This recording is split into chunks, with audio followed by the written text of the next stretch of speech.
بەدەم ڕێگاوە گوڵچنین.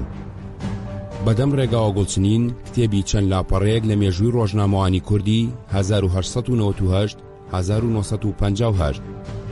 چەند لاپەڕەیەک لە مێژووی ڕۆژنامەوانی کوردی شاکارێکی تری نەوشیروان مستەفایە کە بە شێوەی دەنگی تۆمار کراوە و لە ڕادیۆی گۆڕانەوە پێشکەشتان دەکرێت. لە ڕادیۆی گۆڕانەوە جۆ ڕادێرە بۆ مێژووی پرشنگداری ڕۆژنامەوانی و نووسینی کوردی کە نەوشیروان مستەفا بە پۆلێنێکی زانستی و شرۆڤەیەکی قوڵی ناوەڕۆکەوە خستوێتێ ڕوو. یەکەم ڕۆژنامەی کوردی و ڕۆژنامەکانی کورد لە سەردەمەکانی عوسمانی و داگیرکاری بەریتانی و سەردەمی پاشایەتی لەکوێ دەرچوون، بۆچی دەرچوون، چێ دەری چواندن، ئاستی زمانەوانی و پەیامەکانی چی بوون؟ وەڵامیان پرسیارانە لە دووتوی شاکاری چەند لاپەڕەیەک لە مێژووی ڕۆژنامەوانی کوردی ببیسە کە لە ڕادیۆی گۆڕانەوە پێشکەشتان دەکرێت وەک ئەوەی لە بیستنەوە بیبینن. کتێبی بەدەم ڕێگاوە گوڵچنین چەند لاپەڕەیەک لە مێژووی ڕۆژنامەوانی کوردی ڕۆژانە لە دوای هەواڵەکانی دەی بەیانی، یەکی نیوەڕۆ، شەشی ئێوارە، دوی شەو لە ڕادیۆی گۆڕانەوە گوێبیستی دەبن. بەدەم ڕێگاوە گوڵچنین. بەدەم ڕێگاوە گوڵچنین چەند لاپەڕەیەک لە مێژووی ڕۆژنامەوانی کوردی 1898 1958. نەوشیروان مستەفا ئەمین. کتێبی دووەم. بەشی یەکەم چەند لاپەڕەیەک لە مێژووی ڕۆژنامەوانی کوردی 1898 1970. پێشەکی تا ئێستا زۆر باس و بابەت و لێکۆڵینەوە لەسەر مێژووی ڕۆژنامەوانی کوردی بە کوردی و بە زمانی تر بە تایبەتی لەم چەند ساڵی دوایی دانووسراوە. بێگومان ئەمانە هەریەکەیان بە جۆرێ ئەو کۆشکە بەرز و پیرۆزیان ڕازاندۆتەوە. مێژووی ڕۆژنامەوانی کوردی بەشێکە لە مێژووی نەتەوەی کورد لەگەڵ جوڵانەوەکەدا ڕۆیشتووە و تێکەڵاوی بووە. کاری لە جوڵانەوەکە کردووە و جوڵانەوەکە کاری لەو کردووە. ڕۆژنامەی کوردی لە 114 ساڵی ڕابردوودا سەرچاوەیەکی بە نرخ و باوەڕپێکراوی لێکۆڵینەوەی لایەنی سیاسی، ڕۆشنبیری، کۆمەڵایەتی، ئابووری، ئەدەبی، پەروەردەیی، ژیانی گەلی کووردە. ئەم چەند لاپەڕەیە بەشێکە لە پرۆژەیەکی گەورەتر بۆ لێکۆڵینەوەی مێژووی ڕۆژنامەوانی کوردی. لەم بەشەدا و لە بەشەکانی تریدا هەوڵم داوە پرۆگرامێکی نوێی لێکۆڵینەوە بەکاربهێنم کە زۆرتر گرنگی بدا بە زیندووکردنەوەی ناوەڕۆکی بڵاوکراوەکان و پۆلێنی بابەتەکان و شیکردنەوەیان و بەستنەوەیان بە ڕووداوە سیاسیەکانی سەردەمەکەیانەوە. لەم کارەدا تا چەند ئامانجم پێکاوە ئەوە بەجێ ئەهێڵم بۆ شارەزایانی ئەم مەیدانە. ئەگەر کەسێ سەرنجێکی جیاواز، تێبینیەکی پێچەوانە یان ڕەخنەیەکی هەبێ لە کارەکە و پرۆگرامی لێکۆڵینەوەکە یان هەڵەیەکم بۆ ڕاست بکاتەوە، پێشەکی ئەڵێم منەتبار مەکە. سلێمانی 25 دەی 2001. نەوشیروان مستەفا. 1. سەرەتای ڕۆژنامەوانی لە ئەوروپا. چاپ داهێنانیشی ئەوروپاییە، هەروەها ڕۆژنامە. دەرکردنی ڕۆژنامە بەبێ دەستگای چاپ کاری نەکردەیە. ساڵی 1436 گۆتەنبێرگی ئەڵمانی چاپی داهێنا. لەگەڵ بڵاوبوونەوەی دەستگای چاپ بە وڵاتانی ئەوروپیدا ئیتر لە سەرەتای سەدەی 17ەمەوە ڕۆژنامەی ڕۆژانە لە ئەوروپا دەستی کرد بە دەرچوون. لە 1615دا فرانکفۆرتەر جۆرناڵ لە ئەڵمانیا و لە 1631دا بە هاندانی کاردینال ریشیلیۆ بۆ خزمەتکردنی دەرباری لویسی 14هەم ڕۆژنامەی لاگازیت و دوای ئەو لە 1677دا ژۆرناڵ دو پاری و لە 1605دا ڕۆژنامەی نیوتی دیگین لە بەلجیکا و لە 1620دا لە هۆڵندا و لە 1641دا ڕۆژنامەی ریڤیۆ لە بەریتانیا. ریڤیۆ ڕۆژنامەیەکی ڕۆژانەی دوو لاپەڕەی بوو. لاپەڕی یەکەمی بۆ دەنگوباسی پارلەمان و هی دووهەمی بۆ هەواڵەکانی ڕۆژ تەرخان کرابوو. لە 1685دا تایمز دەرچوو کە تا ئێستاش بەردەوامە. لە 1603دا ڕۆژنامە لە رووسیا پەیدا بوو. لە ئەمریکاش لە 1690دا ڕاکردوویەکی ئینگلیزی لە بۆستۆن ڕۆژنامەیەکی بڵاو کردەوە. ئەگەرچی ئەم ڕۆژنامەیە داخرا و کابراش خۆی خرایە زیندانەوە، بەڵام لە 1604ەوە بۆستن نیوزلێتەر ڕۆژانە کەوتە دەرچوون. بە دوای ئەم سەرەتایەدا ئیتر هەزاران ڕۆژنامەی ڕۆژانە لە سەرانسەری ئەوروپا و ئەمریکا بە زمانی جیاواز دەرچوون و خوێندنەوەی ڕۆژنامە بوو بە نەریتێکی ڕۆژانەی هاوڵاتی ئاسایی. 2. سەرەتاکانی چاپ و ڕۆژنامە لە ڕۆژهەڵاتی ناوەڕاستدا. ئەگەرچی لە سەرەتای سەدەی 16ەمەوە ئەوروپایەکان حرفی عەرەبی و فارسیان داڕەش سەرەتا کتێبە پیرۆزەکانی ئینجیل و هەندێک کتێبی ئاینی تریان بە زمانەکانی گەلانی ڕۆژهەڵات پێچاپ کرد، بەڵام کاربەدەستانی عوسمانی و قاجاری لە ژێر کاریگەری و گوشاری پیاوانی ئاینیدا کە چاپیان بەڕەجسون من العمل الشەیطاندا ئەنا تا ماوەیەکی زۆر نەیانهێش ئەم دەستگا تازە داهێنرا و بەرهەمە چاپکراوەکانی بێنە وڵاتەکانیانەوە، لەبەر ئەوە ڕۆژنامەش نەبوو. بۆ یەکەمین جار گەلانی نەموسڵمانی وەکو جوولەکە، ئەرمەنی، یۆنانی و مژدەدەرانی دینی مەسیحی چاپخانەیان هێناوەتە ناوچەکەوە، کتێبی ئاینی و ئەدەبی و مێژوویان بە زمانەکانی خۆیان و بۆ گەلەکانی خۆیان پێچاپ کردووە. ئەمانە لە سەرەتادا ڕێگە نەدراون کتێب بە زمانەکانی گەلانی موسڵمان چاپ بکەن. بۆ یەکەم جار جوولەکە دەستگای چاپی بردووەتە تورکیا. ساڵی 1546 تەوراتیان بە حرفی عیبری پێچاپ کردووە. دوای ئەوانیش ئەرمەنی و یۆنانی چاپخانەیان دامەزراندووە. لە ئێرانیش بۆ یەکەم جار باوکە کەرملیەکان لە نێوان ساڵانی 1611 1620 دا دەستگای چاپیان بردووەتە ئەسفەهان. لە پەرستگاکەی خۆیاندا هەندێک دوعایان بە عەرەبی و فارسی پێچاپ کردووە. ئەرمەنیەکانیش ساڵی 1640 لە جولفا چاپخانەیەکیان دامەزراندووە. ساڵی 1702 قەشە مەسیحیەکان چاپیان لە حەڵەب دامەزراند. ساڵی 1712 بە فەرمانی سوڵتان ڕێگەدرا بە سەعید ئەفەندی دەستگای چاپ دابنێ، بەو مەرجەی قورئان و تەفسیر و حەدیث و فقه و کەلام چاپ نەکات. ساڵی 1733 شەماس عەبدوڵڵا ئەزاغیر لە گوندی شوێر لە جەبەل لوبنان لە دێری ماریوحەنا ئەڵسایغ دەستگایەکی چاپی دانا. ئەمانە کاسۆلیک بوون. ئەرسەدۆکسەکانی لوبنان بۆ منافەسەی ئەمان ساڵی 1750 لە بێروت دەستگایەکی تری چاپیان دانا. لە 1834دا چاپخانەی ئەمریکی و لە ناوەڕاستی سەدەی 19دا چاپخانەی باوکە یەسوعیەکان مەطبعەت الآباء اليسوعیین دامەزرا کە لەو کاتەدا گرنگترین دەستگای چاپی ناوچەکە بوو تا ئێستاش ماوە. 2.1 یەکەمین ڕۆژنامە بە عەرەبی. ناپلیۆن لەگەڵ لەشکرکێشیەکەیدا بۆ سەر میسر 1798 1801 کۆمەڵێ زانا و پسپۆری بردبوو. دەستگایەکی چاپیشی بردبوو حرفی لاتینی، یۆنانی و عەرەبی هەبوو. کۆڕی زانیاری میسری، کتێبخانە، 2 قوتابخانەی بۆ مناڵی فەڕەنسیەکان دامەزراند. 2 ڕۆژنامەی بە فەڕەنسی و ڕۆژنامەی ئەتەنبیەی بە عەرەبی دەرکرد. ڕۆژنامەی ئەتەنبیە یەکەم ڕۆژنامەی چاپکراوە بە زمانی عەرەبی. محەممەد عەلی پاشا کردنەوەی قوتابخانە و ناردنی بەعسە بۆ ئەوروپا و تەرجمەی کردبوو بە ڕێبازی پێشخستنی میسر.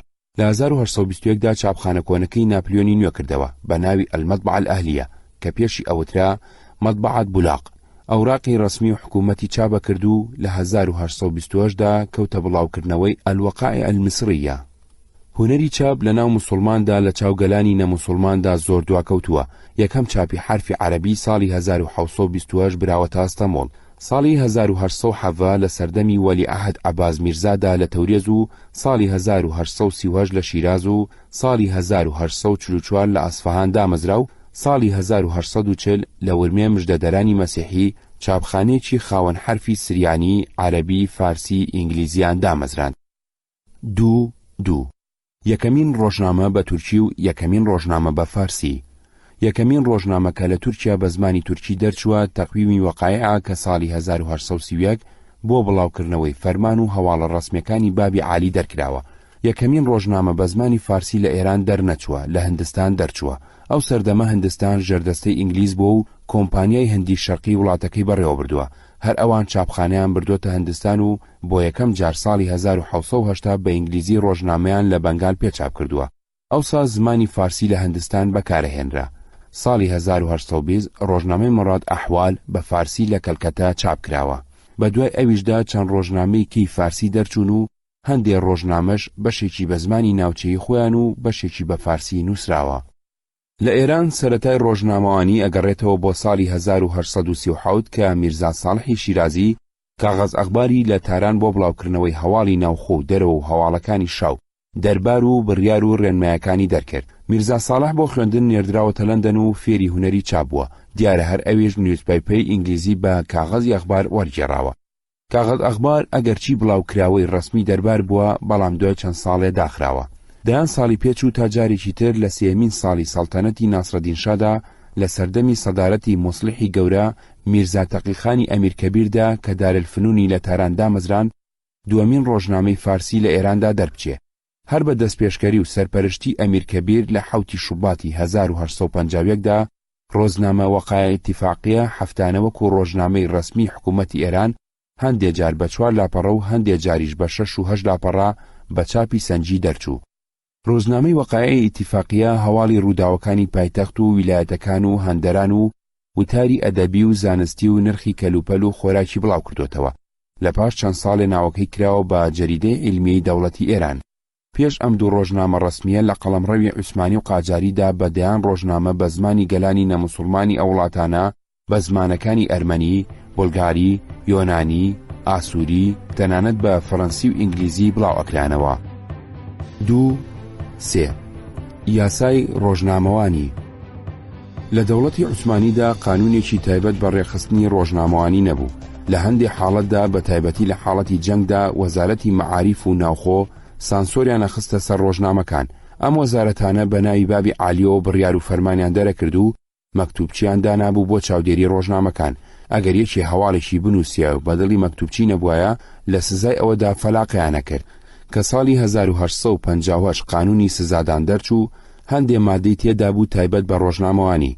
لە یەکێ لە مادەکانی دانووسی بووی ئەوەی کتێب و چاپکراوی زیان بەخش دژی سەڵتەنەت و حکوومەت و میلەتانی ژێر ئاڵای ئیمپراتۆری لەو چاپخانانەدا کە بە فەرمان و موافقەتی دەوڵەت دامەزراون چاپیا بڵاو بکاتەوە سزا ئەدرێ بۆی دەست بەسەر چاپکراوەکەدا ئەگیرێ و بە پێی ڕادەی تاوانەکەی بۆ ماوەیەک یان بە یەکجاری چاپخانەکەدا ئەخرێ و لە نێوان 10 تا 50 لیرەی زێڕی مەجیدی غەرامەی لێسێنرێ.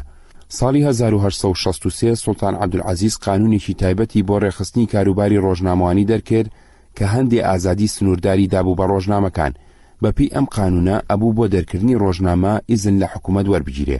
وڵاتانی ئەوروپایی لەو سەردەمەدا بە دەوڵەتی عوسمانیان ئەوت پیاوە نەخۆشەکە.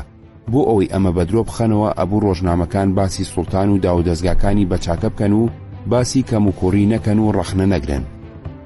2. والیەکانی عوسمانی و ڕۆژنامەی عەرەبی.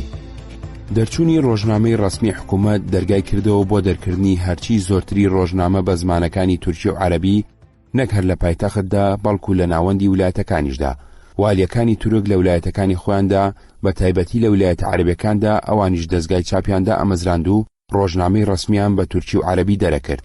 ژمارەیەکی زۆری ڕۆژنامەوانی عەرەبی شام، بەیروت، بەغداد، موسڵ و بەسرا لەو ڕۆژنامە ڕەسمیانەدا کە لە ناوەندی ویلایەتەکاندا بۆ نواندنەوەی سیاسەتی حکوومەتی ناوەندی و تۆمارکردنی بڕیارەکانی والی و هەواڵ و ڕووداوەکانی ویلایەتەکە بە دوو زمانی تورکی و عەرەبی دەرەچوون فێری هونەری ڕۆژنامەوانی بوون و دەرکەوتن. ساڵی 1865 والی شام ڕۆژنامەی سووریەی بە تورکی و عەرەبی لە دیمەشق دەرکرد تا ساڵی 1980 بەردەوام بوو. ساڵی 1867 والی حەلەب غەدیر الفوراتی لە حەلەب دەرکرد و پاش 2 ساڵ ناوەکەی بوو بە فورات. سەرەتا بە زمانی تورکی و عەرەبی و ئەرمەنی، دواتر بوو بە تورکی و عەرەبی. ساڵی 1869 مەدحەت پاشا دەستگایەکی چاپی لە پاریسەوە هێنایە بەغداد ناوینا مەطبعەت الویلایە.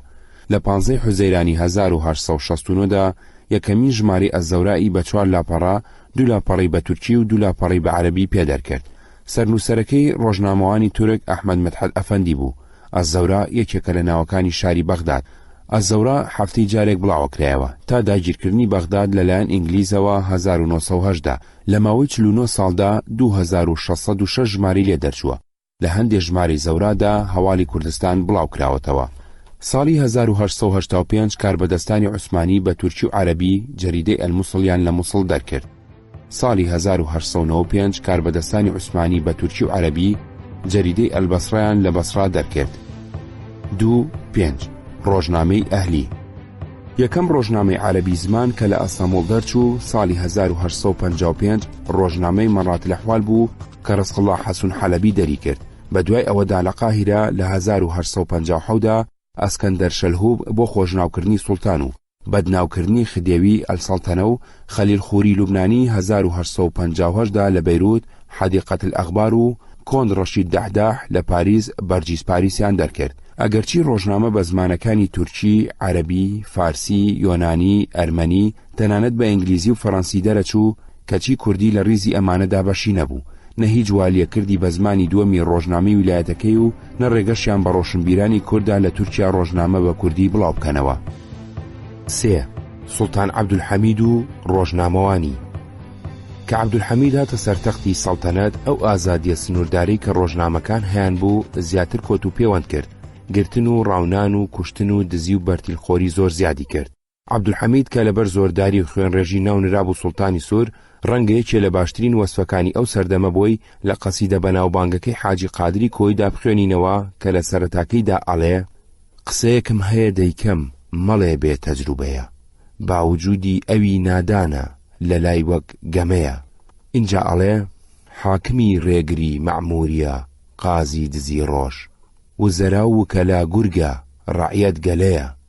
لە بەیتێکی تردا ئەڵێ زانی و شاریب و لۆتی دەگرن والی دەڵێ بەریدەن پارەی خۆیدایە چ عەیبێکی هەیە. تا گاتە ئەوەی ئەڵێ زوڵمیان عامە لەسەر عامە ڕەعیەت فەوتا تۆ مەکە مەنعی عەوامیل کە خەتای گای بنەیە. بێگومان مەبەستی لە گای بنا سوڵتان عەبدولحەمید بووە. شێخ تاڵەبانی چەندین شعری لە ستایشی عەبدولحەمیددا داناوە، بەڵام کە سەفەری ئەستەمبوڵەکا و لە نزیکەوە شارەزای دەستگاکەی بابی عالی ئەبێ لە شعرێکی فارسیدا ئەڵێ پاشی یەک ڕووزم بمابەین هومایۆن ڕاند تا حەمید خان ڕابگویم ئەی حەمیر المؤمنین بعثەت تو بار خلاف بعثەت پێغەمبەر است ئەنتە ما ئورسلتە ئیلا زەحمەتەن للعالەمین. واتە کاشکی یەک ڕۆژ ڕێگەیان ئەدام بچمە مابەینی هومایۆن تا بە حەمید خان بڵێم ئەی حەمیری مؤمنین ناردنی تۆ بە پێچەوانی ناردنی پێغەمبەرەوەیە، تۆ بۆ ئازاردانی خەڵک نەبێ بۆ هیچی تر نەنێراوی. وشەی حەمیر المؤمنینی لە باتی ئەمیر المؤمنین بەکارهێناوە کە لەو کاتەدا بە سوڵتانیان وتووە. لە ئەستەمبوڵ ڕۆژنامەی چێدەبی بە زمانی فارسی بە ناوی ئەختار دەرەچوو. قەسیدەیەکی لە ئەستایشی سوڵتان عەبدولحەمیددا بە بۆنی لە دایکبوونیەوە بڵاو کردبووە. لە بەیتێکیدا ڕستەی نەتیجەی ئالی عوسمانی نووسی بوو. سانسۆری ئەمەیان بە نیهایەتی ئالی عوسمان لێکدا بووە. لەسەر ئەوە ڕۆژنامەکەیان بۆ ماوەیەک داخست. لە کاتێکدا شاعیر لە نەتیجەی ئالی عوسمان مەبەستی نەوەی ئالی عوسمان بووە. 3.1 ڕێنمایەکانی بۆ ڕۆژنامەکان. لەم سەردەمەدا ناوبەناو هەندێ ڕێنمایی لە بابی عالیەوە ئەنێردرا بۆ بەڕێوەبەرایەتی ڕۆژنامەکان کە بە تەواوی ئازادی لێزەوتەکردن. لێرەدا بە کورتی هەندێکیانە نووسم. ئەبێ بە باشی تەندروستی سوڵتان و پێشکەوتنی بەرووبوومی کشتوکاڵ و پیشەسازی و بازرگانی لە مەملەکەتدا باس بکرێ. نابێ بەبێ ڕەزامەندی وەزیری مەعاریف هیچ بابەتێ بڵاو بکرێتەوە. نابێ وتاری درێژ هەرچی بابەتێ بێ بڵاو بکرێتەوە. بە هیچ جۆرێ نابێ وشەی ماوێتی بنووسرێ. لەبەر ئەوەی بەجێهێشتنی بۆشایی و ڕیزکردنی نوقتە ئەبێتە هۆی لێکدانەوەی جۆراوجۆر بە هیچ جۆرێ نابێ لە هیچ وتارێکدا ڕێپێ بدرێ. نابێ ڕێ بدرێ بە تانە لێدانی هیچ کەسایەتیەک و نابێ ڕێ بدرێ باسی دزی و بەرتیلخۆری و کوشتن بدرێتە پاڵ هیچ والی و متەسەڕیفێ. قەدەغێ زۆر لێکرانی کەس و کۆمەڵ لە ئەنجامی ڕەفتاری خراپی کاربەدەستانی دەوڵەتدا باس بکرێ. هەروەها قەدەغێ کە ڕۆژنامەکان ئیشارەت بدەن بەوەی ئەم جۆرە سکاڵایە گەیشتۆتە گوێی زاتی شاهانەی پیرۆز. ناوبردنی وشەی ئەرمەنستان و وشەی جوگرافی و مێژووی لەو بابەتە بە تەواوی قەدەغەیە. بۆ ئەوەی خەڵک ئاگادار نەبێ نابێ هەواڵی هەوڵی کوشتنی شای وڵاتانی بێگانە و دەنگوباسی پشێوی و ئاژاو و خۆپشاندانی مفسیدەکانی ئەو مەملەکەتانە بڵاو بکرێتەوە. بۆ ئەوەی هەلپەرستەکان نەتوانن ئەم ڕێنمایانە بەکار بێنن نابێت لە ڕۆژنامەکاندا باز بکرێ و هیچی لەسەر بنووسرێ. 3.2 کۆچی ڕۆژنامە بۆ تاراوگا. تەنگەڵچنی بە ڕۆژنامەوان و ڕۆژنامەکانیان لە هەردوو دەوڵەتی عوسمانی و قاجاریدا ژمارەیەک لە ڕۆژنامەوانەکانی ناچار کرد وڵاتەکانیان بەجێبێڵن و ڕووبکەنە شوێنانی تر، لەوانە قایری پایتەختی میسر و کەلکەتە و بۆمبەی لە هەندستان و پایتەختەکانی وڵاتانی ئەوروپی. قاهیرە لەو سەردەمەدا ئازادیەکی زۆرتری تێدا بوو چونکە لە ژێر دەسەڵاتی سوڵتاندا نەمابوو کەوتبووە ژێر دەسەڵاتی ئینگلیزەوە. هەندێک لە ڕۆژنامەوانەکانی ویلایەتەکانی بێروت و شام کە هێشتا لە ژێر دەسەڵاتی عەبدولحەمیددا بوون ئەوانیش ڕویان کردە قاهیرە. قاهیرە بوو بە گرنگترین ناوەندی ڕاگەیاندن لە ڕۆژهەڵاتی ناوەڕاستدا. بەسەدان ئازادیخوازی عوسمانی و ئێرانی لەبەر ئەوەی لە وڵاتەکانی خۆیاندا ئازادی دەربڕینی بیر و ئازادی ڕۆژنامەوانیان نەبوو ڕویان کردبووە دەرەوە. ڕۆژنامە ئێرانیەکانی حەبل المەتین کە لە کەلکەتەی هەندستان، حکمەت و سوورەیا و پرورەش لە میسر و قانون لە لەندەن و ئەختەر لە ئەستەمبوڵ دەرەچوون. ڕۆژنامە عوسمانیەکانی مشورت و میزان و عوسمانلیژ لە قاهیرە و ئەوروپا دەرەچوون. ئەوەی گوێبیستی بوون بەشێ بوو لە کتێبی بەدەم ڕێگاوە گوڵچنین چەند لاپەڕەیەک لە مێژووی ڕۆژنامەوانی کوردی 1898-1958.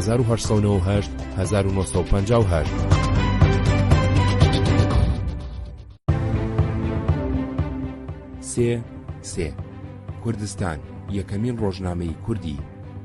کورد ڕێنەدرا لە قەڵەمڕەوی عوسمانیدا ڕۆژنامە دەربکات، لەبەر ئەوە بەدرخانیەکان بۆ بڵاوکردنەوەی ڕۆژنامەی کوردستان چوونە قاهیرە کە لەوێش تەنجیان پێ هەڵچنین ڕویان کردە ئەوروپا.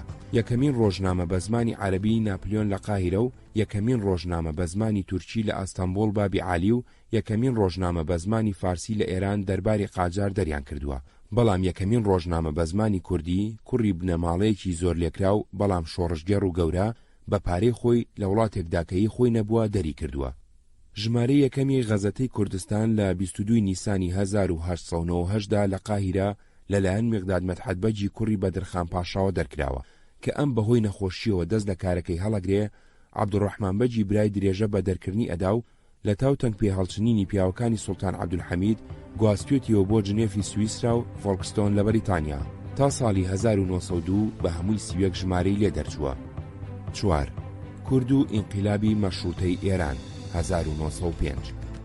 شای ئێران لەژێر گوشاری خەڵکدا بە ناچاری دەستور قانونی ئەساسی قبوڵ کرد. لە ئەنجامی ئەوەشدا بوارێکی فراوان بۆ ئازادی ڕۆژنامەوانی ڕەخسا و دەیان ڕۆژنامەی ئازاد و ئازادی خواز لە تاران و تەورێز و شارەکانی تری ئێراندا بڵاوکرانەوە. هەڵبژاردەی کورد لەو سەردەمەدا لە تاران هەبوونێکی بەرچاوی نەبووە، بە تایبەتی کە بەشێکی گەورەی سەرانی بزوتنەوەکە ئاخوندی شیعە و زۆرایەتی کوردی ئێرانی سون نەبوون. لە ئەنجامی ئەوەشدا دەورێکی دیاری لە ئینقیلابی مەشروطەدا نەبووە. ئاستی خوێندەواری و ڕۆشنبیری کورد لە ئێراندا بەگشتی زۆر نزم بووە. هۆشی نەتەوەیی کز و ئاگاداریان لە ڕووداوەکانی ئێران و دنیا کەم بووە، لەبەر ئەوە بەشداریشیان لە بزوتنەوەی مەشروطەدا و کەڵەگوەرگرتنیشیان لە دەستکەوتەکانی یان هەر نەبووە یان زۆر کەم بووە. هەر بەو پێش کورد هیچ کەڵکێکی بۆ کاروباری ڕۆشنبیری لەو کەشە ئازادە وەرنەگرتووە کە ئینقیلابی مەشروطە لە سەرانسەری ئێراندا خوڵقاندبووی. هیچ ڕۆژنامە یان بڵاوکراوەیەکی کوردی لە تاران یا لە هیچ شارێکی کوردنشین دەرنەچووە. پێ ناچێ هیچ کوردی هەوڵی دەرکردنی دابێ یا تەنانەت بیریشی لێکرد بێتەوە. 5. کورد و ئینقیلابی عوسمانی 1908. 5.1. هەڵبژاردەی کورد لە ئەستەمبۆڵ. تەنگ هەڵچنین بە ڕۆژنامە و ڕۆژنامەوانەکان بەردەوام بوو تا ساڵی 1908 شۆڕش دژی سوڵتان کرا و دەستور قانونی ئەساسی بەسەردا سەپێنرا.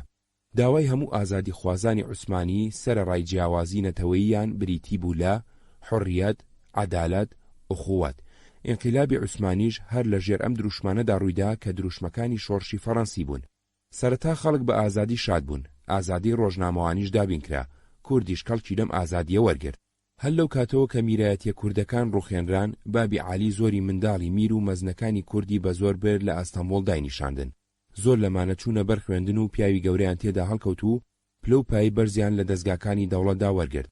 ئەمانە لەگەڵ بیری تازە و ژیانی نوێی ئەوروپا ئاشنایەتیان پەیدا کرد. دوو کەس لە دامەزرێنەرانی بزوتنەوەی تورکانی لاو ژۆن تورک و ڕێکخراوی ئیتیحاد و تەڕەقی کە ئاڵای چاکردن و نوێکردنەوەی دەوڵەتی عوسمانیان هەڵگرت بوو، عەبدوڵڵا جەودەت و ئیسحاق سیکۆتی کورد بوون و لە ئەوروپا خوێندبیان. هەڵبژاردەی کوردی لە ژیانی سیاسی و ڕۆشنبیری و کۆمەڵایەتی دەوڵەتی عوسمانیدا چالاک و بەرچاو بوو.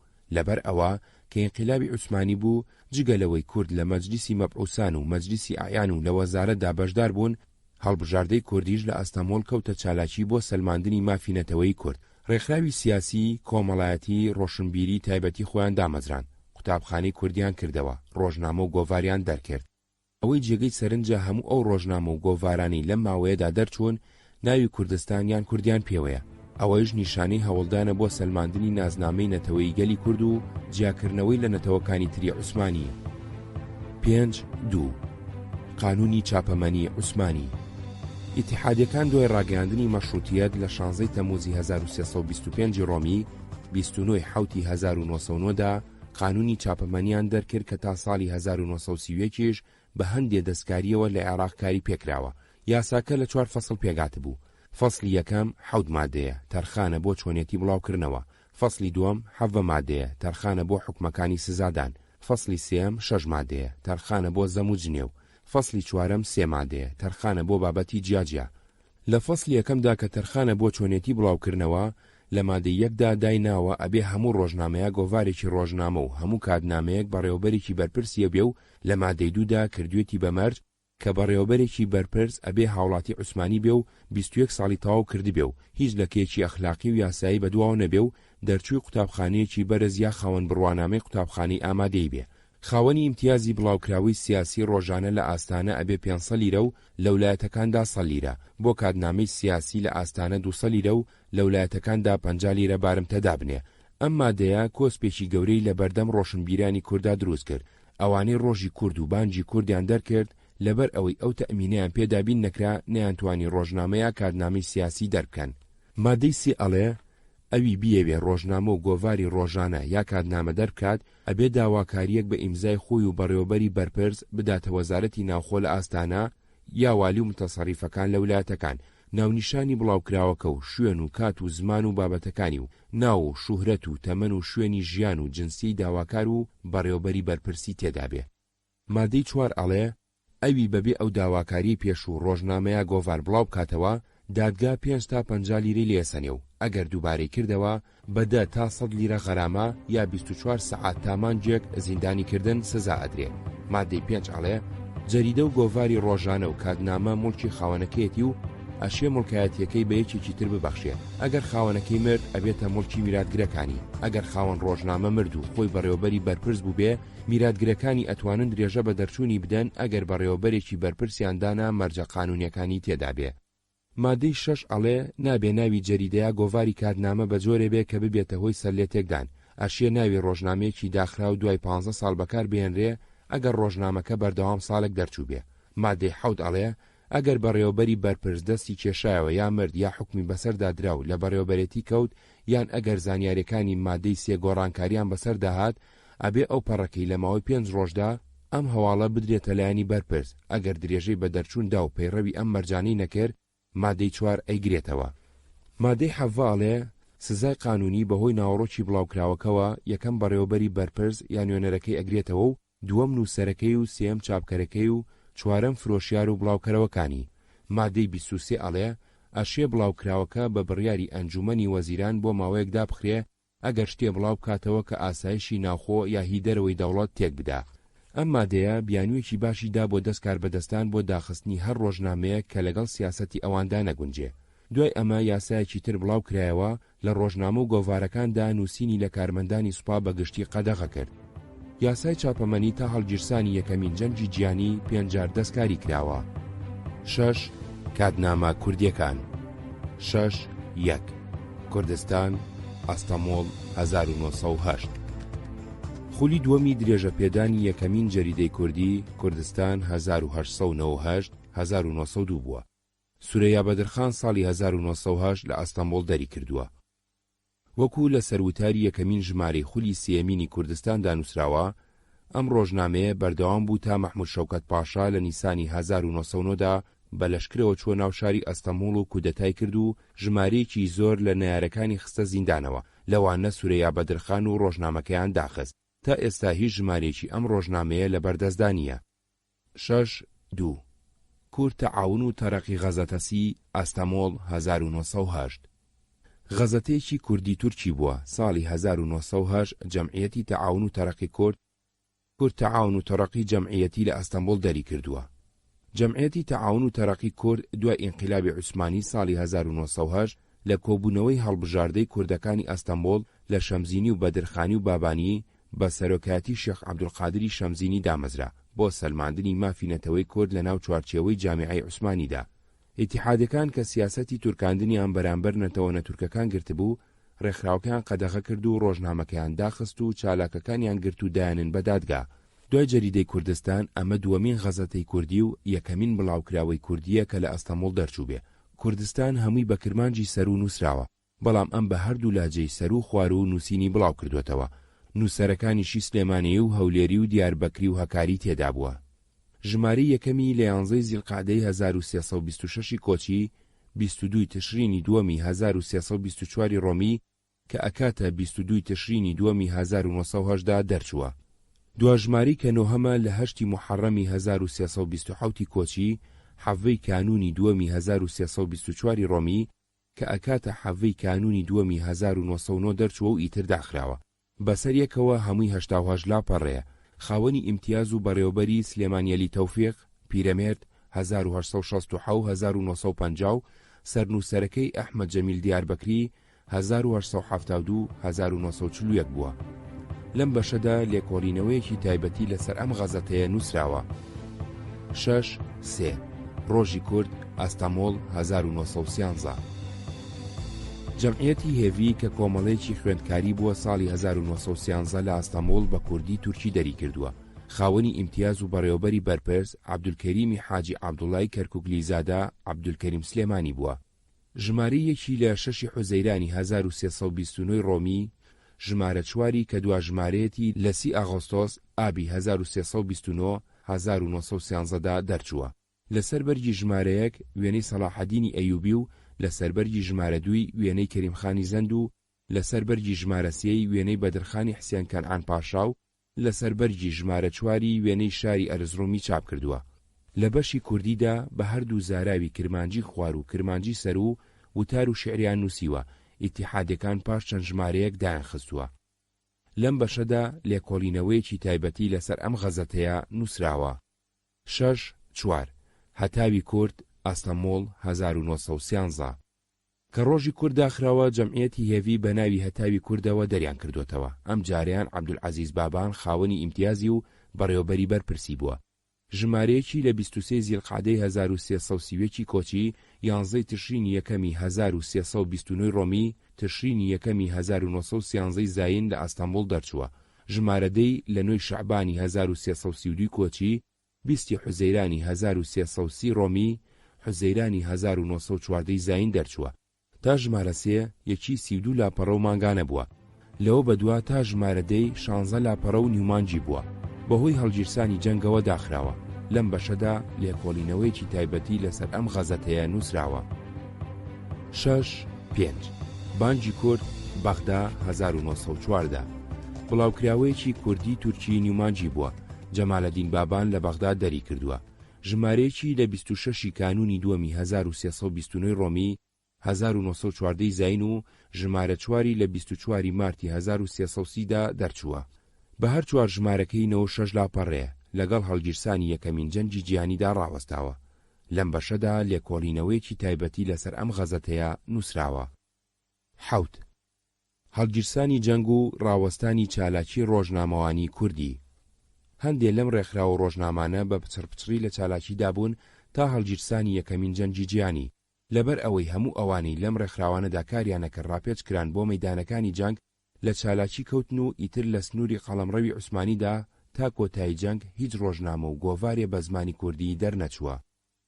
سەرچاوە 1 بۆ نووسینی ئەم باسە کەڵک لە هەندێک سەرچاوە وەرگیراوە لەوانە 1 2 فائق بطي الصحافة العراقية تاريخها وكفاح أجيالها مطبعة الأديب بغدادية 1968 1 3 فائق بطي الموسوعة الصحيفة العراقية 1976 1 4 أديب مروى الصحافة العربية نشأتها وتطورها 1961 1 5 وزارة الإعلام مديرية الإعلام العامة دراسات في الصحافة العراقية 1972 1 6 قيس عبد الحسين الياسري الصحافة العراقية والحركة الوطنية 1978 1 7 عبد الرحمن خضر مجموعة القوانين المطبوعات والمطابع وحق التأليف 1929 1 8 لغتنامة دغدا 1 9 محيط طباطبائي تاريخ تحليلي مطبوعات إيران 1 10 جويلكون تاريخ سانسور در مطبوعات إيران 1360 2 غەزەتەی کوردستان 3 جار چاپکراوەتەوە 2 1 بۆ جاری یەکەم دکتۆر کەمال فواد ساڵی 1970 زۆری ژمارەکانی کوردستانی لەگەڵ پێشەکیێکی کورت و پۆخت لە بەغداد سەر لە نوێ بە ئۆفسێت چاپ کردوتەوە 2 2 بۆ جاری دووەم محەممەد ئەمین بۆزەرسەلان ساڵی 1991 چاپەکەی دکتۆر کەمال فوادی سەر لە نوێ لە ئۆپسالای سوید بە ئۆفسێت لە دوو بەرگدا چاپ کردوتەوە و هەموو نووسینەکانی هێناوەتە سەر ڕێنووسی لاتینی 2 3 بۆ جاری سێم محمود زامدار ساڵی 1998 بە بۆنی یادی 100 ساڵی کوردستانەوە چاپەکەی دکتۆر کەمال فواد و دوو ژماری تازە دۆزرا و یادێکی خۆی سەر لە نوێ لە هەولێر چاپ کردوتەوە 2 4 بنکەی ئەدەبی و ڕووناکبیری گەلاوێش ساڵی 2000 لە سلێمانی هەموو وتارە تورکیەکانی خولی یەکەم و خولی سێمی جەریدەی کوردستانی بە کوردی بڵاو کردەوە بەڵام هەڵەی چاپ هەندێک لە وتارەکانی شێواندووە وەرگێڕانی بەشە تورکیەکەی شێرزاد عەبدولکەریم و پێداچوونەوەی مستەفا زەنگەنە و عوسمان محەممەد هەورامی کردویانە دکتۆر کەمال فواد سوپاس و پێزانین و دکتۆر فەرهاد پیرباڵ و مەلا بەختیار دوو پێشەکیان بۆ نووسیوە 3 محەممەد ئەمین بۆزەرسەلان هەر نۆ ژمارەکەی کورتەعاون و تەرەقی غەزەتەسی بە ئۆفسێت لە ئۆپسالای سوید ساڵی 1998 چاپ کردوتەوە و هەمووشی بە حرفی لاتینی نووسیوەتەوە و پەراوێز و پێشەکی بۆ نووسیون 4 دەربارەی ڕۆژی کورد 4.1 جەمال غەزنەدار 3 ژمارەی ڕۆژی کوردی ساڵی 1970 لە بەغداد بە ئۆفسێسەر لە نوێ لەگەڵ پێشەکیدا چاپ کردوتەوە. 4.2 سەدیق ساڵح لە ڕۆژنامەی کوردستانی نوێدا لەسەر ژمارە 4 نووسیوە. 4.3 عەبدوڵڵا زەنگەنە لەژێر سەرناوی ئایا گۆڤاری ڕۆژی کورد یەکەم گۆڤاری کوردی بووە باسێکی پڕ لە زانیاری لە ژمارە 3490 ڕۆژی 19 نۆی 2001 ڕۆژنامەی برایەتیدا بڵاو کردوتەوە. 4.4 ژمارە 4 ڕۆژی کوردم لە مامۆستا ڕەفیق ساڵح وەرگرتووە. 5 دەربارەی هەتاوی کورد 5.1 محمود زامدار لەژێر سەرناوی هەتاوی کورد و سەردەمی ڕاپەڕیندا وتارێکی لەسەر ژمارە 3 هەتاوی کورد نووسیوە. زۆری ناوەڕۆکی ژمارە 3 بەلێدوانەوە لەگەڵ وێنەی چەند لاپەڕێکی بڵاو کردوتەوە. بڕوانە محمود زامدار گەشتێک لە نێو بزافی ڕۆژنامەگەری کوردیدا هەولێر 1998. 5.2 ژمارەکانی 1 و 2 4 و 5 و 10 هەتاوی کوردم لە مامۆستا ڕەفیق ساڵح وەرگرتووە. 6 دەربارەی بانگی کورد 6.1 ئومێد ئاشنا لەژێر سەرناوی چەند ڕۆشناییکی نوێ بۆ سەر گۆڤاری بانگی کورد وتارێکی لەسەر ژمارەیەکی بانگی کورد نووسیوە. زۆری ناوەڕۆکی ئەم ژمارەی بە لێدوان و پەراوێزەوە لەگەڵ وێنەی چەند لاپەڕەیەکی لە لاپەڕە 58 تا 66 ژمارە 119 ئەیلولی 1970 گۆڤاری ڕۆشنبیری نوێی بەغدادا بڵاو کردوتەوە. 6.2 سەدیق ساڵح لەژێر سەرناوی گۆڤاری بانگی کورد 1940 ساختکردنەوە لێکۆڵینەوەیەکی لەسەر ژمارەکانی 1 و 3 و 4 بانگی کورد بە دوو بەش لە ژمارە 2507 و 2518 ڕۆژانی 29 و 30 حوتی 2001 ڕۆژنامەی کوردستانی نوێدا بڵاو کردوتەوە. 6.3 ژمارەکانی 1 3 4 بانگی کوردم لە مامۆستا ڕەفیق ساڵح وەرگرتووە. 7 هەندێک سەرچاوە باز لە هەندێک جەریدەی تر ئەکەن بە ناوی یەکبوون و شەرق و کوردستان و پیمان کە ئەبێ لەو سەردەمەدا دەرچوو بن، بەڵام لەبەر ئەوەی هیچ ئاگاداریەکی باوەڕپێکراو دەربارەی دەرچوون و وەستان و ناوەڕۆکی ئەم ڕۆژنامانە لەبەردەستدا نەبوو، ناوەکانیانم نەخستە ریزی بڵاوکراوەکانی ئەو زەمانەوە.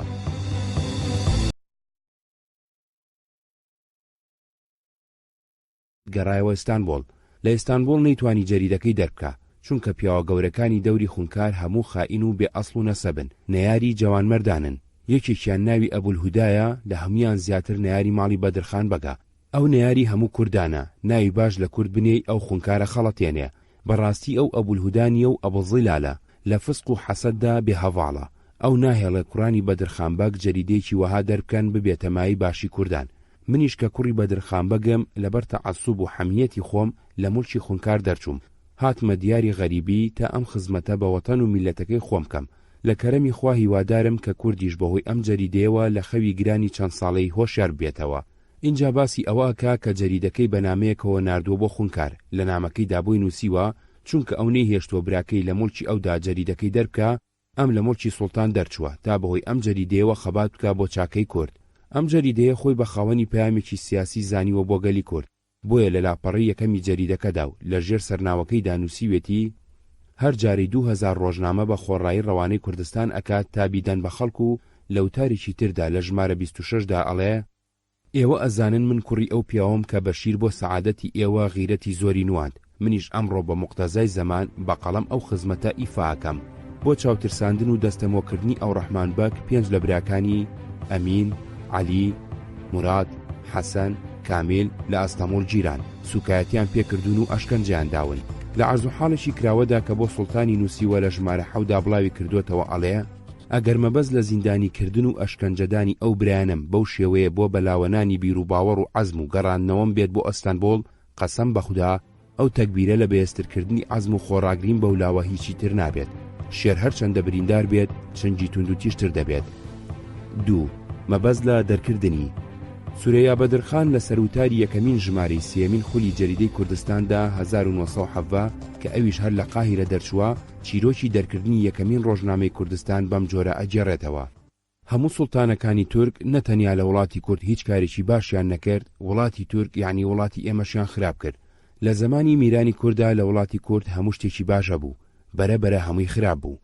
تورکەکان 200 ساڵ بوونیان ئەزانی لە ئەدرنە تا ئەستەمبۆڵ ڕێک دروست بکەن، ئیتر چۆن بزانن ڕێگا و شتی باش لە وڵاتی ئێمەدا دروست بکەن.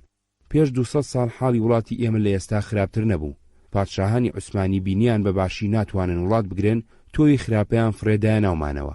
بەرەبەرە هەموو وڵات وەک جێگەی شەڕی لێهات. میرانی کورد کە حکوومەتی عوسمانی بە زۆر هێنابوونی بۆ ئەستەمبۆڵ ئەم حاڵەیان دی. بینیان حکوومەتی عوسمانی هەر ڕۆژاڵێت بۆ چاکەی وڵات هەوڵ ئەدەم، هەر ڕۆژەی درۆیەک ئەکات و شتێکی باش ناکات. وتیان مادام حکوومەتی عوسمانی خۆی خراپەکات، بۆچ ئێمەش لەگەڵ ئەو خراپ بین. لە ساڵی 1313 1896 زاینەوە بۆ چاکەی وڵاتی کورد بەنهێنی کەوتنە کار.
بەگ و هەم عەبدوڕەحمان بەگ دوو کەسی بیر ئازاد و دوو ڕۆشنبیری گەورە و هۆشیار و ئاگاداری سەردەمی خۆیان بوون.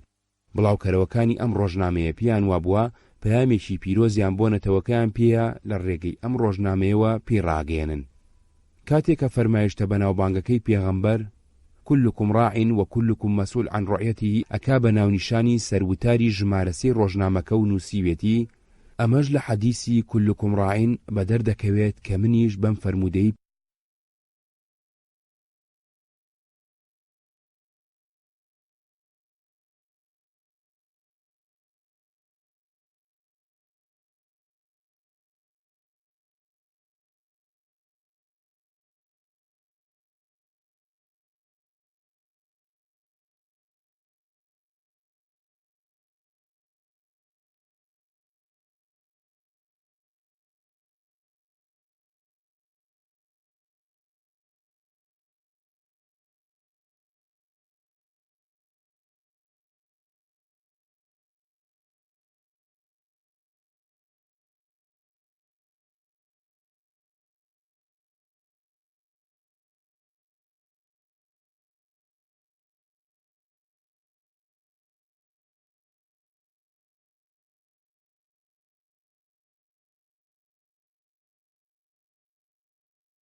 ناسن تەشویق بکەن بۆ زانینی علم و معریفەت و ڕێڕاستیان نیشان بدەن. ئەگەر ئێوە ئەوە نەکەن گوناحی هەمویان لە ئەستۆی ئێوەدایە. لە بەشێکی تریدا ئەڵێ دیسان حەزرەتی پێغەمبەر وتوێتی العلم علمان، علم الأبدان و علم الأديان، واتە زانست دوو جۆرە، یەکێکیان زانستی لەشە، یەکێکیشان زانستی دین و ئیمانە. زانستی لەش حەکیمیە. گەلی میر و ئاغایان، تا ئێستا کێ لە ئێوە گوێیدایە ئەم فەرمانی پێغەمبەر؟ کێ لە ئێوە مناڵەکانی خۆی، براکانی خۆی، مرۆڤەکانی خۆی ناردۆ بۆ خوێندن؟ کێ لە ئێوە لە گوندەکەی خۆیدا لە شارەکەی خۆیدا مەکتەبێ مەدرسەیەکی کردوتەوە؟ گەلی عولەما، ئێوە بۆچی ئەو حەدیسانە بۆ میر و ئاغایان ناخوێننەوە؟ ئێوە بۆچی جەریدەی عەرەبی ناخوێننەوە تا ئێوە بزانن چی لە دنیادا بێ؟ لەم ساڵانەدا لە ئەستەموڵ مەکتەبێک کراوەتەوە، ناوی مەکتەبی عەشایرە. جگە لە مناڵی عەشایر کەسی کە وەرناگرێ.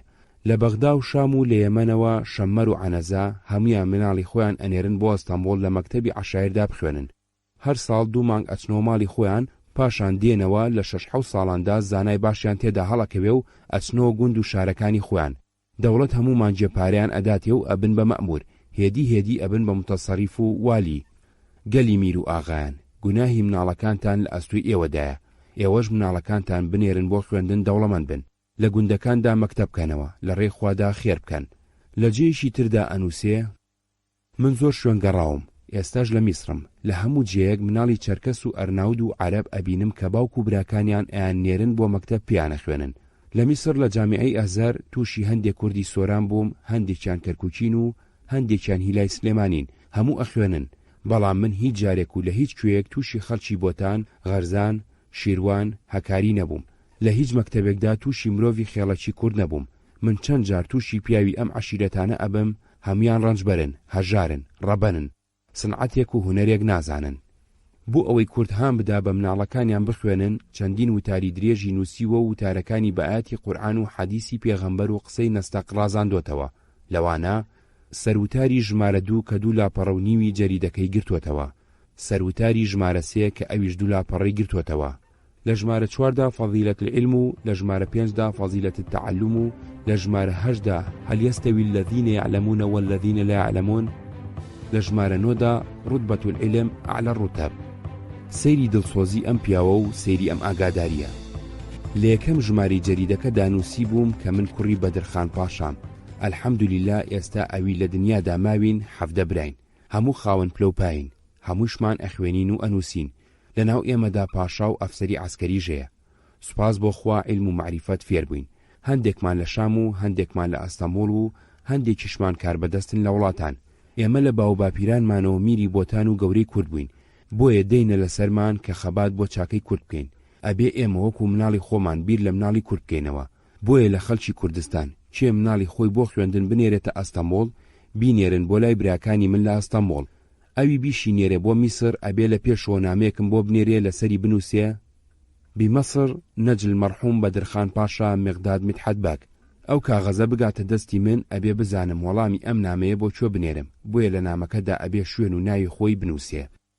لە ژمارەیەکدا بۆ ئەوەی گرنگی خوێندن و زانین و پێشکەوتن و پیشەسازی دەربخا، باسی شەڕی میسر و سۆدان و بەراوردی هێزەکانیان ئەکاو ئەڵێ پیاوێکی سۆدانی بەدە میسریە چێ، بەڵام ئێمە هەموو ڕۆژێ لە ڕۆژنامەکاندا ئەخوێنینەوە دە لە میسری ئەکوژێ، بەڵام 50 لە سۆدانەکانە کوژێ.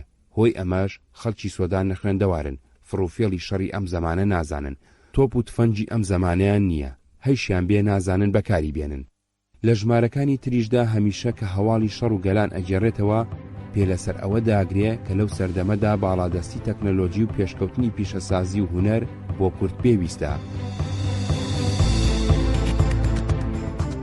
ئەوەی گوێبیستی بوون بەشێ بوو لە کتێبی بەدەم ڕێگاوە گوڵچنین، چەند لاپەڕەیەک لە مێژووی ڕۆژنامەوانی کوردی 3-2 دژایەتی زوڵم و زۆری عەبدولحەمید. لە سەروتاری ژمارە 11دا لە ژێر سەرناوی واعتەسیموا بحەبل الله جەمیعا ولا تەفەڕەقوا نووسیوێتی گەلی کوردان، ئەگەر ئێوە ئیتیفاق نەکەن لە ژێر زوڵمدا وڵات و دین و ناموسی خۆتان و نەکەن. پێتان بڵێم ئەو کاربەدەستانەی خونکار ئەیانێرێتە کوردستان چۆن تەعین نەکرێن و لە چ فکرێکدان و چی ئەکەن. خونکار 20,000 زێر بەرتیل لە وەزیرێک ئەسێنەی کاتە سەدری عەزەم. دوای ئەوە سەدری عەزەم چەند هەزار زێر بەرتیل ئەسێنێ وەزیر ئەکاتە نازر.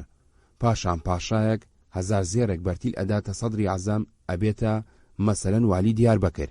ئەو والیە بوو ئەوەی ئەو پارەی داوێتێ سەدری عەزام دەری بێنێتەوە ئەبێ بەرتیل بخوا. هەرچی بەرتیلی زۆری دایە ئەیکا بە متەسەریف. اینجا متەسەریف بۆ ئەوەی پارەکەی خۆی دەربێنێتەوە ئەوی پارەی زۆری بداتێ ئەیکا بە قایمقام. قایمقامیش بۆ ئەوەی پارەکەی کە داوێتی بە متەسەریف دەری بێنێتەوە لە کوردی بە سزمانیە سێنێ. اینجا نمونەیەک ئەهێنێتەوە کە چۆن لە جزیرە قایمقامە کاتە سەر کابرایەک کە ڕانەمەڕێکی هەبووە، چۆن قایمقام ئەگیرێ و سەرنجام ئەوەندە ئەیگرن و ئەیهێن و ئەیبەن و بەرتیلی لی ئەسێنن نابوو دەبێ. لە ژمارە 13دا لەژێر سەرناوی کاغەزێکە لە کوردستانەوە هاتووە بە ئیمزای لە ئەشرافی دیاربەکر بە کرمانجی نووسیوێتی ئەمە 2-3 مانگە جەریدەی کوردستان دێتە وڵاتی ئێمەوە، بەڵام مەئمورەکانی حکوومەت ناهێڵن بە سەربەستی بیخوێنینەوە. بەدەستی هەر کەسێکەوە بیبینن ئەیگرن و ئەو کەسەژەگرن و ئازارەدەن. لەگەڵ ئەوەشدا کرمانج هەموو گەلێمەیلیەکەن. لە جێشی تردا ئەڵێ سوڵتان عەبدولحەمید باشی ئێمەی ئەوێ، بەڵام وەکو نووسیوێتی ئەو والی و قایمقام و مدیر و حاصلی چەند مەئمور ئەنیرێتە سەرمان گەلێ زاڵم و بێ ئینسافن. ئەوان کوردستانیان وێران کرد و کەس حاڵی نەماوە. ئەو گوندانی لە سەردەمی باوکدا 100 خانوو بوون، ئێستا دەماڵی نەماوە. ئەویش ڕەبەن و هەژارن. زۆر کرمانج لە کوردستان هیجرە دەکەن. هەندێکیان ئەچن بۆ ناو عەجەم و هەندێک بۆ ناو تورک، هەندێکیشیان لەبەر ڕەبەنی لە ناو ئەچن و لە برسا مرن. اینجا ئەڵێ ئێمەی کورد هیوادارین کە تۆ لە جەریدەکەی خۆتدا بە تورکی بۆ خوونکاری بنووسی، عەرزی خوونکار بکەی مەئموری ڕاست و عادل بنێرێتە کوردستان. ئەگەر ئەم حاڵە وەها دەوام کە کوردیش تەحەمولی ئەم زوڵمە ناکەن و ئەبنە هەڤاڵی ئەرمەنی و پێکەوە داوای ئەسبابی عەدالە دەکەن. هیوادارم ئەوەش بنووسی ئەو شوێنانەی بەم نزیکانە لە دەست خوونکار دەرچوون وەکو بوڵغارستان و کرید سەبەبەکەی ئەگەڕێتەوە بۆ زوڵمی مەئمورەکان. ئەوە معلومی عالەمە کە عەدالەت لەکوێ بێ مرۆڤ ڕوو لەوەیەکە. بە خوونکار بڵێ العەدل ئەساس المەلەکی. حەیفم لێ دێ مەئمورەکانی ئەو ناعادلن، زاڵمن، خائینن، بێ ئینساف و مروەتن، نەفعی خۆیان لە فەلاکەتی ئێمە بینن. بە خوونکار بڵێ ئەی ئەمیر المؤمنین، حەزرەتی پێغەمبەر ئەمری کردووە کە الئیمام مەسئول عەلی الناس عن ڕەعیەته. بۆچی ئەم ئەمرەی پێغەمبەر جێبەجێ ناکەی؟ ئەگەر تۆ فکری حاڵی تەبعی خۆت نەکەی تۆش عند الله و مەسئولی، جەزای تۆ لە هی هەمویان زیاترە. بڵێ ئەی پادشا، تۆ نازانی عەدل الساعەتی خەیر من عیبادەتی 70 سەنە؟ لە کۆتایی نامەکەیدا ئەڵێ باو باپیری تۆ شمشێر بەدەستەوە پێش لەشکرەکانیان ئەکەوتن و دنیایان ئەلەرزاند، تۆش خزاویتە ناو سەراکەی خۆتەوە دەرناچی.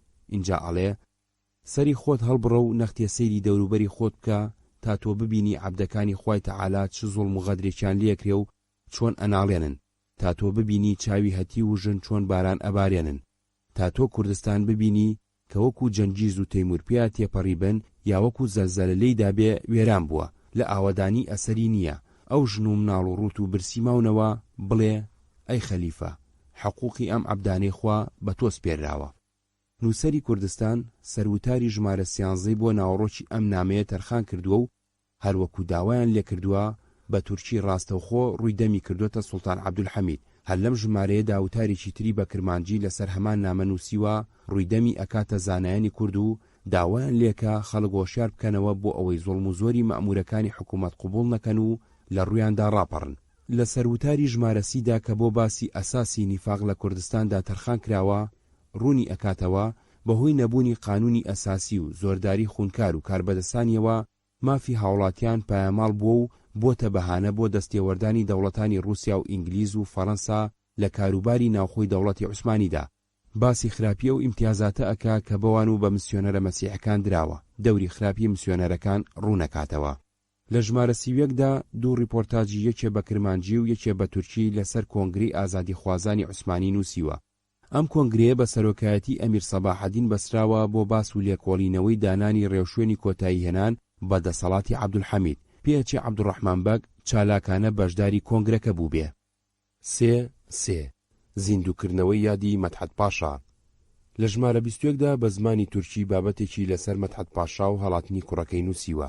لە ژمارە 22دا نووسیوێتی ئەوە چەند مانجێکە کوڕی شەید مەدحەت پاشا عەلی حەیدەربەگ کە لە ئیزمیر نەفی بوو نەیەتوانی لێوە بۆ هیچ جێک بچێ، لە زوڵم و ئیستیبدادی پاشا بێزار بوو، خۆی لە وڵاتی خوونکار ڕزگار کرد، ئەویش هەڵات هاتە میسر. بەری 20 ساڵ خوونکار بابی ئەو و هەندێ وەزیری تری ناردە تایف لەوێ نەفی کردبوو. دواتر دووسێ کەسی جەلادی بەنهێنی ناردە ئەوێ ئەو وەزیرە غەیورەی بە شەو لە ناو جێدا بەدزیەوە خنکان. عەلی حەیدەری کوڕی مەدحەت پاشا ژیاننامەی باوکی نووسیوەتەوە بڵاوی کردوێتەوە. کوردستانیش لە ژمارە 22 دەستی کردووە بە تەرجمەی کوردی ئەم کتێبە و بڵاوکردنەوەی. لە لاپەڕەی یەکەمی ژمارە 22، 23 و 24 و 25 دا چاپکراون.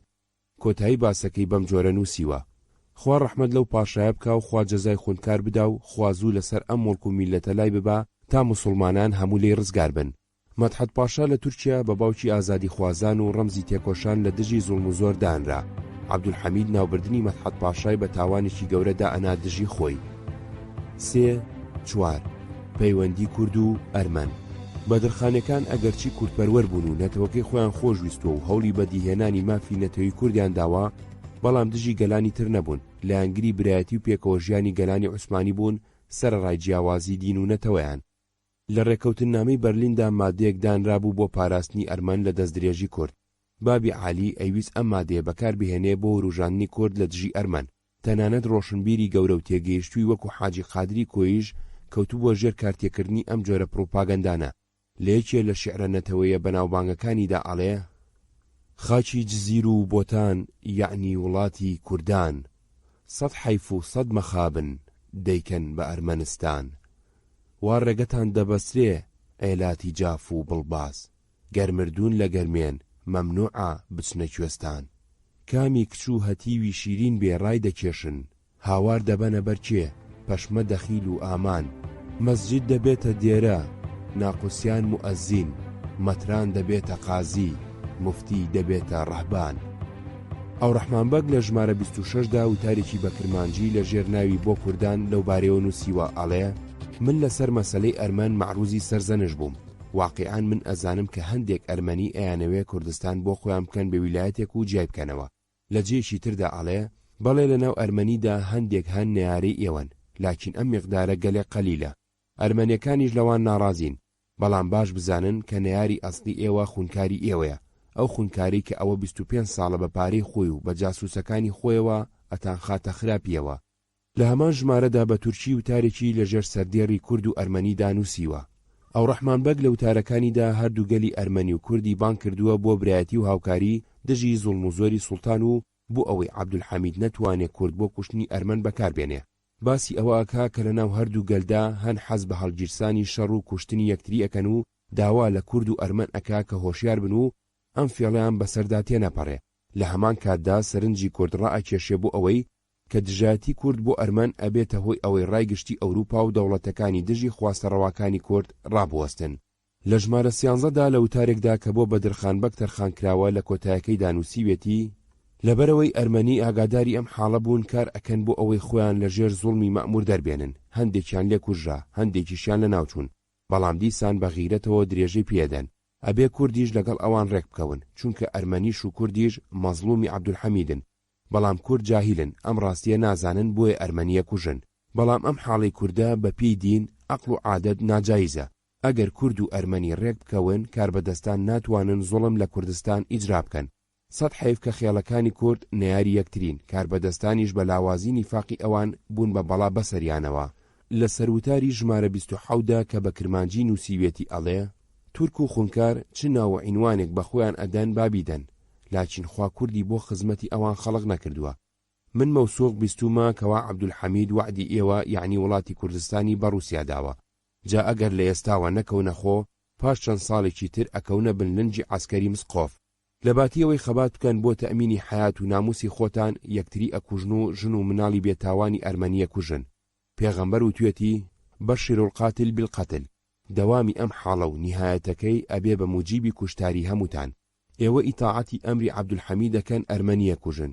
بۆچی ئەمری عەبدولحەمید لە حەدیسی پێغەمبەر مەزنترە، لە ئەمری خۆی تەعالا تەقەدومترە؟ عەبدولحەمید دەڵێ کە ئەرمەنی نەیاری ئێوەن، بەم قسەیە ئیخفالتانەکە. بۆچی ئێوە نازانن ئەرمەنی ناتوانن نەیاری ئێوە بکەن؟ نەیاری ئێوە ئەو خوونکارەیە کە وعدی وڵاتەکەی ئێوەی بە مسقۆف داوە. لە درێژەیە متارەدا نمونەیەک لە هەڵوێستی سەرکردەی ڕاپەڕینی گەورەی 1880 کوردان ئەگێڕێتەوە ئەنووسێ: من ئەزانم پێش چەند ساڵێ لەوان مەجلیسێ تەرتیب بوو تا ئەرمەنی بە کورد بەکوژ بدەن. شێخ عوبەیدوڵای مەرحوم لەو مەجلیسەدا حازر بوو. شێخی مەرحوم مرۆڤێکی زۆر عالم و متەقی بوو. اعترازی لەم ئەمرەی خوونکار گرت، جوابی دایەوە: ئەگەر ئەمڕۆ ئێمە ئەرمەن بێسەبەب بکوژین ڕۆژێک دێ میلەتێکی تریش ئێمە بکوژێ. لە سەروتاری ژمارە 29دا لە ژێر سەرناوی وەزعیەتی ئێستا و پاشەڕۆژی کوردستاندا بە کرمانجی نووسیوێتی ئەمە 10 ساڵە بە ئیفساد و تەشویقی خونکار شەڕی گەورە لە کوردستانە قەومێ و کەس ئاسایشی نەماوە، کەس ئومێدی چاکە ناکە، خەڵک هەموو چاوەڕوانی گۆڕینی ئیدارەی حکوومەتین، بۆ سەلامەتیمان هیچ ڕێگەیەکی تر نەماوە. 3.5 ئاڵاسواریەکانی حەمیدی لە سەروتاری ژمارە 28دا بە کرمانجی لە ژێر سەرناوی ئاڵاین سوارین حەمیدی دانووسیوێتی ئەم ئاڵاسواریانەی حەمیدی وەکو هەموو ئیجراعاتێکی تری خونکار بە نیەتێکی فاسی دانراون. من لەم جەریدەی خۆمدا ئەو مەسەلەیە تەشریحەکەم. لە شوێنێکی تری وتارەکەی دانووسیوێتی ئەسلی مەقسەد لە تەسیسی ئەم سوارانە ئەوە بوو لە وەختێکدا کە ئەرمەنی لە زوڵمی حکوومەت زۆر بێزار بوون عەدالەتیان خواست، زەکی پاشا ترسا کە کوردیش لە تاو زوڵمی حکوومەت خۆیان بدەنە لای ئەرمەنی و هەردوو میلەت پێکەوە دەست بکەنەوە. لەبەر ئەوە عەرزی خونکاری کرد ئیزنی دامەزراندنی ئەم ئاڵایانەی خواست. خونکاری ژەویست نیفاق بخاتە ناو میلەتان و ئەفرادی بندەستی خۆی، بۆیە فکرەکەی زەکی پاشای گەلێک مناسیب بینی و تا کورد جەلبی لای خۆی و لە ئەرمەنی دوور بخاتەوە، زوو فەرمانی دامەزراندنی ئەم سوارانەیدا. هەر لە متارەدا باسی ئەوە ئەکا کە سواری حەمیدی چۆن دەست درێژیەکەنە سەر مافی خەڵکو و لە تاڵان و دزی و ڕاوڕوود ناپونجێنەوە و خەڵکی چەند شکات ئەکەن و هاوار ئەبەنە بەر کاربەدەستانی حکوومەت، کەس لە شکاتەکانیان ناپرسێتەوە. لە هەمان ژمارەدا وتارێکی درێژتری بە هەمان ناونیشان بۆ هەمان مەبەست بە تورکی نووسیوە. ئەوەی گوێبیستی بوون بەشێ بوو لە کتێبی بەدەم ڕێگاوە گوڵچنین چەند لاپەڕەیەک لە مێژووی ڕۆژنامەوانی کوردی 1898-1958. 4. بابەتی ئەدەبی. 4.1 بڵاوکردنەوەی مەموزین. کوردستان لە پلەی یەکەمدا بۆ مەبەستی سیاسی دەرچووە، لەبەر ئەوە زۆرتر بابەتەکانی سیاسی بوون و کەمتر ئەدەبی. لە ژمارە 3دا نووسیوێتی کەوا هەندێ میر و ئاغای کورد نامەیان ناردووە داوایان کردووە کە باسی هەلومەرجی ئێستایان بۆ بنووسن و شعر و بەیتی کرمانجی بڵاو بکەنەوە، ئەویش بەڵێنیان ئەداتێ کە بەیت و شعر و حکایەتی قنجان بۆ بنووسێ. هەر لەو ژمارەیەشەوە دەستی کردووە بە بڵاوکردنەوەی مەموزینی ئەحمەدی خانی، ئەو نوسخەی کە ئەم شعرەکانی لێوەرگرتووە وەکو نووسیوێتی لەو کاتەدا کە ساڵی 1315 کۆچی 1898 زین بووە، 210 ساڵ لەو پێش نووسراوەتەوە. ئەگەرچی لە چاپی ئەم شعرانەدا هەڵەو کەم و کوڕی هەیە، بەڵام بێگومان لەبەر کۆنی ئەم دەستنووسە بۆ ساختکردنەوەی مەموزین گرنگیەکی گەورەی هەیە. ئێستا چارەنووسی ئەم دەستنووسە دیار نییە. 4.2 باسی حاجی قادری کۆیی. هەر بەهۆی جەریدەی کوردستانەوە ساڵی مردنی حاجی قادری کۆیی دۆزرایەوە. تا ژمارەسەی کوردستان نەدۆزرایەوە، کەس بەڕاستی ساڵی مردنی حاجی قادری نەئەزانی. لە ژمارەسەی کوردستاندا شعرێکی حاجی قادری کۆیی بڵاو کردوتەوە. لە پێشەکی شعرەکەدا نووسراوە عالمێک لە سۆران هەبوو ساڵی ڕابردوو وەفاتی کرد، ڕەحمەتی خوای لێبێ و خوا لە گوناهەکانی خۆش بێ. ناوی حاجی عەبدولقادر بوو. ئەم پیاوە تا لە ژیاندا بوو خەباتی زۆری کرد بۆ فێرکردنی عیلم و معریفەت. زۆری بەیت و شعری کرمانجیە نووسی، ئەیناردەوە بۆ سۆرانی وڵاتی خۆی، بەوەدا کە ئەم ژمارەی ڕۆژنامەکە ساڵی 1898 زین دەرچوو. ئەڵێ حاجی ساڵی ڕابردوو وەفاتی کرد، ئەو سازانرا حاجی قادر ساڵی 1897 مردووە. ئەو شعرەی لەگەڵ ئەم پێشەکێدا بڵاو کراوەتەوە بەم جۆرە دەست پێیەکە: زەمانە ڕسمی جارانی نەماوە، چراغی نازم و منشی کوژاوە. ئەم شعرە دوای ئەوە چەند جارێ بڵاو کراوەتەوە و لە دیوانەکەشیدا هەیە. 4.3 بابەتی تر. جگە لە مەموزین و ئەو شعری حاجی قادر، کوردستان شعرێکی تری کوردی بڵاو کردوتەوە کە ئەستایشی ڕۆژنامەکەیە. لاوی شێخ فەتاح لە شامەوە بۆی ناردوون، هەروەها چەند شعرێکی تورکیشی بڵاو کردوتەوە. کوردستان لە ژمارە 3دا باسی کتێبی ئەلهەدیە الحەمیدیە فی اللوغە الکوردیە بەم جۆرە نووسیوە. هەندێک خالیدی هەن لە قودسی شەریفن، یەکێ لەوان خاوەن فەزل و کەرەم شێخ یوسف زیائەدین پاشایە، خوا عومری درێژ و علمی زیاد بکە. پێش 6 ساڵ کتێبێکی داناوە ناوی ئەلهەدیە الحەمیدیە فی اللوغە الکوردیەیە. ئەم کتێبە وەک عەرەبی باسی ڕێزمانی زمانی کرمانجیەکە، وشەی کرمانجی کۆ کردوتەوە و لەم کتێبەدا نووسیونی. ماڵی ئاوا بێ بنچینێکی بۆ زمانی کرمانجی داناوە. من هیوادارم کە عالم و میر و پاشاکانی کورد ئەم کتێبە پەیدا بکەن. کتێبێکی زۆر باشە، لازمە عالمەکانی کوردیش بۆ زمانەکەی خۆیان شتێ بنووسن. 5 بابەتی مێژووی. 5.1 مێژووی میرانی جزیرە. لە ژمارە 8ەوە دەستی کردووە بە بڵاوکردنەوەی مێژووی حاکمەکانی جزیرە کە باوە باپیری خۆی بوون. سەرچاوەکەیشی وەکو خۆی ئیشارەتی پێ ئەدا چاپەکەی رووسیای شەرەفنامەی ئەمیر شەرەفخانی بەتلیسیە. ئەم بابەتە بە زنجیرە لە چەند ژمارەیەکیدا درێژەی هەبووە. 5.2 باسی بەدرخان بەگ. لە ژمارە 13دا وتارێکی مێژووی بە کرمانجی لەسەر بەدرخان بەگ و لە ژمارە 14دا وتارێکی تری بە تورکی نووسیوە. ئەم دوو وتارە بەیەخێکی مێژووی گرنگیان هەیە چونکە ئاگاداری بە نرخ و نەزانراویان تێدایە لەسەر دوایین شەڕەکانی بەدرخان بەگ لەگەڵ هێزەکانی عوسمانی و جیران و دوورخرانەوەی بەخاو و خێزانەوە بۆ کریت و ئینجا بۆ شام تا لەوێ کۆچی دوای یەکا.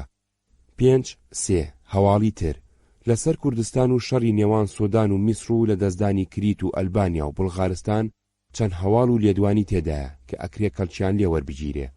6 لە ڕووی هونەری ڕۆژنامەوانیەوە. 6.1 شێوە و ڕوخساری. ئەگەرچی جەریدەی کوردستان لە میسر و سویسرا و بەریتانیا ئامادە و چاپ کراوە بەڵام لەبەر ئەوەی لە هەلومەرجێکی نائاساییدا دەرکرا و هەمیشە لە گوێزانەوەی ماڵ و چاپخانەکەیدا بووە خاوەنەکەیشی ڕاونراو بووە نەیتوانیوە بە ڕێک و پێچی لە کاتی خۆیدا دەربچێ هەرچەند ژمارەیەکی لە وڵاتێک و لە چاپخانەیەکدا چاپ کراوە. ئەم جەریدەیە دەوری بەیاننامەی سیاسی بینیوە. ڕوخساری دەرەوەی قەشەنگ و ناوی جەریدەکە بە خەتێکی گەورەی جوان نووسراوە. لە ژێر ناوەکەیدا 1350 کە ساڵی دەرچوونێتی نووسراوە. بۆ ناساندنیشی لە ژێر ناوەکەیدا بە تورکی نووسراوە بۆ ڕاپەڕاندنی کوردان و هاندانی بۆ فێربوونی سنعەت. لە لای ڕاستی بە کرمانجی نووسراوە هەرچی کاغەز بنێرێ بینێرێتە میسر بە ناوی خاوەنی ئەم جەریدەیە لاوی بەدرخان پاشا مێغداد مەدحەت بەگ هەر جارێ 2000 جەریدە بێ پارە من ئەنێرم بۆ کوردستان تا بیدەن بە خەڵک 15 ڕۆژ جارێک ئەنووسرێ. لە لای چەپی بە تورکی نووسراوە ژمارەیەک تا 3 لە میسر لە مەطبعەت الهیلال و ژمارە 4 تا 5 لە میسر لە مەطبعەی جەریدەی کوردستان و ژمارە 6 تا 16 کە لە جنێڤ دەرچوون لە چاپخانەی جەمعیەت اتفاق و قنجیا موسڵمانە و ژمارە 20 تا 21 لە میسر چاپ کراوە بێ ناوهێنانی چاپخانەکەی و ژمارە 23 لە هەندیە مەطبعە و ژمارە 24 کە لە لەندەن و ژمارە 25 و 27 لە ڤۆلکستن چاپ کراون بێ ناوهێنانی چاپخانەکە و ژمارە 28 و 30 کە لە فۆلکستن و ژمارە 31 کە دوا ژمارەیەتی لە ژنێڤ دەرچوون لە چاپخانەی ئینتیقام چاپ کراون. هەندێک لەو ناوانە ڕەنگە بۆ شوێنونبوون بێ لە جاسووسەکانی سوڵتان.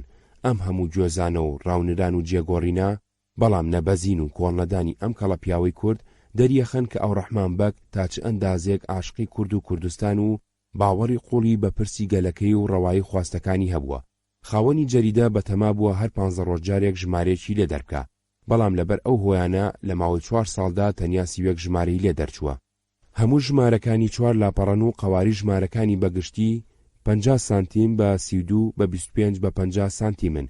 هەموو لاپەڕەکانی دابەش کراون بەسەر دوو ستوندا جگە لە ژمارە 20 و 23 کە لاپەڕەکانی دابەش کراون بەسەر سێ ستوندا هەمویان بە حرفی عەرەبی و بە ئیملای فارسی نووسراون. ناونیشانی جەریدەکە لە هەر کوێ بوو بێ لە لای چەپی لاپەڕەکە یەکەمیدا نووسراوە. ئەو ژمارانی لە ئەوروپا دەرچوون لەگەڵ هەندێک لەو ژمارانی لە میسر دەرچوون ئەدرەسی جەریدە و خاوەنەکەی بە حرفی لاتینی نووسراوە. 6.2 زمانەکەی.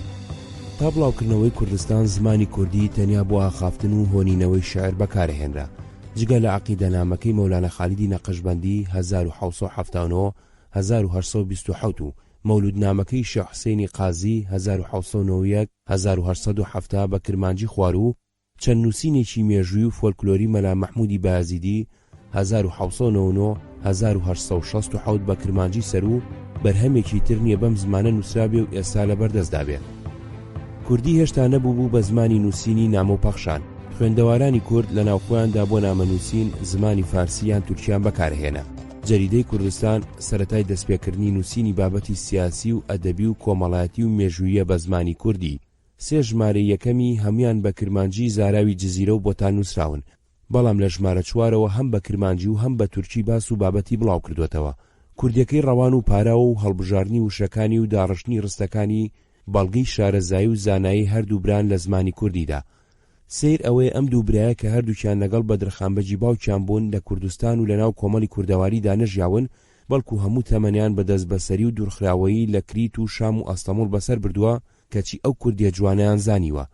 هەروەکو لە خوێندنەوەی بابەتەکانی کوردستاندا دەرەکەوێ پێ ئەچێ هەردوو برا زۆر چاک شارەزای زمانی تورکی و عەرەبی و فارسی بوون و ئەبێ زمانی ئەوروپی بە تایبەتی فەڕەنسیشیان زانی بێ. لە نووسینەکانیاندا ئاەتی قورئان و حەدیسی پێغەمبەر و مەسەل و شعری فارسی و عەرەبیان بەکارهێناوە بۆ ئەوەی بابەتەکانیان بەهێز و بەڵگەکانیان ڕەت نەکراوە بن. 6. بڵاوکردنەوەی ئەگەرچی ئەم جەریدەیە لە دەرەوەی قەڵەمڕەوی عوسمانی دەرچوو لە ناو دەوڵەتی عوسمانیدا قەدەغە بوو کە بینرابێ دەستی بەسەردا گیراوە و خەڵکی لەسەر گیراوە، لەگەڵ ئەوەشدا توانیوێتی خۆی بگەێنێتە دەستی خوێندەواران لە زۆر شوێنی وڵاتەکەدا و پەیوەندیان لەگەڵ دروست بکە. لە ژمارە 2دا تەقریرێکی کوردستانی بڵاو کردوێتەوە کە لە شامەوە بۆی چووە. لە ژمارە 5دا نامەیەکی تاهیربۆتی نووسیوەتەوە کە لە ئەدەنەوە پێی گەیشتووە باسی گەیشتنی جەریدەکە و پێخۆشحاڵی کوردەکانی ئەوێ بە دەرچوونی و داوا ئەکا ژمارەی زۆرتری بۆ بنێرێ. لە ژمارە 8دا نامەیەکی عەلی کوڕی حسێنی ئامەدی بە ناوی زاناکانی ماردینەوە بڵاو کردوێتەوە. لە ژمارە 13دا نامەی یەکێ لە ئەشرافی دیاربەکر کە ناڕەزایی لە زوڵم و زۆری کاربەدەستان دەرەبڕی و لە ژمارە 14دا نامەیەکی مەلا ساڵحی جزری لە ماردینەوە کە هێرش ئەکاتە سەر سوڵتان و لە ژمارە 15دا نامەیەکی مووسڵ کە باسی نائارامی و تاڵان و ڕاوڕوت ئەکا لە ناوچەکەدا چاپ کردووە. لە ژمارە 16دا نامەیەکی عەرەبی شێخ حەسەن سەرۆکی کۆمەڵی ئیسلاحیەی کە لە تەڕابلوسی شامەوە پێگەیشتووە بڵاو کردوێتەوە. ئامادەی خۆی دەرەبڕێ بۆ هاوکاری بۆ ئیسلاح و نێشتنی زوڵم. لە ژمارە 13دا باسی گەیشتنی پارەی یارمەتی بە جەریدەکە لە دیاربەکر و سلێمانی و ئەدەناکە و هەروەها باسی گەیشتنی نامەی شێخ محەممەد و ناردنەوەی وەڵامەکەیەکە. ئەم پەیوەندیانە جێگەی سەرنجن. دوور نییە ئەو ڕێکخراوەی سوورەیە بەدرخان باسیەکە دەستی هەبوو بێ لە ڕێخستنی پەیوەندی نێوان ڕۆژنامەکە و خوێندەوارەکانیدا. کوردستان وەکو خۆی نووسیوێتی جگەل لە کورد لەگەڵ چەندین زانای ئەڵمانی، نەمسایی، ئینگلیزی پەیوەندی هەبووە. ڕۆژنامەکەیان بۆ چوە و ئاڵوگۆڕی نامەی لەگەڵ کردوون. لەوانە زانای ئەڵمانی مارتین هارتمان. 7. پایی لە جوڵانەوەی کوردایەتیدا. جەریدەی کوردستان وەکو یەکەمین تەقەلای دەرکردنی ڕۆژنامەی کوردی و وەکو نوێنەرەوەی ئایدیۆلۆژی سیاسی هەڵبژاردەی ئەو سەردەمەی کۆمەڵی کورد، وەکو داهێنانی شێوەیەکی نوێی خەبات لە پێناوی سندنی مافی نەتەوەییدا کارێکی ئەوەندە گەورەیە ئاگونجێ بە نقطەی وەرچەرخاندا بنرێ لە مێژووی بزوتنەوەی ڕزگاری نەتەوەی کووردا. چەند تێبینیەک. 1. ئەو کارتەی کە مەدحەت بەگ لەگەڵ یەکەمین ژمارەی کوردستاندا بە فەڕەنسی بڵاوی کردوێتەوە، دکتۆر فەرهاد پیرباڵ دۆزیوێتیەوە و کردوێتی بە کوردی و وێنەی فەڕەنسیەکەی و تەرجمەی کوردیەکەی بڵاو کردوێتەوە. 2. دکتۆر کەمال فواد لە وتارێکدا کە بۆ ژمارەیەکی گۆڤاری ڕووناچی بەغداد 1969 نووسی بوو، بۆ یەکەم جار پشت ئەستور بە نووسینەکەی کوردستان ساڵی مردنی حاجی قادری کۆیی ڕاست کردەوە. 3. زۆری تێکستەکانی وەرم گرتوون ئەوانەشیان کە بە لاجەی کرمانجی ژوور نووسراون گۆڕیەوە بۆ لاجەی کرمانجی خوارو، بەڵام بە زۆری و شەگەلی ئەسلی وتارەکانم بەکارهێناوەتەوە. ئەوانەیان کە لە تورکیە و کراون بە کوردی لە بڵاوکراوەکەی بنکەی گەلاوێژ وەرگیراون. 4. ئەو سەردەما زاراوگەلی کۆوار و گۆڤار و ڕۆژنامە وەکو زاراوەی ڕۆژنامەوانی نەزانراو بووە. زاراوەکانی غەزەتە کە لە گازێتی زمانە ئەوروپایەکان و جەریدە کە لە ئەجەریدەت العەرەبیەوە وەرگیراوە بەکارهێنراون. ئەوان خۆیان چ زاراوەیەکیان بەکارهێناوە بۆ بڵاوکراوەکانیان، منیش هەمان و شەم بەکارهێناوە. پێم باشە وەکو بەشێ لە مێژووی ڕەوتی زمانی ڕۆژنامەوانی کوردی ئەم وشەگەلە لە زمانی کوردیدا بە زیندویی بمێننەوە. ئەوەی گوێبیستی بوون بەشێ بوو لە کتێبی بەدەم ڕێگاوە گوڵچنین چەند لاپەڕەیەک لە مێژووی ڕۆژنامەوانی کوردی 1898 1958. 8.2 کورد تەعاون و تەرەقی غەزەتەسی. 1. شۆڕشی دەستوری لە تورکیا. لە ئەنجامی ئەو جوڵانەوە سوپایەدا کە ئۆردوی تورک لە سالۆنیکەوە دەستی پێکرد و گەیشتە ئەستەموڵی پایتەخت، سوڵتان عەبدولحەمید ناچار بوو ئەوە قبوڵ بکە کە سەر لە نوێ قانونی ئەساسی دەستور ڕابگەێنرێ و سەڵتەنەت مەشروتە بێ. هەڵبژاردننی مەبعوسی ناوچەکان کرا. مەجلیسی مەبعوسان و مەجلیسی ئایان پێگاتن و لە 24 تەمووزی 1970دا کۆبوونەوە. هەر لەو ڕۆژەدا ڕۆژنامەوان و نووسەرەکانی پایتەختیش کۆبوونەوە و بڕیاریاندا ئیتر پرۆڤەی نووسینەکانیان بۆ سانسۆر نەنێرن. بەم جۆرە دوای 30 ساڵ سانسۆر و دەمکوتکردن، وتار و هەواڵ لە ڕۆژنامەکانی عوسمانیدا بە ئازادی بڵاوکرایەوە. بەهاری ئازادی دەستی پێکرد. لە چەند هەفتەی یەکەمدا ژمارەی ڕۆژنامەکانی ئەستەمبوڵ کە لە پێش شۆڕشدا تەنیا 3 ڕۆژنامە بوون بە 15 ڕۆژنامە و ڕۆژنامەی سیاسی و ڕۆژنامەی حیزبی دەستیان کرد بە دەرچوون. کوردیش کەڵکی لەم ئازادیە وەرگرت. 2. کورد تەعاون و تەرەقی جەمعیەتی.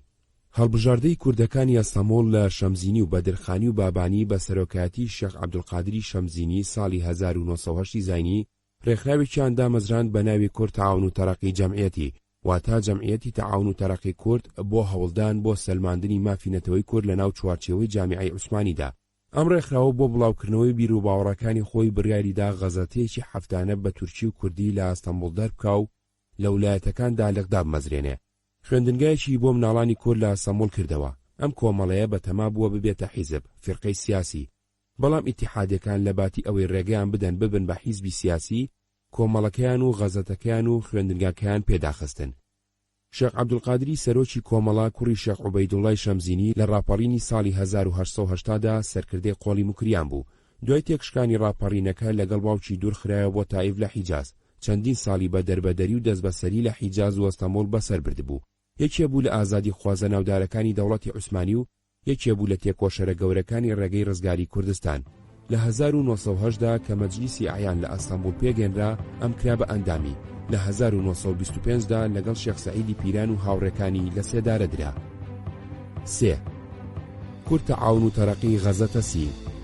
ژمارەیەکی لە 11 زیلقعدەی 1326 کۆچی بەرامبەر 22 تشرینی دووەمی 1324 ڕۆمی 1970 زاین دەرچووە. دواژمارەی کە نۆهەمە لە 8 محەڕەمی 1327 کۆچی حەڤەی کانونی دووەمی 1324 ڕۆمی 1990 زاین دەرچووە و ئیتر داخراوە. بەسەریەکەوە هەمووی 88 لاپەڕەیە. خاوەنی ئیمتیاز و بەڕێوەبەری سولەیمانی عەلی تەوفیق پیرەمێرد 1867 1950 و سەرنووسەرەکەی ئەحمەد جەمیل دیاربەکری 1872 1941 بووە. پیرەمێرد لە وتارێکی دانووسیوێتی ئەڵێ بەوە دەنازم کە غەزەتەی کورد لە ئەستەمبوڵ من خاوەن و سەرنووسەری بووم. 3.1 هۆی دەرکردنی کورد تەعاون و تەرەقی غەزەتەسی بۆ مەبەستێکی سیاسی دەرکراوە. لە ژێر ناوی غەزەتەکەدا بە تورکی نووسراوە جەمعیەتە گواستە نەشر ئەفکاری دەر، واتە هۆی بڵاوکردنەوەی بیرۆڕای کۆمەڵەیە. سولەیمانی عەلی تەوفیق کە ساحێبی ئیمتیازی غەزەتە و مدیر و محەڕیری بووە، لە سەروتاری ژمارەیەکیدا بە تورکی مەبەستی لە دەرکردنی ڕوون کردوتەوە. لە دوا لاپەڕەی هەمان ژمارەدا بەیاننامەکەی جەمعیەت کە لە لاپەڕەی یەکەمیدا بە تورکی نووسراوە بە کوردی لە ژێر سەرناوی مەقسوودی گردەوەبوونی جەمعیەتدا نووسیوەتەوە. لەم بابەتەدا ئامانجی کۆمەڵەکەی بەڕوونی باس کردووە و نووسیوێتی جەمعیەتی ئێمە نیزامنامەی بۆ هەموو تەرەفێ ناردووە، وەکو لەوەدا نووسیوێ مەقسوودمان ئەمەیە: حکمی قانونی ئەساسی کە لەگەڵ شەریعەتدا ڕێک دەکەوێ محافەزە بکەین. ئەوی لازمە بۆ تەرەقی قەومی نەجیبی کورد هەمووی ڕێک بخەین، مەعاریفیان، حاڵخۆشیان، ڕێکەوتنی ناوخۆیان، ئاشبوونەوەی لەگەڵ هاووەتەنیان، بەخصوص لەگەڵ ئەرمەنیان بێنی نەجێ. لە ڕێی محافەزەی دەوڵەت و میلەتی عوسمانیدا بە عەزمێکی مەحکەمی دینی بە یەک وجودی میلی ڕۆح ببەخشین. ئەگەر لە پاش گردبوونەوەی مەجلیسی مەبعوسان ببین بە فرقەی سیاسی گۆڕینی قانونی ئەساسی بە ڕەنگی قبوڵ دەکەین، ئەو حەقی مەقامی گەورەی خەلیفەی موسڵمانان و سەڵتەنەتی عوسمانیان نەگۆڕێ، هیچ میلەتێ خۆی لە میلەتێکی تر زیاتر نەگرێ. جەمعیەتی ئیتیحاد و تەرەقی عوسمانی ئەو دەستور العەمەلە کە نووسیویە بۆ سەلامەتی وەتەن، بۆ تەرەقی هەمومان زۆر چاکە، ئێمەش وا دەچین بەڕێوە. 3.2 نووسەرەکانی نووسەرەکانی هەردوو بەشی تورکی و کوردی غەزەتەی کورد تەعاون و تەرەقی لە کوردە ناسرا و ناودارەکانی دانیشتووی ئەستەمبوڵ بوون و خەڵکی ناوچەی جیاوازی کوردستان بوون. لەناو ئەوانەدا خەڵکی سلێمانی، هەولێر، دیاربەکر، ئەرجیش، مەلاتیە، بەتلیز، ئەرزنجان هەبوون. سولەیمانی عەلی تەوفیق کە دواتر بە حاجی تۆفیق بەجی پیرەمێرد ناوی دەرکرد کە خاوەنی ئیمتیاز و بەڕێوەبەر و نووسەری غەزەتەکە بووە، هەڵگری بڕوانامەی حقوق بووە. بەر لە دەرکردنی ئەم غەزەتەیە بە تورکی و فارسی لە ڕۆژنامەکانی ئەستەمبوڵ و تاراندا باس و بابەتی بڵاو کردوتەوە و بە تورکی شێری سەرکەوتووی نووسیوە. ماوەی 4 ساڵ خاوەنی ئیمتیازی غەزەتەی ڕەسملی کتابی تورکی بووە. لەم غەزەتەیەشدا وەکو دەرەکەوێ دەوری سەرەکی هەبووە. جگەل لە سولەیمانی عەلی تەوفیق چەند کەسێکی تریش هەر بە ناوی سولەیمانی عەلی سەیفوڵڵا، سولەیمانی عەلی فەتحی، سولەیمانی عەلی عین حیلمی بابەتی سیاسیان نووسیوە. من خۆم پێم وایە ئەم ناوانەیش هەرهی پیرەمێرد بوون، بەڵام بۆ شوێنینی ئەم ناوانەی بەکارهێناوە، چونکە دواتریش لە ڕۆژنامەی ژیندا هەمان کاری کردووە، بە ناوی جیاجیاوە شیعر و وتاری بڵاو کردوتەوە. دیاربەکرلی ئەحمەد جەمیل کە سەرنووسەری غەزەتەکە بووە، ئەویش بەشداریەکی دیاری هەیە بە ناوی خۆیەوە لە زۆری ژمارەکانیدا بە تورکی وتاری نووسیوە. ئیسماعیل حەقی بابان کە یەکێ لە کوردە ناسراوەکانی ئەستەمبوڵ و مامۆسای زانکۆ بووە، ئەویش چەند وتاری بە تورکی تێدا نووسیوە. لە ژمارەیەکدا کوردەکان و کوردستان و لە ژمارە 3دا وتارێکی تر و لە ژمارە 4دا شوێنی جوگرافی و سیاسی کورد. ڕەنگە بۆ خوێنەری کورد شتێکی تازە بێ کە دوو لەو نووسەرانەی لەم غەزەتەیەدا بابەتی سیاسیان نووسیوە و داکۆچیان لە مافی کورد کردووە، لە مێژووی کووردا بە کوردپەروەر نەناسراون. یەکێکیان سلێمان نەزیف و ئەویتریان بەدیعزەمان مەلا سەعیدی کوردیە. سلێمان نەزیف بە ئیتیحادیەکی تورکپەرستی دژی کورد و بەدیعزەمان بە شێخێکی کۆنەپەرستی تەریقەتی نەورەسی ناسراوە، کەچی بەدیعزەمان مەلا سەعید کوردی لە زۆری ژمارەکانی غەزەتەی کووردا چەندین وتاری بە کرمانجی و بە تورکی نووسیوە. ئامۆژگاری کورد و مەبعوسەکانەکە، گیر و گرفتەکانی کۆمەڵی کورشی ئەکاتەوە و چارەیان بۆ دیاریەکە. سلێمان نەزیفیش لە چەندین وتاریدا بە زمانی تورکی باز لە کورد و کوردستانەکە و ڕەخنە لە کاربەدەستانەگرێ سەبارەت بۆی کوردستانیان پشتگوێ خستووە. حەیدەری زادە ئیبراهیم کە خەڵکی هەولێر بووە لە ئەستەمبوڵ گەیشتۆتە پلەی شێخولئیسلام و دوای دامەزرانی دەوڵەتی عێراق لە بەغداد بووە بە وەزیر، یەکێکی تر بووە لەوانەی بە شێعر بەشداری غەزەتەکەی کردووە. هەروەها مەلاتیەلی بەدری، ئەرزنجانلی حەمدی سلێمان، حسێن پاشا زادە سلێمان، ڕکانی زادە سەید محەممەد عیسمەتوڵڵا، نەوەی شەرەفخانی بەتلیسی، ئەحمەد مەزەر زادە مەزەر و چەند کەسێکی تر باس و بابەتیان بە تورکی تێدا نووسیوە. جگە لە پیرەمێر کە شێعر و وتاری بە کرمانجی خوار و بڵاو کردوتەوە، یەکێ لە نووسەرە بە بڕشتەکانی بەشی کوردی کە لە زۆری ژمارەکانیدا بابەتی بە کرمانجی سەرو نووسیوە، کەسێکە بە ناوی سەیاح ئەحمەد شەوقی کە خەڵکی ئەرجیش بووە، هەروەها محەممەد تایر جزری و موچی خەلیل خەیاڵی. سێ زمانەکەی غەزەتەی کورتە عاون و تەرەقی بە تورکی عوسمانی و کوردی نووسراوە. کوردیەکەی هەردوو شێوەی تێدایە، بەشە کوردیەکەی لە چاو بەشە تورکیەکەیدا زۆر کەمە. دیارە ئەمەش ئەبێت چەند هۆیەکی هەبوو بێ.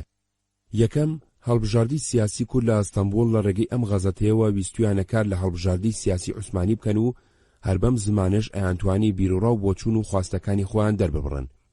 دووەم، ئەوسا زمانی کوردی هێشتا وەکو زمانی نووسین لە قۆناغی سەرەتاییدا بوو، نە ئەوەندە نووسەری کوردی نووس پەیدا بووە و نە ئەوەندەش خوێندەواری کوردە بووە.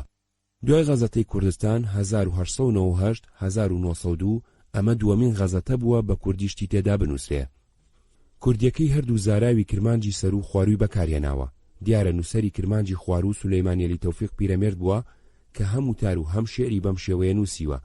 ناوی کەسێکی تر بەرچاو ناکەوێت کە بەم زاراوەی نووسی بێ، لە کاتێکدا ناوی چەندین کەس بەرچاوەکەوێ کە بە زاراوی کرمانجی سەر و نووسیویانە، وەکو بەدیعزەمان مەلا سەعیدی کوردی، سەیاح ئەحمەد شەوقی، محەممەد تایر جزری. من تورکی نازانم تا بتوانم لە ناوەڕۆکی بابەتە تورکیەکان کۆڵمەوە. بۆز ئەرسەلانی بڵاوکەرەوەی غەزەتەکە ئەگەرچی هەموو بابەتەکانی خستۆتە سەر ڕێنووسی لاتینی، بەڵام نە بابەتە تورکیەکانی کردووە بە کوردی و نە بابەتە کوردیەکانیشی کردووە بە تورکی. خۆزگە کەسێکی شارەزا ئەم کارەیە کرد، بەمەش خزمەتێکی گەورەی مێژووی سیاسی و ڕۆژنامەوانی کوردیە کرد. لێرەدا من هەر لە بابەتە کوردیەکانی و ئەوەندەی بەچاو سەرباسی بابەتە تورکیەکانی ئەبین و ئەوەندەی بۆز ئەرسەلان لە پێشەکەیدا باسی هەندێک لە بابەتە تورکیەکانی کردووە بازەکەم، لەبەر ئەوە بێگومان ئەم لێکۆڵینەوەیەم ناتەواوە. 4 بابەتەکانی. 4.1 بابەتی سیاسی. غەزەتەکە بۆ مەبەستی بازرگانی یان ئاینی یان ئەدەبی دەرنەکراوە، بۆ مەبەستێکی سیاسی و بۆ بڵاوکردنەوەی بیر و بۆچوونی سیاسی ڕێکخراوێکی کوردی لە وەرچەرخانێکی مێژووی گرنگی ناو دەوڵەتی عوسمانیدا دەرچووە. 4.1 یەکێتی ڕیزەکانی کورد. خۆخۆری کورد و ناکۆچی ناوخۆی کە بە درێژایی مێژوو دەردێکی کوشندەی ناو جوڵانەوەی کورد بووە، نووسەرانی غەزەتەی کورد ئەم دەردەیان کردووە بە یەکێ لە بابەتە سەرەکیەکانی غەزەتەکەیان و لە چەندین وتاری تورکی و کوردیدا باسییان کردو و داوایان لەگەلی کورد کردووە یەکگرت و یەکدڵ و یەک دەستبن. مەلا سەعیدی بەدیعزەمان لە وتارێکدا کە بە کرمانجی لە ژمارەیەکی دانووسیوێتی ئامۆژگارەکانی بە ئەیگەلی کورد دەست پێکاو ئەڵێ: ئەیگەلی کوردان، لە ئیتیفاقدا قووەت، لە ئیتیحاددا حەیات، لە برایەتیدا سەعادەت، لە حکوومەتدا سەلامەت هەیە. باش گوێ بگرن، من شتێکتان پێ ئەڵێم، ئێوە بزانن 3 جەوهەرمان هەیە پاراستنی خۆیان لە ئێمە ئەوێ. 1 ئیسلامیەت کە خوێنی هەزاران شەهید لە نرخەکەیدا دراوە. 2 ئینسانیەت کە لازمە ئەم خۆنەزەرا خەڵقیدا بە خدمەتە عەقلی و جوامێرانی و ئینسانیەتی خۆ نیشانی دنیا بدەین. 3 میلەت هەمەیە. ئەبێ کورد 3 شت بپارێزن: ئیسلام و ئینسانیەت و قەومیەت و ئەڵێ کورد 3 دوژمنی هەیە ئەیانەوێ لە ناوی بەرن: هەژاری کە بەڵگەکەیشی ئەوەیە 40,000 حەماڵی کورد لە ئەستەمبوڵدان، نەزانی و نەخوێندەواری بە دەلیلی ئەوەی لە 1000 کەس تەنیایەکی ئەتوانێت ڕۆژنامە بخوێنێتەوە و ناکۆچی و دووبەرەکی و دوژمنایەتی کە کورد لاواز ئەکەن و هێزی تێدا ناهێڵن. مەلا سەعید بۆ بەگژاچوونی ئەم 3 دوژمنە پێی وایە پێویستمان بە 3 شمشێرەیە: شمشێری عەدل و مەعاریف، شمشێری پێگاتن و تەبایی نەتەوەیی، شمشێری پشت بە خۆبەستن نەک پشتبەستن بە بێگانە. لە کۆتاییدا بەم جۆرە ئامۆژگاری کوردانەکە: خوێندن خوێندن خوێندن و دەسیەکگرتن دەسیەکگرتن دەسیەکگرتن. سەیاح ئەحمەد شەوقی لە ژمارەیەکیدا لەژێر سەردێڕی ئەیگەلی کوردان دانووسیوێتی هۆشیار بن. vê فرسەتە هایە تەرەقێ وندا نەکەن، تەرەقی دبێژنە زانینە سنعەت و معاریف، خوێندن و خۆش دەربازکردنا وڵاتیە. ئیتیحاد دبێژنە ئیتیفاقا بێ وڵاتیە خۆ ڕابراف لەبێ، لاکین دین ji hemê tişt مشەڕەفترە، لازمە شەریعەت چی ئەمر کریە بۆی ڕێهەڕێن. شەریعەتە محەممەدێ زوڵم، غەدر، دزی، تاڵان، خەراب بە ئیتیفاقی مەنع کریە.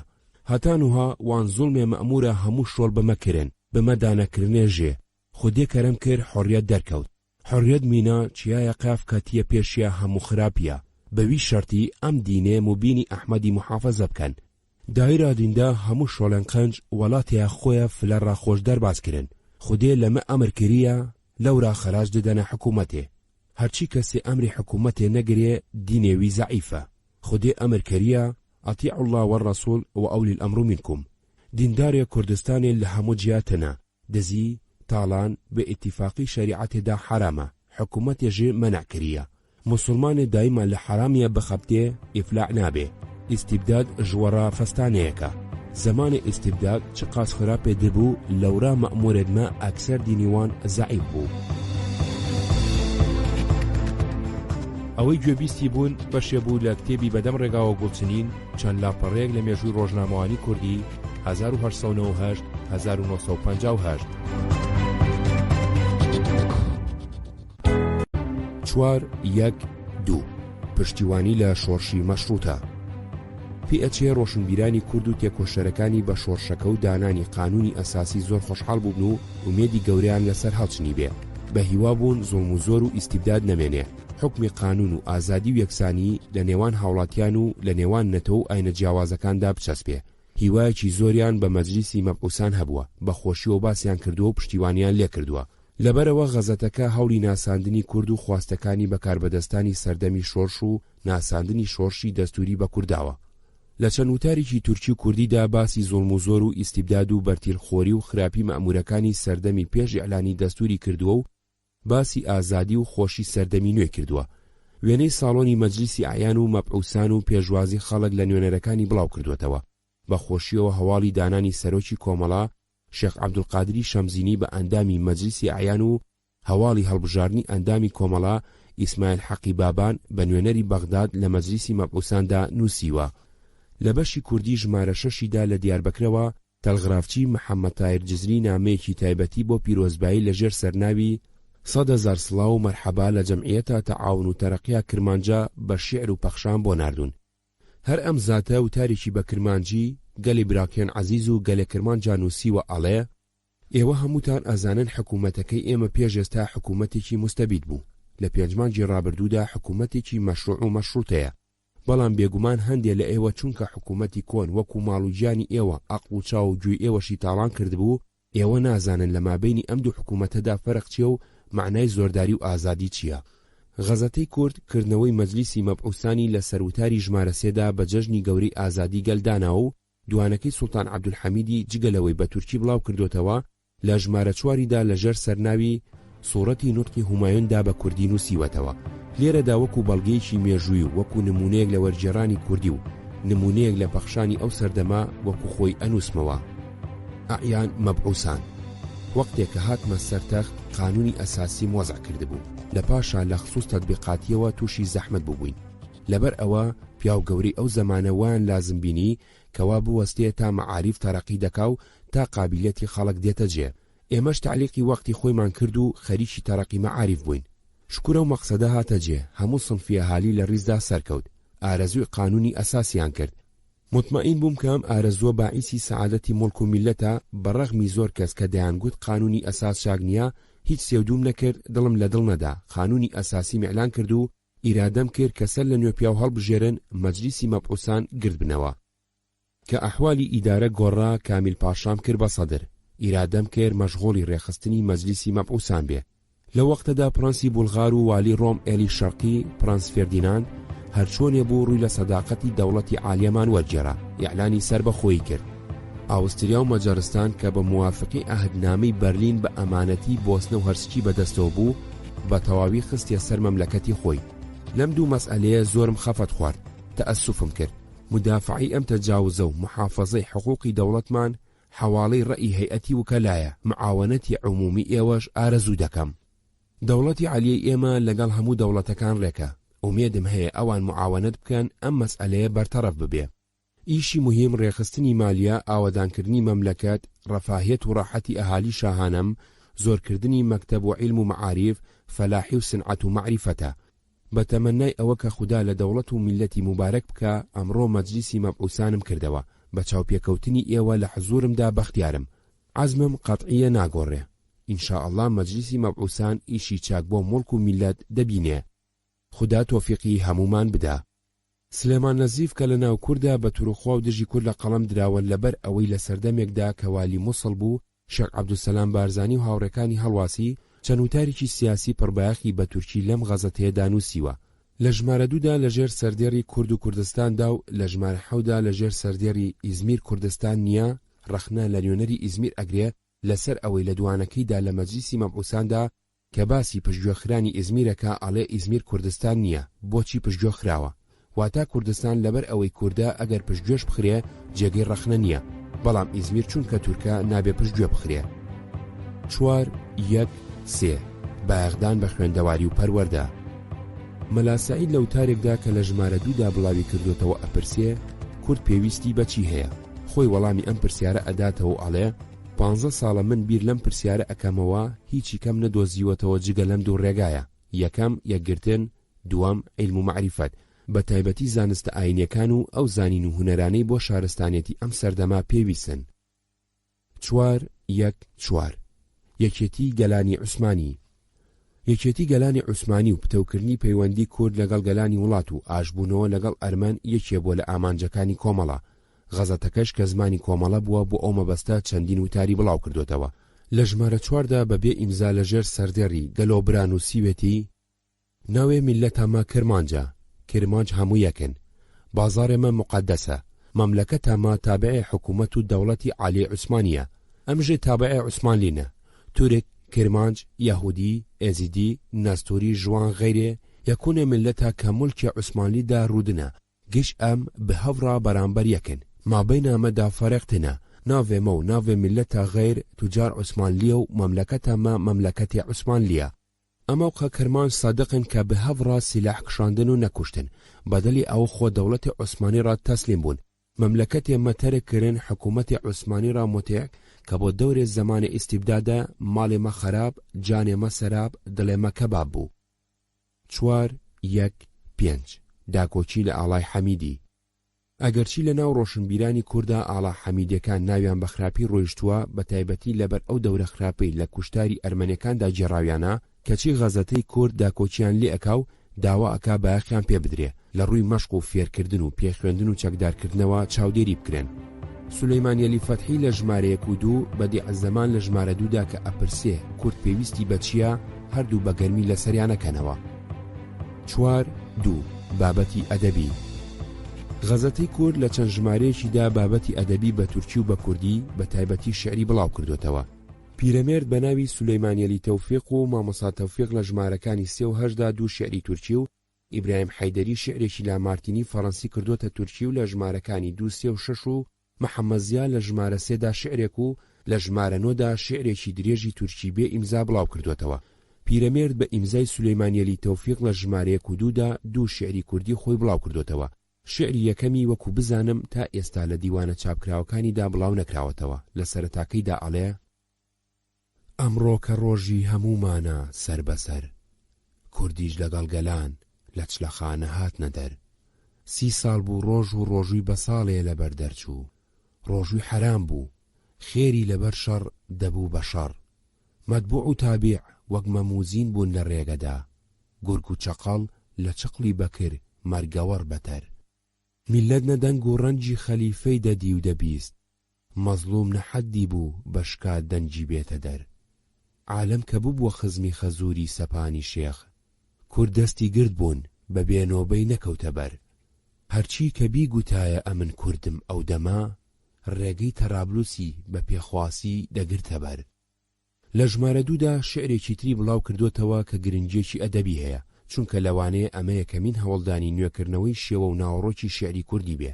شعرەکەی پیرەمێرد بەم جۆرە دەست پێیەکە: لەسەر بەردێ هەڵۆیە هەڵفڕی کەوتە هەوا بێغەم، هەوای سەید و شکاری کەوتە سەر تا کەوتە سەر عالەم، هەوایەکی غروری کەوتە سەر خۆی زۆر لە بەرزانی، پەڕی جیف کرد و بایباڵی ئەدا هەتاکو دەیتوانی.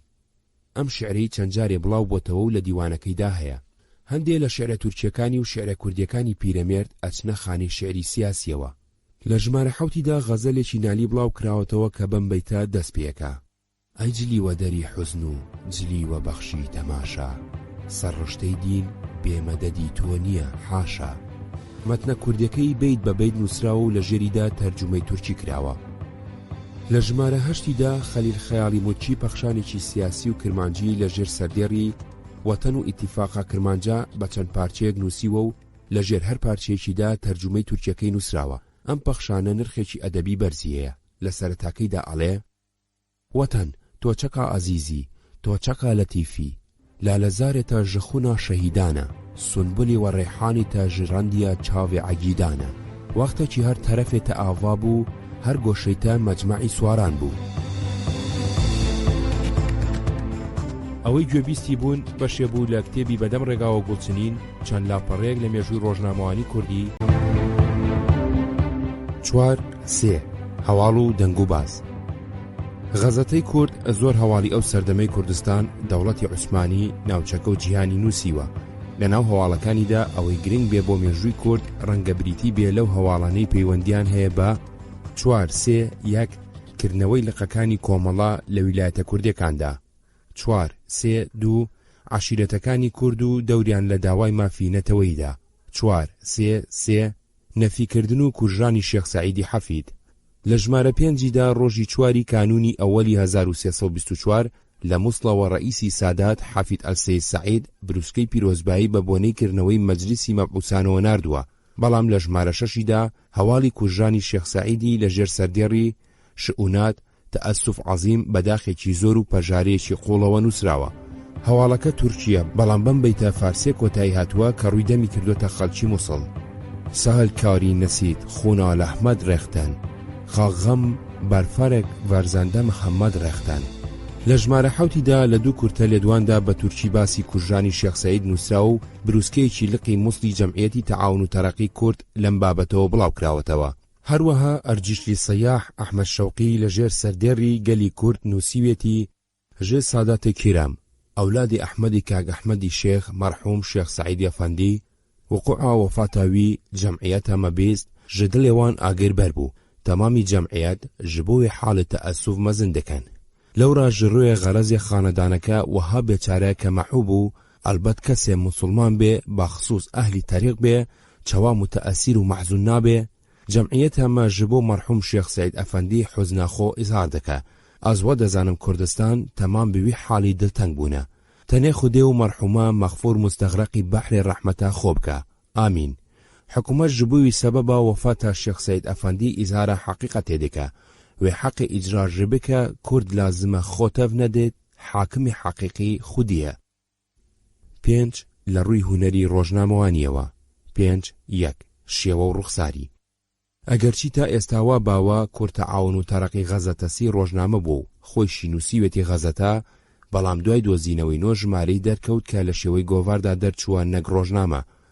هەموو لاپەڕێکی سێستونی تێدا نووسراوە. شوێنێکی تایبەتی بۆ بەشی کوردی تەرخان نەکراوە، بەڵکو هەر جارەی لە شوێنێکدا نووسراوە و تێکەڵاوی بابەتە تورکیەکان کراوە.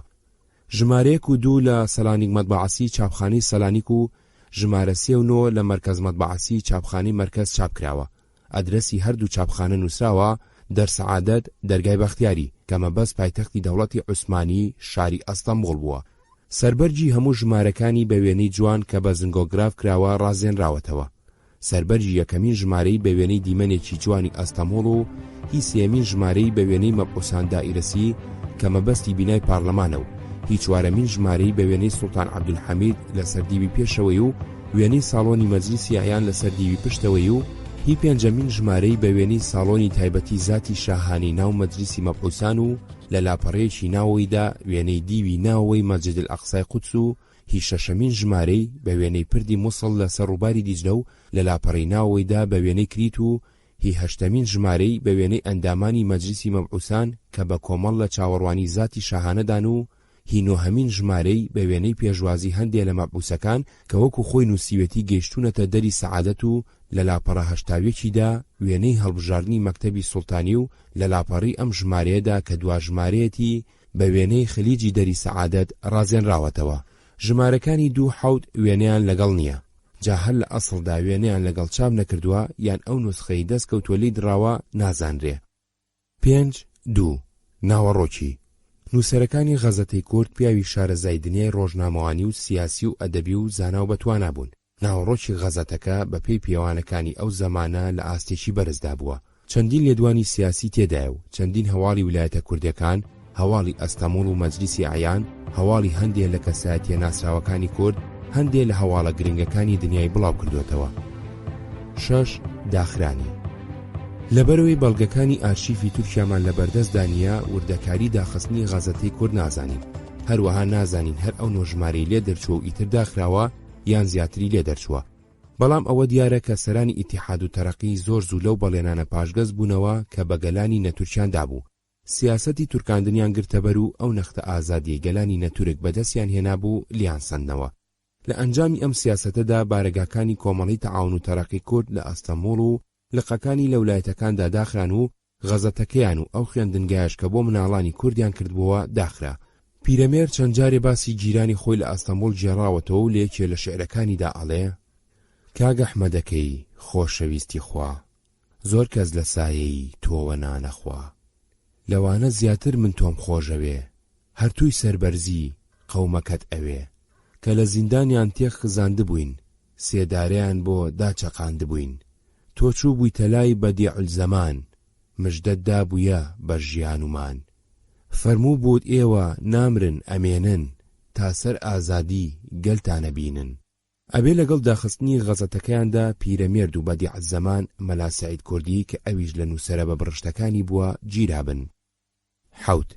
چیرۆکی دۆزینەوەی غەزەتەی کورد تا ئەم ساڵانی دوایی کەس هەواڵ و دەنگ و باسی ژمارە ئەسڵەکانی نەئەزانی. چەند وتارێکی لەسەر نووسرا بوو کە گرنگترینیان ئەوە بوو جەلیلی جەلیل نووسی بووی. ئەویش خۆی غەزەتەکەی نەدی بوو، بەڵکو پشتی بەستە بوو بە نووسینی نووسەرێکی ئەرمەنی. ئیتر هەموو ئەوانەی کە باسییان کردبوو خۆیان ژمارەکانیان نەدی بوو، بەڵکو ئاگاداریەکانی یەکتریان نووسی بووە تا محەممەد ئەمین بۆز ئەرسەلان سەر لە نوێ ژمارەکانی 1 نۆی بە ئۆفسێت چاپ کردەوە و هەموو نووسینەکانی هێنایەوە سەرپیتی لاتینی و پێشەکی و پەراوێزی بۆ نووسی.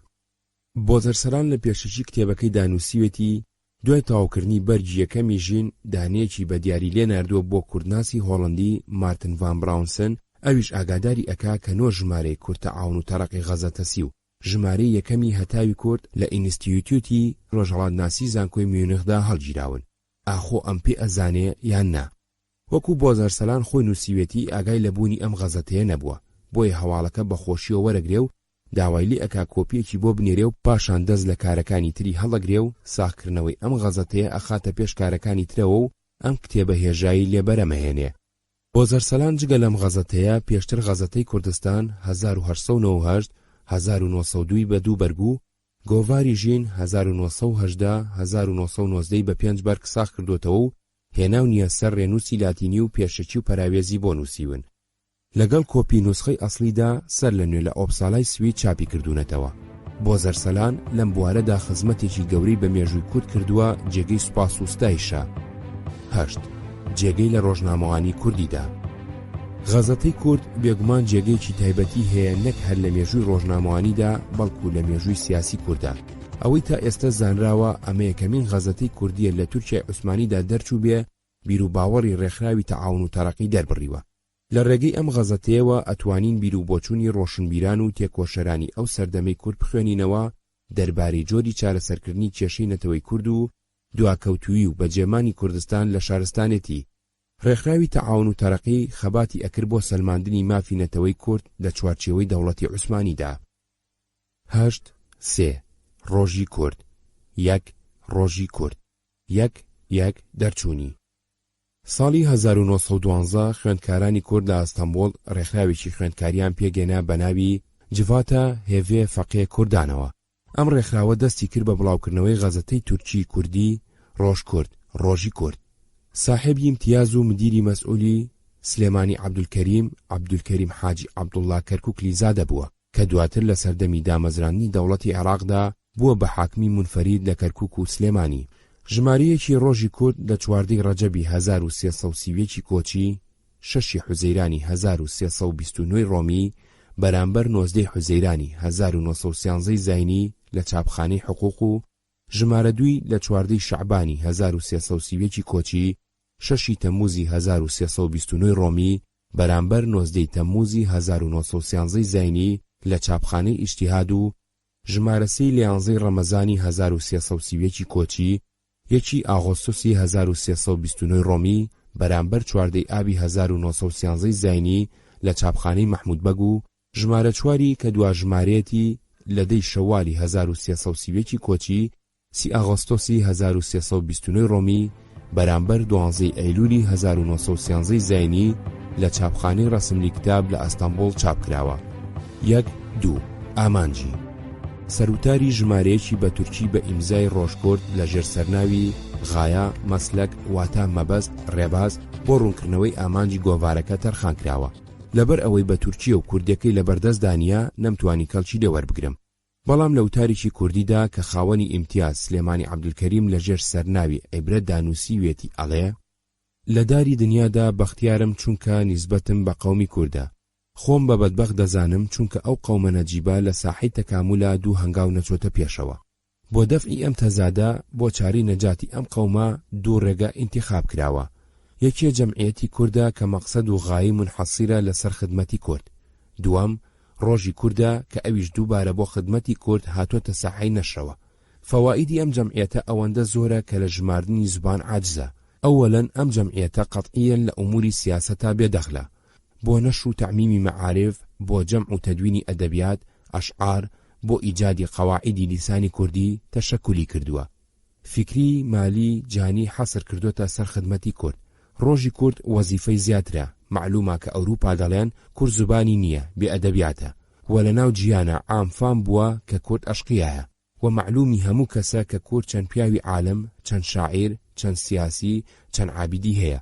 ڕۆژی کورد ئەم وەزیفانەی دەرعوهدە کردووە کە ڕەدی ئەم ئەرجیفانە بکە.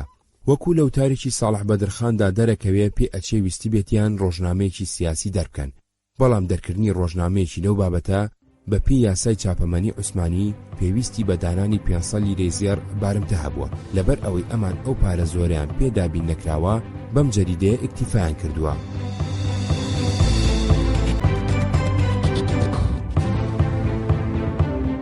1-3 نووسەرەکانی ڕۆژی کورد بە دوو زمانی تورکی و کوردی دەرچووە. بەشە تورکیەکەی زۆرتر لە بەشە کوردیەکەی.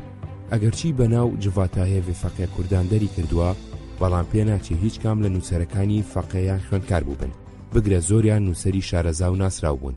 ئەوانەی بە تورکی تێیدا نووسیویانە دکتۆر عەبدوڵڵا جەودەد، بابانزادە ئیسماعیل حەقی، بابان عەبدولعەزیز، محەممەد ساڵح بەدرخان، جگە لە ناوی خۆی میمسین ئازیزی، ئەبوو ڕەوشەن و بابی ڕۆشۆی بەکارهێناوە، کەرکووکلی نەجمەدین، خەربوتلی حەبە، فەخری، مەدحەت، سلێمانیەلی مەسعود، بولغارستانلی تۆغان، لوتفی فکری، حسێن شکری، ئەرغەنلی مەعدەنلی یاجیم، بەنی ئەردەڵانی ئەلفمیم.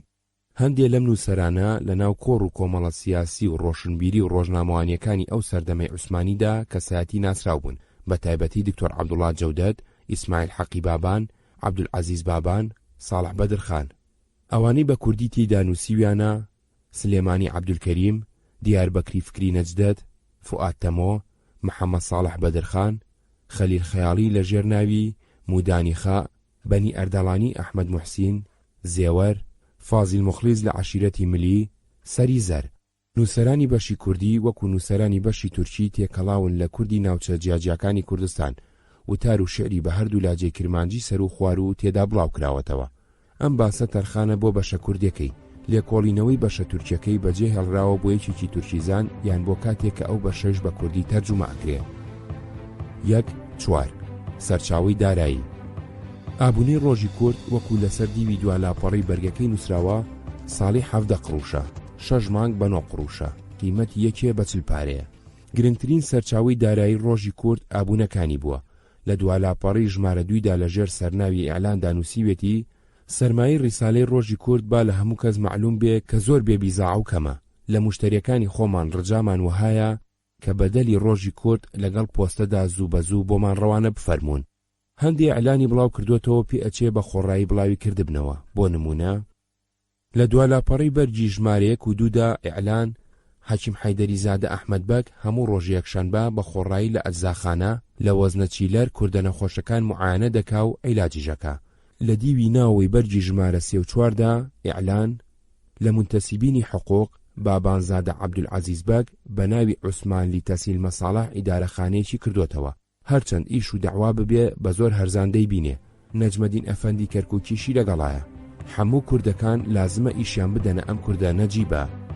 2.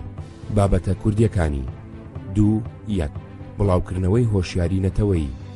حاجی قادری کۆیی ئەو ماوەی لە ئەستەمۆڵ ژیاوە کاری لە زۆری ڕۆشنبیرە کوردەکانی سەردەمی خۆی و نەوەکانی دوای خۆشی کردووە.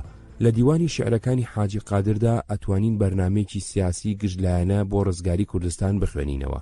کاریگەری بیرروبۆچوونەکانی حاجی لە بیرروبۆچوونەکانی هەڵبژاردەی کووردا ڕەنگی داوەتەوە و دیارە. خەلیل خەیاڵی و ساڵح بەدرخان کە دوو ڕۆشنبیری ئەو سەردەمە بوون لە چەندین وتاری خۆیاندا بۆ سەلماندنی بیرروڕاکانی خۆیان و بەهێزکردنی بەڵگەکانیان شعرەکانی حاجی قادریان کردووە بەشایەت. مودانیخە خەلیل خەیاڵی لە ژمارە 2دا لە ژێر سەردێڕی پیرۆزناوەدا کە مەبەستی پیرۆزنامەیە نووسیوێتی هەژمارە ئەوەلێ ڕۆژناوەیەوە من خوۆند گەلێک پێ چاونور و دڵخۆش بووم.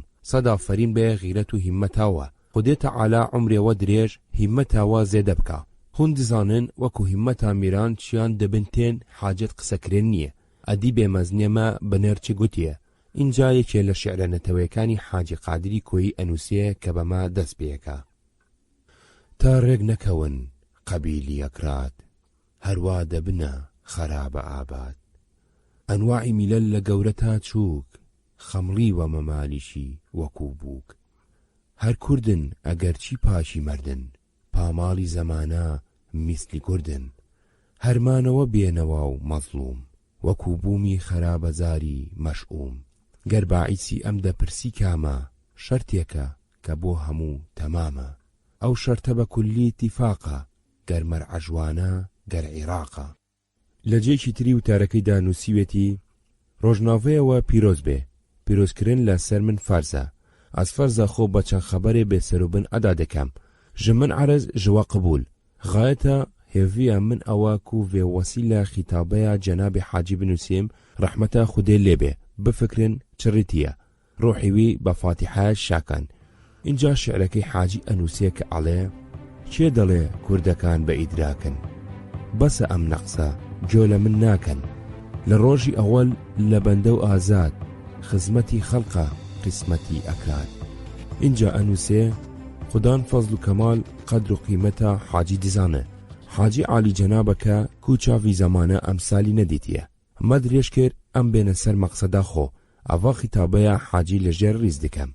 لێرەدا شعرانەتەوەیە درێژەکەی حاجی ئەنووسێتەوە سەلام اللهی منی كل يوم لە ئەسحابانی ساحبی غیرەت و دین 4 ملیۆنە کوردستان نفوسی بە قسەی ئالی تەخمین کە نووسی هەمویان شێری بێشەن حاتەمی جوود لە شەڕدا کێوی جوودی و بەحری مەحدود وەلاکن فایدەی چی هەرچوو مەرجن لە دەعوادا لەگەڵ یەکتر بەمەرجن لە گوێی گانوستون هەرچەند دەشێرن وەکو کەروێشکی چاوازا و کۆرن کوڕێکی وانە بوەستێتە سەر پێ بزانێ چۆنە هەرکەس کەوتە سەر ڕێ بکا سەیری جەریدە و حاڵی میلەت کتێبی تازە و تاریخی دەوڵەت بزانێ تا چ قەوماوە لە ئەتراف سەراپا ئاگرە ئەتراف و ئەکناف ئەگەر کارێک نەکەن لەم بەینەداز و مەمالی کاتێکی زانیت لەدەست چوو بە غەیری ڕۆمی و ئینگلیز و ڕووسی بێحەدن دەوڵەتان ناویان بنووسی لە جێ خۆیان هەستاون بەغیرەت لە دنیا نێوی خۆیان ناوە دەوڵەت سەراپا ساحبی سکە و سوپاهن وەکو جەم ساحبی تەخت و کولاهن لە تەدبیری ئوموری موڵکی خۆیان شەریکن پینە دۆز و شاو و گاوان لە هەر وەختەیەکێکی هاتە هاوار لە جوتیار و شوانی و ئەهلی بازار لە جۆشین و لە نێشە مێشی هەنگن بە من چی کافرن یان فەرەنگن وەکو بیستومە بۆ دەفعی مەسایب ئەمە تەدبیری کورت و فکری سایب لە دەشت و دێ و ویلایەت ببنە ئەحباب وەکو شەخصێکی واحید بن لە هەر باب لاولاتر وەها نۆش بێتە سەردەی لە بۆتان تا بەبان و سەرحەدی ڕێی ببینە یەک لە تەعلیم و لە نووسین جلو بەرگ و زبان و ڕسم و ئاین مودانی ئەنووسێ ڕۆژنامەکەتان بە سوورەتی سەلاحەدینی ئەیوبی خەمڵیوە ئەو سەلاحەدینەی 600 ساڵ ناو میێرانی و عەدالەتی ئەو تەواوی دنیای گرتەوە و عالەم باسی کردووە و ئەکا کەچی کورد ئاگای لەو قسەیە نییە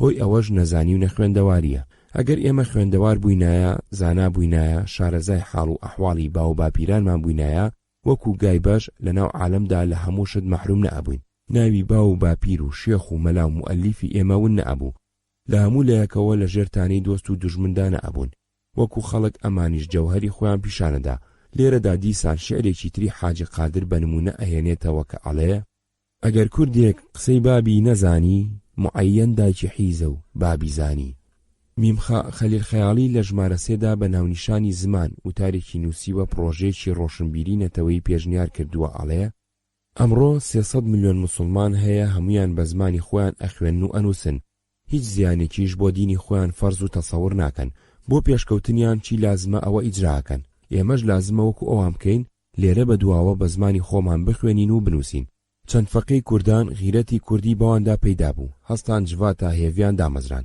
پاشان ڕۆژنامەی ڕۆژی کوردیان دەرکرد بە دڵ و گیان خەباتەکەن لازمە ئێمەش ئاری ئەوام بکەین ئەم ئاریکردنە فەرزە واجبە لەسەر ئێمە بێ ئاریکردن لە دنیادا هیچ ناکرێ ئەوی کووردا ئار و ناموس و غیرەتی کوردێتی تێدایە و لە تانەی دۆست و دوژمن ئەقەهرێ و شەرم ئەکا با ئاری ئەوام بکە ئەم ئاریکردنە جۆرا و جۆرە هەندێک بە قەڵەمی خۆی هەندێک بە عیلمی خۆی هەندێکی کە بە ماڵ هەموو ئەوەش بۆ پێشەوەبردنی کوردانە کورد ئەمڕۆ محتاجی چین ئێمە ئەوانە بڵین 1 بۆ زوو خوێندن و نووسین حرفێک 2 لەسەر تەرزێکی نوێ ئەلفبایەک 3 بۆ زانینی تەواوی زمانی کوردی قاموسێک 4 علمی حاڵێک 5 تاریخی باو باپیرانە کورد و عنعنەیان 6 وڵاتی کوردان و عادەت و تەبعی ئەوان و میقدار و ناوی عەشیرەتەکانیان 7 کتێبی حساب 8 بۆ زمانی کوردان سەرف و نەحوێک 9 تەرجمەی حاڵی گەورەکانی کورد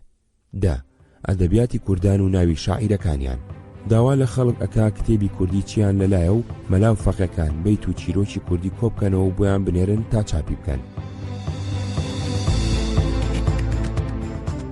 ئەوەی گوێبیستی بوون بەشێ بوو لە کتێبی بەدەم ڕێگاوە گوڵچنین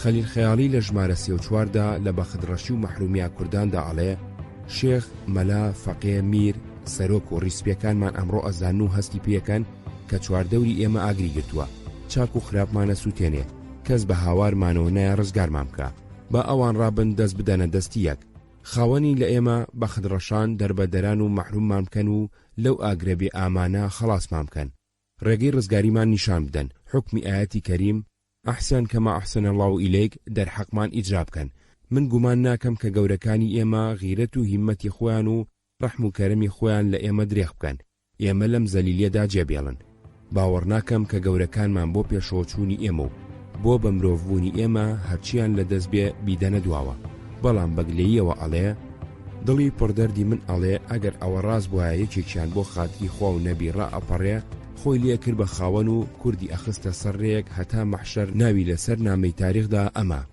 بۆ سەلماندنی بۆچوونەکەی خۆی بەشێ لە دێباچەکەی مەموزینی ئەحمەدی خانی بەشایەت ئەهێنێتەوە ئەڵێ کرمانج پڕکەماڵن ئەمما یەتیم و بێمەجالن فی الجملە نەجاهیل و نەزانن بەڵکو سەفیل و بێخودانن گەردی هەبوایە مەژێ خودانەک عالی کەرەمەک لەتیفەدانەک علم و هونەر و کەمال و ئیزعان شعر و غەزەل و کتاب و دیوان خانی لەم شعرەدا ناوی مەلای جەزیری عەلی حەریری و فەقی تێرانە هێنێ خەیاڵی ئەڵێ ئەمڕۆ لە ڕووی ئەرزدا چەند دەوڵەت و میلەت هەیە محەممەد ساڵح بەدرخان میمسین ئازیزی لە ژمارە دوودا لە ژێر سەردێڕی هوشیار بن چوارچێوەی پرۆژێکی بۆ کاری ڕۆشنبیری نەتەوەی کورد پێشنیار کردووە و ئەڵێ ئەبێ باش بزانین کە ئەمڕۆ حاڵی ئێمە وەکو حاڵی نەخۆشیەکە لە سەرمەرگدا بێ، دۆست چاو بەگریانە و دوژمن ڕوو بە پێکەنین، هەرچی چاوی بڕیوەتە میراتی ئێمە یەکجار شاد و بەکەیفە، ئیتر ئێمەش ئەبێ هەموو زانا و نەزانای ئێمە هەموو چاوی خۆیان بکەنە و دەست بدەنە دەستی یەکتری بۆ سەلامەتی کوردان تێبکۆشن، وڵات لە تەهلوکە خەڵاس بکەن بۆ ئەوەی لەمە دووە ئێمەش لە بەردەم دۆست و دوژمندا سەری خۆمان بەرز بکەینەوە. ئەمڕۆ 6 ملیۆن کورد زیاتر هەیە، بەڵام 100 حەیف ناویان لە ناو میلەتاندا نایەتەوتن. بۆ کوردێک چەند شەرم ئەبێ وەکو ناوی گەلان دێ کەس ناڵێ کوردی ژەیە، چونکە کورد نەخاوەنی عیلم و معریفەتن، بۆیە ئیشی دنیا و سیاسەت نازانن، نەخاوەنی مەوجودیەتێکی بەهێزن، لەبەر ئەوە کەسیش ئەوان ناناسێ. ئەمڕۆ مێژوویەکی کوردان نییە، کورد نازانن بەر لە ئێستا خاوەنی چی بوون و چه خزمەتێکی نەوعی خۆیان و ئیسلامەتیان کردووە. ئەمڕۆ غەزەتەیەکی کوردی نییە، ناتوانن خۆیان لە تەعەدا لە حیلە و دەسی سیاسی خۆیان محافەزە بکەن. خوێندن و نووسینی کرمانجی نییە، تا ئێستا کەسێک کتێبێکی سەرف و نەحوی تەدوین نەکردووە.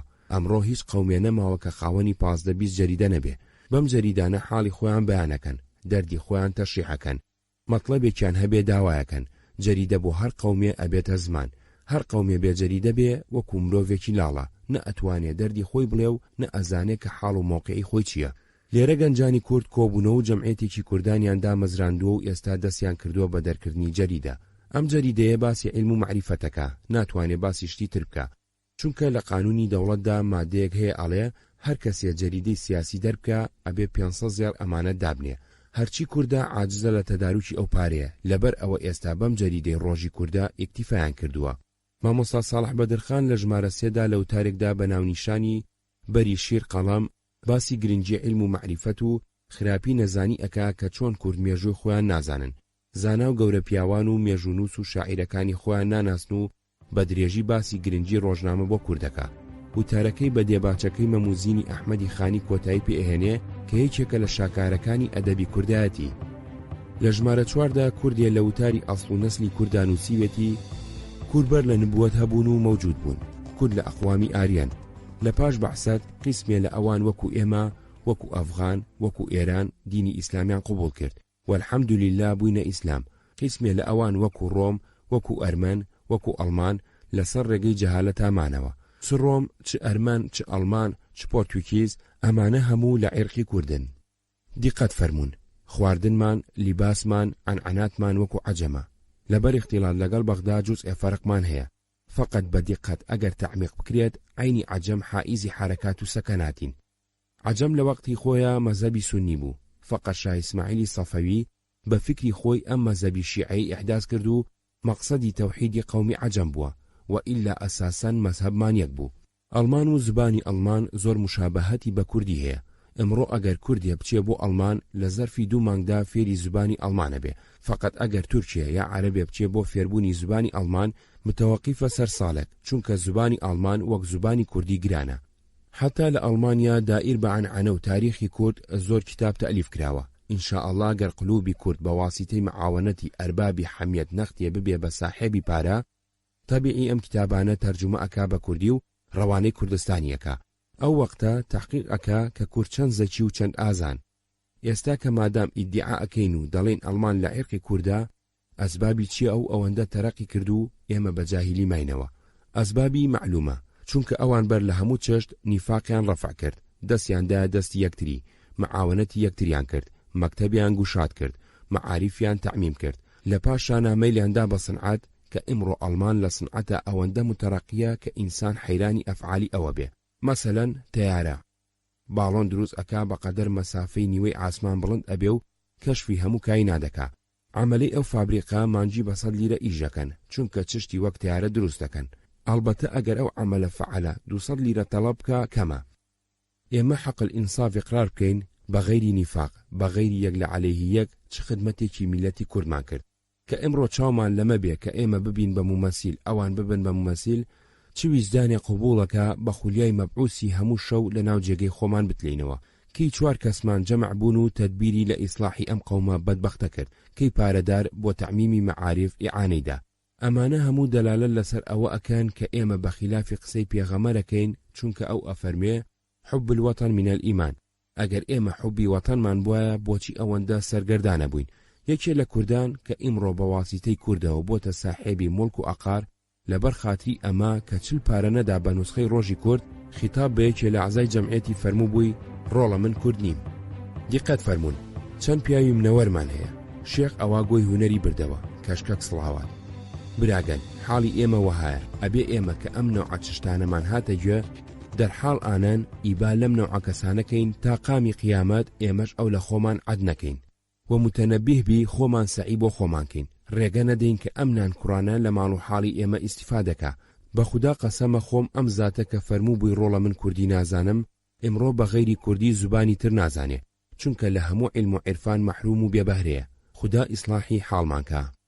لە ژمارە 4 بەنی ئەردەڵانی لە تاریشی بۆ ڕووناکی نووسیوێتی شەوی درێژی بێڕەحم لە موحیتی ئێمەدا ئەمەندەی دەوام کرد ئەمەندە ئومێدی مەحوو کردەوە کە دڵی کۆمەڵی کورد ئاوێنەی قەلبی هەموو ژەنجیێنە. هەموو کۆمەڵێ بە دەرەجەی خۆی لە تاریخی ئینسانیەتدا جێگایەکی بەرکەوت تەئمینیمانی خۆی کرد. ئێمە هێشتا لە ناو تاریشیدا نەجاتمان نەبوو.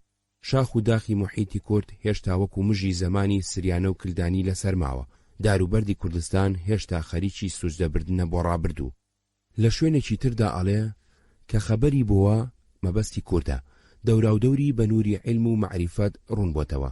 وەسعەت کە وای لێهات بۆمانی خۆمان ئەمەندە بکۆشین ئەمەندە هەوڵ بدەین کە عنعانەی چەند هەزار ساڵەی کۆمەڵ نەخەینە بەرپی بێگانە نەبین بە ژێردەستەی ئەموو ئەو.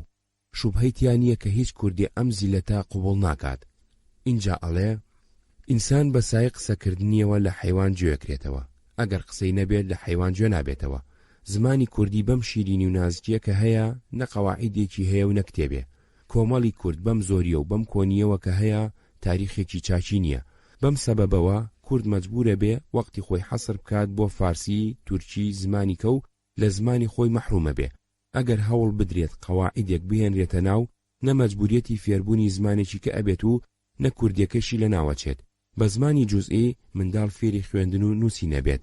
تا ئەڵێ بۆ ئەم مەسئلە فیداکارانی کورد جەمعیەتێکمان کردوێتەوە بە ناوی جەمعیەتی هێوی بۆ بڵاوکردنەوەی مەعاریف. ئەوە کە لە دەست بێت کۆتایی ناکات فقط محتاجە بە 3 چشت. 1. هیممەت و بەرەکەتی مەشایخ و عولەما و تەشویقیان. 2. ئەشعار ئەدەبیات تاریخ ضەرب المەسەل. 3. ئیعانە. میمخا لە ژمارە 4دا ڕوو ئەکاتە گەورەکانی کورد ژمەزنێ کوردان ڕا دوای ئەوەی گلەیەکی زۆریان لێ ئەکاو ئەڵێ لەکوێ ئالی ئەیوب و مەروانی کوردی ئالی عەناس لەکوێ والی سەنەندج و بەگزادەی ڕەواندز لەکوێ میری جزیر و بۆتان لەکوێ حاکمی سۆران و بابان. سەری خۆتان هەڵبڕن حاڵی کوردان ببینن چۆن لە دەستکافری دوور لە ئیمان ئەو وڵاتەی کە ئێوە بە ماڵی خۆتان و بە گیانی خۆتان خاوەنیتانە کرد و لە ڕێی موسڵمانیدا خوێنیان ئەڕەشت مەدرسەیان نەکردەوە ئەمڕۆ بێخاوەن ماوەتەوە. ئەو کوردەی کە ئێوە لە گیانی خۆتان زیاتر خۆشتانەویست ئەمڕۆ زەلیلە لە بنپیاندایە.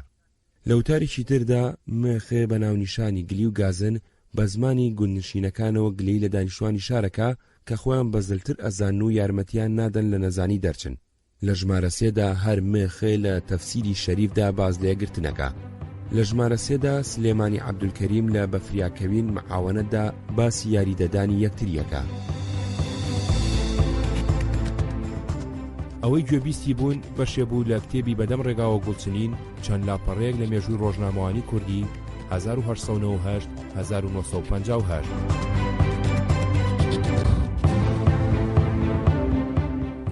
دوو نوێکردنەوەی سیستەمی پەروەردە. سلێمانی عەبدولکەریم لەژێر سەرناوی منداڵ بۆ زوو فێری خوێندن نابێدا داوای گۆڕین و نوێکردنەوەی سیستەمی خوێندن و پرۆگرامەکانی فێربوونەکە و ئەنووسێ. لە شاری کووردە بەدبەختەکاندا منداڵ بۆچی زوو فێری خوێندن نابێ و منداڵی فەڕەنگ بۆچی بە 6 بە 7 ڕۆژ فێری خوێندن و نووسین دەبێ. منداڵی ئێمە لەبەرچی لە مەکتەب ڕادەکا و مەیلی تەحسیلی نییە. ئەم دەردە تووشی حەمولایە بووە. دەوای ئەم دەردە ئاسانە کەس نایکات. دیقەت فەرمون جەهالەت چەند خراپە.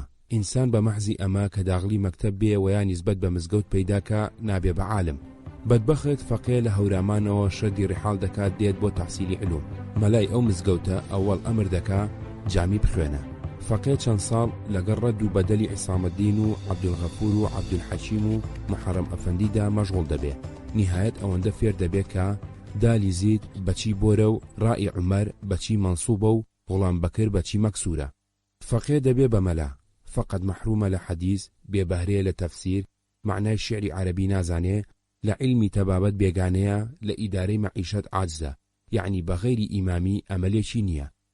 لە شوێنێکی تری وتارەکەی دانووسیوێتی بۆ خاتری خوددا ئەگەر 1000 کەس ماهی یەک بێچوو بدا دەکاتە 1000 بێچوو. بەم 1000 بێچووە چ مدەڕیز، چ تاریخشناس، معلمی جوغرافیا پەیدا دەبێ. ڕۆژی 2 ساعت لە یەک جێدا چەند فەقێ هەیە جەمعیان دەکا و بە جەمعی ئەم دەرسە مفیدانە بە ئەوان دەڵێن. حیفە برای دینمان نەزانن معنای حکوومەت چییە، مەجلیسی مەبعوسان وەزیفەی چییە، دەوڵەت چییە و ئەگەر مطلق بێ بۆچی خراپە، ئەگەر مەشروطە بێ بۆچی چاکە، نەزافەت چییە، ئەگەر ئینسان محافەزەی نەزافەت بکە دەبێ نەتیجەی چلۆن بێ، فایدەی تاریخ و جوغرافیا چییە، بۆش دەبێ ئینسان لە علمی حقوق، لە علمی اقتصاد شارەزا بێ، سەمەرەی چییە، قانون چییە، علمی زەراعەت بۆچی چاکە. ئەمانە یەک خەزنەیە، چیمیایە. ئمڕۆ پیاوێک کە مطلع بێ بەسەر ئەمانە تەئمینی ئیدارەی خۆی دەکات، برای دینی لەو ئیستیفادە دەکات، فکری ئیسلام منەوەر دەبێ، محتاجی گاور نابێ، متەمەدین دەبێ، دەژی نائیلی ڕەفاه و سەعادەت دەبێ. لە شوێنێکی کە دانووسیوێتی بینەوە سەر بەحسی مناڵەکان مەیل ناکا بە تەحسین.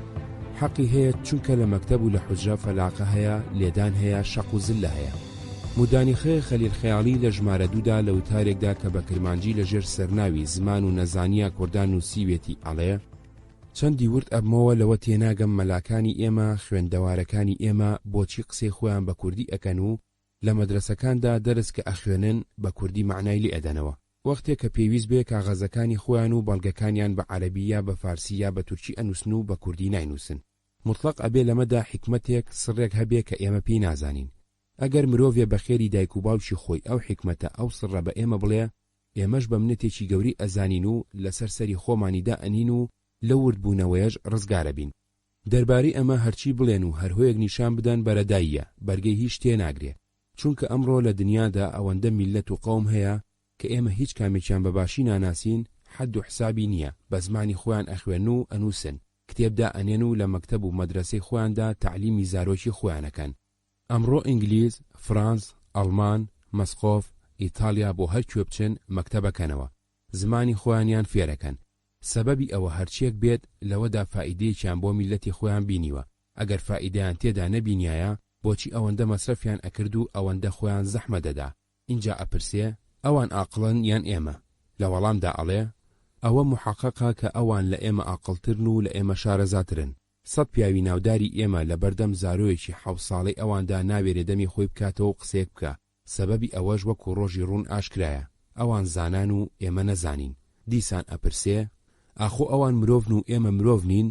لە وەڵامدا ئەڵێ بەڵێ ئێمەش مرۆڤین، بەڵام دەرحەقی ئەو دەردانە بێغیرەت و بێهیممەتین. شێخ و مەلاکانمان بۆ ئێمە نەخوازەڵا بۆ کچ و کوڕەکانمان، بۆ شوان و گاوانەکانمان چ فکرێ ئەکەن و ئێمە لەم نەزانیە چۆن خەڵازەکەن. حکمی طلب العلم فەریزە عەلا كل المسلم و مسلمە چۆن جێبەجێەکەن. ئێستا ئەمانەیە بزانین بۆ زوو خوێندن و نووسینی کوردی فکری شێخ و مەلاکانمان چییە. بۆ سەلماندنی قسەکانی قوتبی دەوران شێخ عوبەیدوڵای شەمزینی و کاک ئەحمەدی شێخ و شێخ محەممەدی فەرسافی بە نمونە ئەهێنێتەوە کە کتێبیان بۆ کورد بە کوردی داناوە. اینجا تکا لە شێخ عەبدولقادری شەمزینی ئەکا کە خوێندنگەی کوردی بکاتەوە و داوا لە مەلاکانی مووسڵ، دیاربەکر، بەتلیس، وان، ئەرزڕوم، بەغداد، سنە، سلێمانی، کەرکووک، خەرپەت ئەکا بیرۆڕای خۆیان لەو بارەوە دەرببڕن. مودانی خێر وتارەکەی بە شعرێکی حاجی قادر کۆتایی پێدێنێ کە ئەڵێ هەر کووردە لە بەینی کولی میلەت، بێبەهرە لە خوێندن و کتابەت، بێگانە بە تەرجومەی زوبانی، ئەسراری کتێبی خەڵقی زانی، یەکسەر عولەما دروشت و وردی، نایخوێننەوە دوو حرفی کوردی، ئوستادی خەتن لە ئەمسیانە، وەک گەییە زبانی خۆی نەزانە. لە ژمارە 2دا خەبات و خوێندن، لە ژمارە 3دا زمان، لە ژمارە 4دا تەعلیم و تەربیە. 2 3 گەشەپێدانی کشت و کاڵ. لە ژمارەیەکی ڕۆژی کووردا دیاربەکری نەجدەد لە ژێر سەرناوی جوتکاریدا بانگی کورد ئەکا بۆ ئەوەی بایاغ بە کشت و کاڵ بدەن، چاو لە فەرەنگستان بکەن بۆ فێربوونی شێوەی نوێی کشت و کاڵ و مەکینە بەکار بهێن و مناڵەکانیان بخەنە بەر خوێندنی کشت و کاڵ. لە ژمارە 3دا لە ژێر ناونیشانی عەردی ئێمەدا باسی زۆری ئەرز و ئاوی کوردستان و خێر و بەرەکەت، بەڵام دواکەوتووی و هەژاری کوردستان ئەکا و داوای پێشخستنی ئەکا. 2 4 گەشەپێدانی تیجارەت. لە ژمارەیەکدا سولەیمانی عەبدولکەریم لە وتارێکیدا بە ناونیشانی تاڵ و شیرین نووسیوێتی توخدا بە هەموو بە یەک دەفعە ئیقراری گوناحی خۆمان بکەین و بڵێن بە خودا بێ ئیتیفاق و پڕ لە نیفاق و شقاقین. هەموو کەس نائیل بوو بە نیعمەی مەعاریف، بوو بە وەستای مەعاریف، لە ناو تاریکی جەهلدا نەجاتی بوو، بە نووری مەعریفەت سەراپا شەعشەعەدار بوو، عالەم و ئادەم لە ئەو مستەفید بوون، بە واسیتەی عیلم و فنون و مەعریفەت حائیزی هەموو ئەوسافی حەسەنە بوو، هەم بە ساحێبی دنیا بوو، چونکە لە سایق قوی حاکمەوە، چونکە لەبەر حاڵ و ئیستیقبالی، چونکە لەبەری بەهرەی عیلم و مطەلیع بوو، لە سەبری ئەوزاع و ئەحواڵدا دەزانێت تیجارەت چلۆن دەکرێت، دەزانێ ماڵ چ وەقت تەرەقی و تەنەزول دەکا، دەزانێ ئەگەر ماڵێک بفرۆشێت بە پارەی ئەو ماڵە چی دەکرێت، غایە و مەقسەدی خۆی بەسەهل دەزانێ، لەبەر ئەوە زوو بەزوو دەبێ بە ساحێبی ملیۆن. وەک لای ئێمە وەقتی خۆی حەسر ناکاتە سەر چ شتێ، مەسەلەن 1000 لیرە هەیە ساڵ 12 ماه بەو 1000 لیرە مجەڕەد توتن ناکرێت و لە زەرفی 1 ساڵدا بە قازانجی ئەو ماڵە ئیکتیفا ناکا، چونکە عیلمەن، فەنەن، عورفەن مەبنای تیجارەت دەزانێت سێ چشتە، ئەگەر ئەو سێ چشتە نەبێ هەرگیز تیجارەت قابل نابێ. ئەوەل ئیعتیبارە، ئەگەر ئیعتیبار نەبێ تیجارەت مەفقودە، چونکە زۆر کەس هەیە لە ئوموری تیجارەت بەغایەت ماهیرە، فەقەت سەرمایی نییە. زۆر کەس ساحێب پارەیە، فەقەت لە ئوموری تیجارەت هیچ نازانێ. ئەگەر پارەی ئەم بە ئەو نەدەین، ئەم سەروەتە بێعەفوە، ئەم پارەیە بێسەمەرە لە ناودا دەڕوا، چ جەمعیەتی بەشەریە چ حکوومەت مستەفید نابێ. ئەم نەوعی چشتانە متعلقە بە هەیئەتی عمومیە. دووەم ئەمنیەتە، ئەگەر تەریق، ئەگەر مەملەکەت ئەمین و ئومان نەبێ، هەرکەس لە تەداروکی نانی شەو عاجز دەبێ. ئەو هەیئەتە کە ئیمڕۆ جەمعە بە سەرگەردانی بە پەرێشانی ئیمراری وەقت دەکا، نهایەت مەجبور دەبێ هیجرەت بکا لە وەتەن، لە کەسوکار مەحروم دەبێ، هەر ڕۆژە بەلایە ئیلتیجا دەکا، لەبەر حەسرەت و غەمی دنیا دەبێ ساحێبی سیل و دیق. سێەم سورعەتە، لە ئوموری تیجارەتدا مەسئلەی سورعەت موقعی بڵندە. ئیمڕۆ دوو توجار دەڕۆن بۆ مەسقۆف، پیاسەی ماڵ وەک فسوڵی ئەربەعە متەنەویعە، ئان بە ئان تەبەدول دەکا. اینجا دێتە سەر باسی پێگەێنانی کۆمپانیای هاوبەش بە سەرمایی تێکەڵاوی دەوڵەمەندەکان و ئەنووسێ. زۆر چشدەیە کە بە سەرمایی یەک شەخص ممکن نابێ، مەسەلەن ترەموای مجەڕەد بە پارەی من نایەتە وجود، دەبێ ئەهالی متتەفق بێ، مشتەرەکان دروستی بکە. شەریکەت ئەنواعی هەیە، مەسەلەن قۆڵکتێب کە عینەن وەک شەرکەتی مفاوەزە وایە. مەسەلەن من چەند ماڵ و موڵکم هەیە، زەیدیش چەند ماڵ و موڵکی هەیە، هەموو دەیکەین بە سەرمایە، ماڵ دەکڕین و دەفرۆشین. دووەم قۆماندیت کە عینەن لە قۆڵکتیف تەشەعوب دەکا، مەسەلەن من و زەید چەند ماڵمان هەیە لە ئەو ماڵ و موڵکە خەڵیتین. بەکر و خالیدیش دێن، ئەوانیش یەکی 100 لیرە سەرمایەدا ئەنێن دەبن بە شەریکی ئێمە. فەقەت فەرق هەیە لە بینی ئێمە و ئەواندا، ئەوان مجەڕەد بە قەدەری سەرمایە خۆیان کە 200 لیرەیە متەزەڕیر و منتەفع دەبن، ئێمە بە غەیری سەرمایی نەقد لە ماڵدا مشتەریشین. مەسەلەن ئەگەر من ئیفلاسم کرد و سەرمایەم بۆ ئەو قەرزە کافی نەبوو، موڵکم دەفرۆشن، لە پارەی ئەو موڵکە قەرزم ئەدا دەکرێت. سێەم ئەنۆنیم کە ئەم شەرکەتە لە هەموو لایە تەعمیمی کردووە، مەسەلەن تەرەموای دروست دەکەن لە کەرکووکەوە تا سلێمانی، محتاجە بە 100,000 لیرە، سەنەداتی حیسە دەکەنە دەرەوە، هەر حیسە 1 لیرە، 100,000 حیسە دەکا. مشتری بۆم حیسانە لە چینەوە تا ماچین تاڵب زوهور دەکا و ئیشتیراکی دەکا. لە زەرفی 2 ساڵدا تەماشا دەکەیت کە ترەموای دروست کرا. با فکری خۆمان سەرفی ئیختیڵاتی و مەشغوڵی مەجلیس و دیوەخانان نەبین، خۆمان ئیسلاحین، خۆمان تەعمیر بکەین، و ئیلا مەحوو دەبین. هەر سلێمانی عەبدولکەریم لە ژمارە 4دا لە وتارێکی کەدا کە بە ناونیشانی هەڵاتنی ڕۆژی ئیقبال نووسیوێتی، داوا لە پارەدارەکانی کورد ئەکا یەک بگرن و کۆمپانیای بازرگانی دابمەزرێن و بە سەرمایی تایبەتی خۆیان پرۆژەی ئابووری و پەروەردەیی جێبەجێ بکەن کە هەم قازانجی خۆیانی تێدایە و هەم قازانجی وڵات و ئاڵێ بەڵێ ئەربابی حەمیەت هاتنە جۆش، متەفەکیران هاتنە خرۆش، بە قووەی عیلم و عیرفان عهد و پەیمانیان بەست و وتیان دەبێ وەک خەڵک ئێمەش محافەزەی خۆمان بکەین و بڵێن بەڵێ ئێمەش قەومی کوردین. پایدار بن کوردی موئەسیسانی جەمعیەت و مەکتەبی ئیبتیدایی کوردی بەغدا خۆیان کرد بە مەنبەعی شوکری کورد. لە شوێنێکی کەدا ئەڵێ ئمڕۆ فەرز بکەین کە یەگانە چارەی تەرەقی ئیسلام ڕەبتی مەملەکەتی ئیسلامە بە ئیسلام. ڕەبتی مەمالیک معلومە کە بە واسیتەی نەقلیە وەک شەمەندۆفێر دێتە وجود. فقط حکوومەت بێپارەیە، لیاقەت و قابلیەتی دروستکردنی ئەو شەمەندۆفێرەی نییە. ئەهالی بۆ ئەم خدمەتە مقدسە و هەم بۆ تەوسیعی تیجارەتی خۆیان ئەگەر ئەوی ئیقداری مالی بێ، هەم لە بەرحەمیەتی وەتەنی هەم بۆ تەوسیعی تیجارەتی دێن جەمەع بن، شرکەتی عەقد ئەکەن. مەسەلەن ئەو شەمەندۆفێرە بە 2 ملیۆن لیرە قابلە بێتە وجود، ئەوانەش سەرمایی ئەو شرکەتە ئەکەن بە 2 ملیۆن و تەوزیع یەکەن بەسەر پارەدارە. نهایەت 2 ملیۆن لیرە جەمعەکەن. بەو پارەیە ئەو شەمەندۆفێرە دروستەکەن. ذاتی ئەسحابی ئەو سەرمایە بەقەدەر ئەسلی سەرمایەکەی خۆی لە نەفعی ئەو شەمەندۆفێرە منتەفیع دەبێ. قیاس لەسەر ئەمە تەعمیمی مەعارفی ژوهایە. مەسەلەن چەند کەسانێ جەمع ئەبن مەکتەبێ بە ڕوخسەتی حکوومەت گوشا دەکەن، بە پارەی خۆیان معەلیمیان جەلبەکەن. فەرز بکەین کە مەسرەفی ئەم مەکتەبە 100 لیرە بێ. واریداتی ئەم مەکتەبە بە گوێرەی ئەو مەسرەفە دێتە وجود. مەسەلەن ئیعلان دەکرێت کە ئەم مەکتەبە لەیلیە. نانی ئەلبیسەی ئەو تەلەبە کە داخلی ئەم مەکتەبە دەبێ هەووی لەسەر مەکتەبە بێ، بە شەرتێک کە ئەو تەلەبە ساڵی 400 یا 500 تارانی ئەبێ بدە. تەماشا دەکەی لە زەرفی 2 ساڵە ئەو مەکتەبە ئیلا ماشەڵڵا واریدا دەدا. لە عینی زەمانە ئەو کەسانە کە موئەسیسی ئەو مەکتەبە بوون ئیستیفادە ئەکەن، چونکە ئەمەش نەوعە تیجارەتێکە. اینجا خوێندنگە ئەهلیەکانی ئەستەمبوڵ بە نمونە ئەهێنێتەوە. هەر لە موتارەدا باسی نەزانینی ڕێوشوێنی بەڕێوەبەراتی ئیدارە ئەکا و هۆیەکەی ئەگێڕێتەوە بۆ بێعیلمی و باسی هەندێک لە عالمەکانی کوردستان ئەکا و ئەڵێ ئەگەر بە ناحیە مدیری تەعین بکرێ میلەت بە قوڕە ئەباتە خوارەوە چونکە ئیدارە چیە نازانێ. خلاصە چاری نەجاتی ئێمە مەعاریفە، مەعاریفیش بە قسەی و شک نابێ. مەلاکان هیمەت بکەن ئەوەلەن نەحو سەرف بە کوردی دروست بکەن، ثانیەن هەموو ئیتیفاق بکەین و خەڵکی ئەقنا بکەین کە لە هەموو قەزایەک لە هەموو ناحیەیەک مەکتەبی ئیبتیدایی و ڕۆژدی گوشات بکەین و ئەو نەحو سەرفە بە ئەولادی وەتان تەدریس بکەین. لە پاش ئەمە کە مەعاریفمان نەختێ ئیسلاح بوو تەشەبوس بە سەنایع بکەین. ئەوی ئەبێتە مەبعوث واجیبە لەسەری ئەوەلەن مەکتەبێکی سەنایع گوشات بکە، چونکە کوردستان ئەگەر بڵێم لە سەنعەت مەحرومە مبالەغە ناکەم.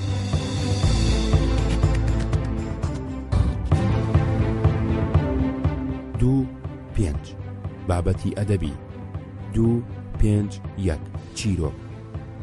فواتەمۆ لە ژمارەیەکدا چیرۆکێکی نووسیوە، لە ژمارە 2دا درێژەی پێداوە، ماوێتی بەڵام تەواوی نەکردووە. ئەوی لەم چیرۆکەدا سەرنجڕا ئەکێشێ پاکی و پاراوی زمانەکەیەتی.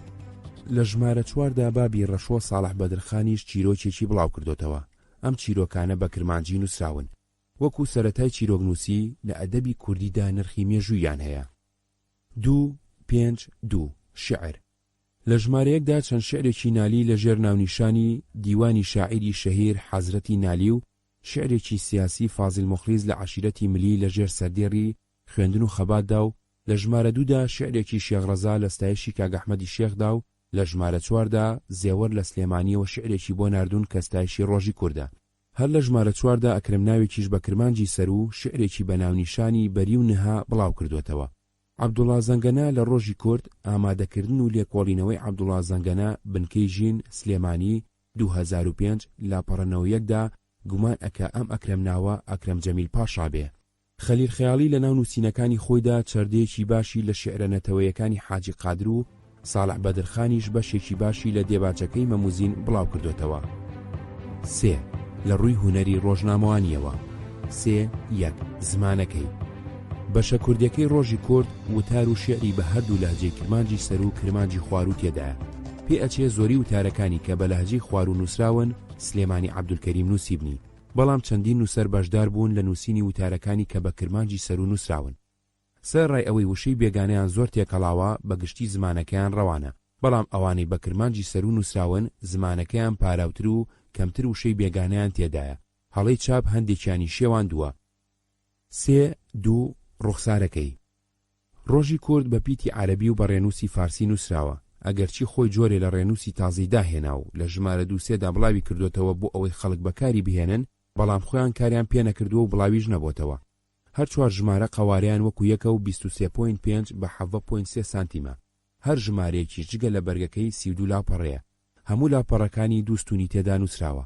سەردێڕی بابەتەکان بە پیتی گەورەتر نووسراون و لە هەندێک ژمارەیدا لە سەروی باسەکاندایە لە کۆتاییدا نەخش و نیگار هەیە. لاپەڕەیەک تا 18 ژمارەیەکی تورکی و لاپەڕە 19 تا 32 کوردی و لاپەڕەیەک تا 20 ژمارە 2 تورکی و لاپەڕە 21 تا 32 کوردی و لاپەڕەیەک تا 15 ژمارە 3 تورکی و لاپەڕە 16 تا 32 کوردی و لاپەڕەیەک تا 16 ژمارە 4 تورکی و لاپەڕە 7 تا 32 کوردیە. سەربەرجی ژمارەیەکی بە وێنەی سەلاحەدینی ئەیوبی و سەربەرجی ژمارە 2 بە وێنەی کەریمخانی زەند و سەربەرجی ژمارە 3 بە وێنەی حسێن کەنعان پاشای بەدرخان و سەربەرجی ژمارە 4 بە وێنەی شاری ئەرزڕۆم ڕازێنراوەتەوە. ئەو بابەتانی بڵاوی کردوونەتەوە بە زۆری وتارن لەگەڵ هەندێک شعر و چیرۆک. ریپۆرتاجی تێدا نییە، هەواڵی تێدا دەگمەنە. یەکێ لە هەواڵەکانی لە ژمارە دوودا بە تورکی و بە کوردی بڵاوی کردوتەوە هەواڵی کۆچی دوای حسێن کەنعان پاشای بەدرخانیە. 3 بڵاوبوونەوەی نووسەرەکانی ڕۆژی کورد تێکەڵاون لە کوردی ناوچە جیاوازەکانی کوردستان لەبەر ئەوە جەریدەکەیان لە سەرانسەری کوردستاندا بە هەردوو بەشی عوسمانی و قاجاریەوە بڵاوبوونەتەوە. بۆ نمونە سەرداری موکری لەو نامەیەدا کە لە موکریانی کوردستانی ئێرانەوە بۆ هەتاوی کوردی ناردووە لە ئەستەمۆڵ بازەکە کە ڕۆژی کوردی پێگەیشتووە. زێوەر شعرێکی بۆ ناردوون، ئەوانیش بە ناونیشانی لە سلێمانیەوە هاتووە بڵاویان کردوتەوە. 4 جێگەی لە ڕۆژنامەوانی کوردیدا. ڕۆژی کورد وەکو یەکێ لە پێشەنگەکانی ڕۆژنامەوانی لە چەند لایەنەوە جێگەیەکی تایبەتی هەیە لە مێژووی ڕۆژنامەوانی کوردیدا. یەکەم وەکو هۆیەکی گرنگی بڵاوکردنەوەی هۆشینەتەوەی. دووەم بۆ تێگەیشتن لە جۆری بیرکردنەوەی سیاسی و کۆمەڵایەتی و ڕۆشنبیری هەڵبژاردەی کوردیە و قۆناغا. سێەم وەکو سەرچاوەیەکی باوەڕپێکراو بۆ زانینی چالاکیەکانی یەکەمین ڕێکخراوی خوێندکاری کورد جڤاتە هێڤی فەقێیا کوردان. هەتاوی کورد. هەتاو کورد. 8 هەتاوی کورد. 1 هەتاوی کورد. 1 دەرچوونی. هەتاو کورد هەتاوی کورد لە دوای ڕاگرتنی ڕۆژ کورد ڕۆژی کورد دەرچووە. ئەمیش وەکو ڕۆژی کورد لەلایەن جڤاتە هێڤی فەقێیا کوردان جەمعیەتی هێڤی تەلەبەی کوردان دەرکراوە. ساحێبی ئیمتیاز و مدیری مەسئول بابان عەبدولعەزیز بابان بووە. تا ئێستا ژمارەکانی 1 و 2 3 و 4 5 کە لەیەک بەرگدا دەرچوون و ژمارەدەی دۆزراوەتەوە. ژمارەیەکی لە 23 زیلقعدەی 1330 کۆچی 11 تشرینی ئەوەلی 1329 ڕۆمی بەرامبەر 24 تشرینی یەکەمی 1913 لە چاپخانەی ڕەسملی کتاب و ژمارە 2 لە 4 محەڕەمی 1332 کۆچی 21 تشرینی سانی 1329 ڕۆمی بەرامبەر 22 تشرینی دووەمی 1913 لە چاپخانەی ڕەسملی کتاب و ژمارە 4 و 5 بەیەکەوە لە 27 جیمادی ئاخری 1332 کۆچی 10 مایسی 1330 ڕۆمی بەرامبەر 23 مایسی 1914 لە چاپخانەی نەجمی ئیستیقبال و ژمارە 10 لە 9 شەعبانی 1332 کۆچی 20 حوزەیرانی 1330 ڕۆمی بەرامبەر 3 تەموزی 1914 لە چاپخانەی نەجمی ئیستیقبال چاپ کراوە.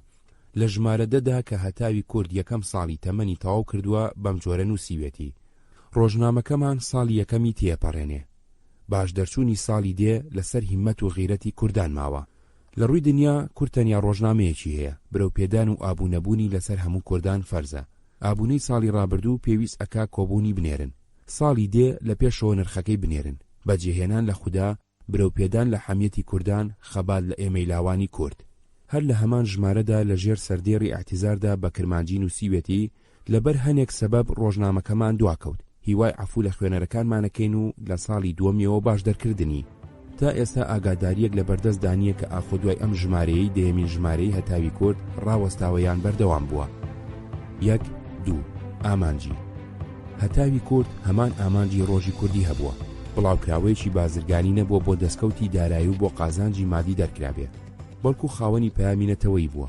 هەوڵی داوە بۆ هۆشیارکردنەوەی کۆمەڵانی خەڵکو و هاندانیان بۆ خوێندن و فێربوون، بۆ بازرگانی و کشتوکاڵ و پیشەسازی و هونەر، بۆ نووسینەوەی مێژووی کورد و ئەدەب، بۆ ڕێخستنی فەرهەنگ و ڕێنووس و ڕێزمانی کوردی. 1 نووسەرەکانی. هەتاوی کورد بە تورکی عوسمانی و بە هەردوو لاجەی کوردی نووسراوە. نووسەرانی بەشی تورکی دکتۆر عەبدوڵڵا جەودەد، کەرکووکلی نەجمەدین، مەولانا زادە ڕەفعەت، بابناجۆ، مێخێ خەلیل خەیاڵی، خەرپوتلی حێبێ، تەبلیسی شەهاب مالدور، سلێمان ئاسەف. نووسەرانی بەشی کوردی مێخێ خەلیل خەیاڵی، زەهاوی زادە، ئامێ بەنی ئەردەڵانی، ئامێ محەممەد نورەدین ماردینی، زێوەر. پێم وایە زەهاوی زادە، ئامێ و بەنی ئەردەڵانی ئامێ نازناوی محەممەد میهریە کە کوردێکی سنەی بووە. لە ئەستەمۆڵ قانونی خوێندووە، پاشان بۆتە پارێزەر و ڕۆژنامەوان. دوای بڕانەوەی یەکەمین جەنگی جیهانی لە ئەستەمۆڵ ئیمتیازی گۆڤاری کوردستانی وەرگرتووە. 1 سەرچاوەی دارایی. سەرچاوەی دارایی هەتاوی کورد وەکو هەموو بڵاوکراوە کوردیەکانی پێش خۆی سەرمای دەرهێنەرەکانی و ئابوونەکانی بووە. لە ژمارە 2 دانووسیوێتی ساڵی 17 قڕوشە، 6 ماه بە 9 قڕوشە و دانی بە 40 پارە بووە. بەڵام لە ژمارە 4 و 5دا لە ژێر سەرناوی شەرایەتی ئیشتریک دانووسیوێتی ساڵی 30 قڕوشە، 6 ماه 7 قڕوشە. بەم پێ ئابوونەکەیان زیاد کردووە. ڕەنگە ئەم گۆڕینە پەیوەندی بە زیادکردنی دەرچوونیەوە بوو بێ. هەتاوی کورد هەندێک ئەعلانی بڵاو کردوتەوە. ئەوەی گوێبیستی بوون بەشێ بوو لە کتێبی بەدەم ڕێگاوە گوڵچنین چەند لاپەڕەیەک لە مێژووی ڕۆژنامەوانی کوردی 1898 1958. 2. بابەتە کوردیەکانی. 2.1 بڵاوکردنەوەی هۆشیارینەتەوەی. بەنی ئەردەڵانی ئامە لە وتارێکدا بە ناونیشانی خەفتن بەسە لەمە زیاتر بۆسنەیەکان بە لەهجەی سنەنووسی وێتی فرمێسکی چاوم وەک لافاوی بەهارە پەڕێ بەسەر دەم و چاوما تێتە خوارە و دڵم وەختە بتۆقێ ڕەگ و ڕیشەم هاتگەسە لەرزە بە ئاواتم جگە زووتر گیانم دەرچێ تاوێ زووتر لەناو ئەم ئاگرا دەرچم وەلێ هەی هاوار هێشتا تەمامە بمێنم هێشتا گەرەکمە منیش لەم دنیا ئاواتێکم هەز بیوەمە سەر تاریشی بەرچاوم لاچێ من کوردم ئەرێ کوردم مسڵمانم ئەشێ وەک ئەمانە کۆمەڵ خۆیان گەیانگەسە لای ژوورگە مەدەنیەت تەکامۆل منیش بیگەێنم چاوم بکەفێ بە دارەلفنوونی کورد بە شەمەندەفەری کورد بە بەرزبوونەوەی کورد بیگرە جەریمەی بکە نەمێنێ لە برسا مناڵمان نەفرۆشگێ لە هەژاریە کوچەگەل ئەسەموڵ پڕ نەوێ لە بۆیەکی لە حەماڵ لە جێی 50,000 حەماڵ و بۆیەکی 500 قوتاویمان لە مەرکەز مەدەنیە تا بوێ بخوێنێ سەنعەت فێر بوێ وڵات خۆمان 1000 ئەوەنەی تر ئینسانی تا جێگە ئەوێتەوە ئێمە فرەمان لە وڵاتگەلا ئەخولێتەوە لە ناو سپیا ئەپروت کێ جێگەیەک وەک سنە بەو گەورەیە قوتاوخانەیەکی تیانیە بە تەرزی جەدید خودای تەعالە جێگەی بەو جۆرە قەشەنگ و ئاودار و میوەداری بە ئێمە داگا بە کەسی نەداگا کەچی نەماکینەیە نەفابریقەیەکی تیانیە ئەم گژمەلاو شێغگەلمانە وەک داری وشک دانیشتگن ناکەن بێژن بەم ئەهالیە هەژارە خوداوای فەرمووگا پێغەمبەر وای فەرمووگا ئێوە بەم جۆرە دامەنیشن پول گردووە بکەن ماچینە بێرنە وڵاتەکەی خۆتان وێڵ ئەملاو ئەولامەون ئەوەنە هەناسەمدا دووکەڵ کەفتە ناو زگم هەر جۆگە و جێگەیەکی کەوا سوور و سوێر بێ جێ جۆشی گریانی منە و خوێنە ڕژاوە مەلاو شێخەکان ئێمە لە مزگەوتگەلا وەعزیان بدایە بۆ جاهیلەکان بیان وتایە ماڵێکتری خواردن حرامە بڕۆم بخوێنن فەن فێر بوون سنعەت فێر بوون ئێمڕۆ ترس ئەوەنە ئەمە بەیاغ گاور بێتە ناو شار مسڵمان باخسوس کورد وایە پێنە ئەهات ئیسیجە مەلاو شێخ بنێرن لە ئەسەموڵا معەلیم مسڵمان بووەنە وڵات خۆیان مناڵ بنێرنە ئەسەموڵ بخوێنن سنعەت فێر بوون مەتبەعە بسێنن زوان خۆیان ئیسلاح بکەن با لەمە زیاتر نەکەفینە خوارگژمی لە تێکەوە ئێمە لە سەرمان وتنە لە ژمارەیەکدا شعرێکی زێوەر کە لە سلێمانی و پێگەیشتووە بە ناونیشانی زمانی هۆشیاریە بڵاو کردوێتەوە زێوەر ئەڵێ خوابی خەرگوشی هەتاکەی وعدەی بێداریە دوژمنی خۆت و مناڵت ئەژدەهای بێکاریە وا بەجێ ماوی لە خێڵ ناگەیتێ کوێستانی مراد کوردە سادەی غیرەتێ غیرەتنەوەی دینداریە چاو لە موچە و تورەکانەی میرەی دایم ئەی زەلام مای دنیا و دینت کەسب و سەنعەتکاریە 100 غرامە فۆن فیدای هۆهۆی جوتیارێ بکە جقەی شاهی بە پەنجەی خدمەتی جوتیاریە بەسیە شۆربا خواردنی ناوتەکیەکان و خانەقا ڕوو لە دەرگاهی تەوەکول بێسەبەب بێعاریە مەغریبی باری گەیان دەمەنزڵی ئەمن و ئەمان تۆش لە نێو قوڕدا چەقیوی عیش و نۆشت زاریە لە ژمارە سێدا دیسان زێوەر لە سلێمانیەوە شعرێکی تری بە ناونیشانی بۆ گەورەکانی کورد بۆ ناردوون تێیدا ئەڵێ دنیا کە مەقامێک کە دەبێ ڕوو لە فەنا بێ سا ئەو کەسە زۆر مەردە کە مەشغوڵی سەغا بێ ئەملاکە بەسە قەدرە بەسە حورمەتە بەستە با نەوبەتی جەلبی نەزەری خەڵقی خودا بێ کەوتوینەتە ژێرباری جەهل و عەتاڵەت با هیممەتی ئێوە سەبەبی دەفعی بەڵا بێ میلەت هەموو بێجووت و بێقوت و ڕەش و ڕوود ماکینەی بۆ بێنە هەتا کامی ڕەوا بێ سوختە هەمویان سوختن و بێنان و کتابن بابی نەسەر با بەدەستی ئێوە کرابێ خێرت کە لە بۆ میلەت و دەوڵەت نییە غافڵ نەفعی چییە ئەستوونی دەوارت لە سەما بێ لە ژمارە 4 و 5دا لە بەشە تورکیەکەیدا کورتەڵە بە هێوی و جەمعیەتی بەیاننامە سی و بابەتێکی لەسەر لەقی لۆزانی جڤاتە هێوی بڵاو کردوێتەوە باسی خوێندنی زانکۆ و بەشەکانی و خەرجی لە زانکۆکانی سویسراکە لە بەشی کوردیدا بەیانەکەی جڤاتە هێوی بە هەردوو لاجە بڵاو کردوێتەوە لەبەر گرنگی ناوەڕۆکی بەیانەکە لێرەدا هەمووی ئەنووسمەوە بەیاننامەی جەمعیەتی تەلەبەی هێوی کورد لە زمانی قەدیمەوە کورد بە شەرەف ژیاوە و هیچ کوردێنیە بە شەرەفی پێش و مفتەخیر نەبێ ئەوەندە هەیە ئینسان ئیفتیخار بە میلەتکردنی و خۆشەویستنی میلەتی کفایەت ناکە، لەسەر ئینسان لازمە خۆشەویستنی بە فعل ئیسباتکە. بەڵێ کورد لە پێشدا زۆر پیاوی گەورەی پێگەیانوە بە ماڵ و بە ڕۆح خدمەتی دین و دەوڵەتی خۆی کردووە، ئەمما لەگەڵ ئەمەش لە ناو میلەتانی ئیسلامدا لە دوایی ماوە. کورد ڕۆژ بە ڕۆژ تەدەنی دەکا و یەواش یەواش ئەو قودرەت و مەهابەتی پێشووی مەحو ئەبێتەوە و دێتە حاڵێکی وا خدمەتی ئیسلامەتی پێ ناکرێ. هەموو ئیقراری ئەو حەقیقەتە بکەین، کورد بە عەکسی میلەتانی کەوە، یعنی هەموو میلەتان ڕوویان لە تەرەقیە، کورد ڕووی لە تەدەنیە. قابلی ئینکار نییە چەند ساڵ لەمەو پێش مەلای چاترمان هەبوو لە ئێستا، ئەو حاڵە ئیسپاتی ئەوە ئەکا کە کورد دائیمان خەتوە ئەندازی تەدەنیە. ئەمڕۆ دەمی هەرچی کەس بکەیەوە ئاڵێ کورد وەحشیە، واقعان ئەم ئیسنادە ناحەقە. مع مافی لە زمانی تەرەقیە میلەتێکە حەزبکە لە دائیرەی ناموسابێ سعی بکە، لە تەرەقی حازر نیسبەدار بێ. زاتەن ئیسلامیەت ئامێرە بۆ تەحسیلی عیلم، بۆ سعیکردنی تەرەقی. زۆری کوردان لەبەر بێ تەحسیلی ئەرکانی ئیسلامیەت بە تەواوەتی نازانن. وەرن براکان گشت پێکەوە بڵێن جاهیلین و بە ئەم جەهالەتە محقق بزانن زەرەر دێنن بۆ ئیسلامەتی. ئەمە بزانین ئەمڕۆ بۆ مدافعی ئیسلامەتی تەنها سیلاح فائیدە نادا، وەختێ فائیدی ئەدا لەگەڵ علم و معریفەت، سنعەت و تیجارەت ببێ. ئەمڕۆ هەموو میلەتێ لە جیهەتی سنعەت و تیجارەت و زەراعەت و فەن تەرەقی کردووە. ئێمە بۆ گەینە میلەتانی کە لازمە شەو و ڕۆژ سعی بکەین. ئەگەر بۆ ڕەفعی جەهالەتمان هیمەت نەکەین، لێمان محقق بێ عاقبەتمان وەخیمە. ئەم نقطەیە لازمە لە دیقەت دووری نەکەین و بە ئەو جوێرەیە سعی بکەین.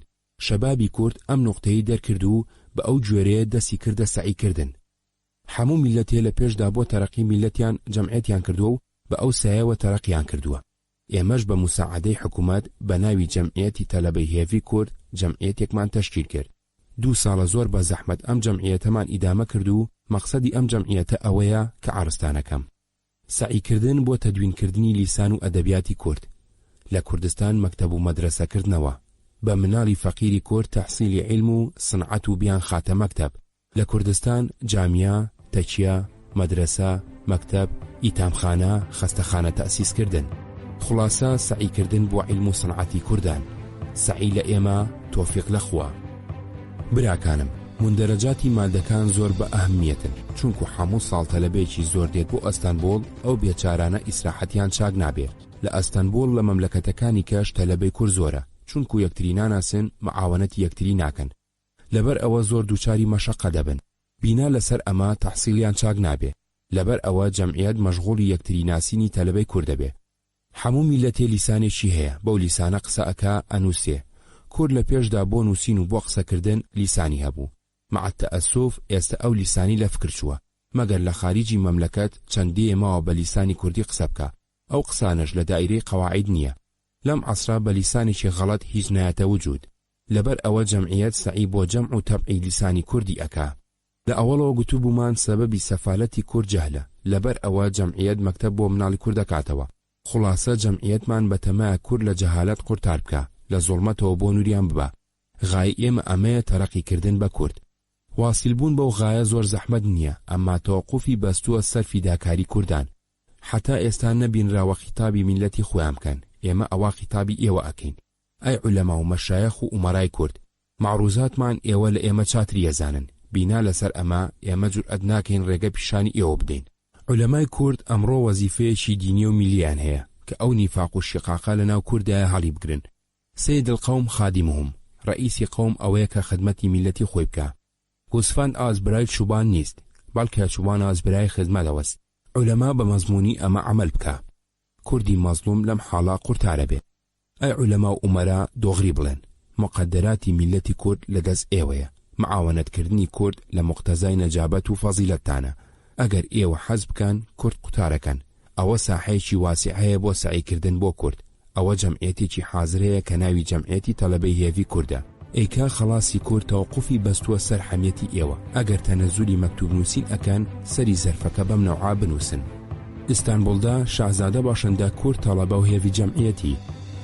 لە ژمارەیەکدا محەممەد نورەدین ماردینی لە وتارێکی درێژدا بە ناونیشانی هەرە دوور وەرە خۆش کە پەندێکی کۆنا کورتان ئەدا واز لە خوڕەوشتی خراپ بهێنن، واز لە تاڵان و ڕاوڕوود بێن و بۆ تەرەقی و تەعالی خۆیان جەهد بکەن و ئەڵێ ئەمڕۆ ئەگەر لە گوندی ئێوە مەکتەب هەبوویانە ئەگەیشتن بەم حاڵە.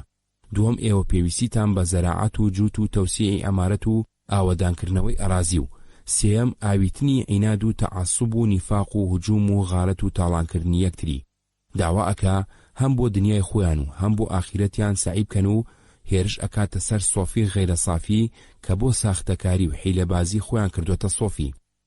لە ژمارە دوودا مخێ لەژێر سەرناوی دەردی کورداندا نووسیوێتی نازانم لەبەر چییە لە دنیادا چەندە میلەت هەیە هەموو بۆ پێشەوە چوون و ڕۆژ بە ڕۆژ بۆ پێشەوە چن.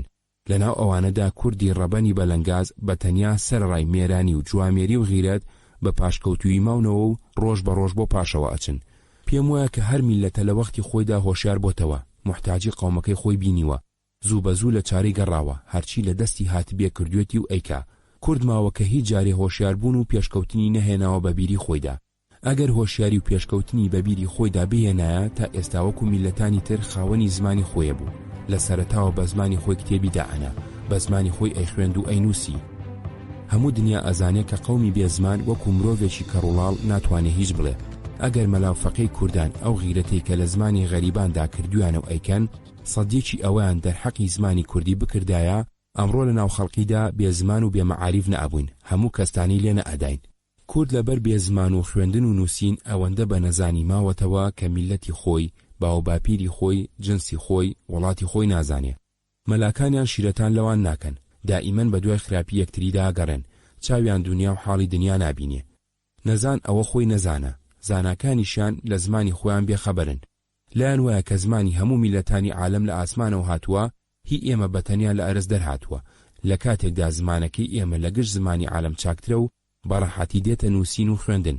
ئەدەبیاتمان هەیە، بەڵام بەهۆی نەزانی ئێمەوە بێڕەواج ماوە. بۆ سەلماندنی قسەکانی دوو شێعری مەلای جزیری نووسیوە. لە کۆتایی شێعرەکانی مەلای جزیریدا نووسیوێتی مەلای جزیری کە مەشهورە و خاوەنناوە دیوانێکی گەورەی هەیە لە دیوانی حافزی شیرازی چاکترە. فقط فائیدەی چی کە کورد کوێرن نابینن، دائیمەن چاویان لە ماڵی خەڵقیە. لێرەدا شێعرەکەی حاجی قادر دەربارەی مەلای جزیری و عەلی حەریری و ئەحمەدی خانی و فەقی تەیران ئەنووسێ ئینجا ئەڵێ ئەم بەیتی دەها پاک بخوێن و جارێک لە فەساحەتی بنۆڕن، لەگەڵ زمانی خەڵقی قیاسی بکەن، ئەگەر کەم و کوڕیەکی تێدایە نیشانمان بدەن، ئەوسا چیتان ئەوێ بێڵێن. خاوەنێتی لە زمان و بەیت و شاعیر و مەلای خۆتان بکەن، لە ناو خەڵقیدا خۆتان لەم بێغیرەتیە خەڵاس بکەن. زمان تەرجمانی جەوهەری میلەتانە، بێ زمان هیچ ناکرێ، ئەمە محقق بزانن. مەکتەب و مەدرسە کە لە کوردستان بکرێتەوە بێ زمانی کوردی پێش ناکەوێ و مناڵەکانمان لەم نەزانیە ڕزگار نابن. لە ڕێی خوادا بۆ غیرەتی موسڵمانی لەمڕۆ بەدواوە بە زمانی خۆتان بخوێن و بنووسن. جڤاتە هێوی بۆ ئەم مەبەستەتی ئەکۆشیە، وشە چاگەکە، سەرف و نەحوی کوردیان داناوە، چاوەڕێی غیرەت و هیمەتی کوردانن. لە خەڵقی ڕابردوو عیبرەت بگرن، ناوێکی باش لە دنیادا بەجێ بهێڵن.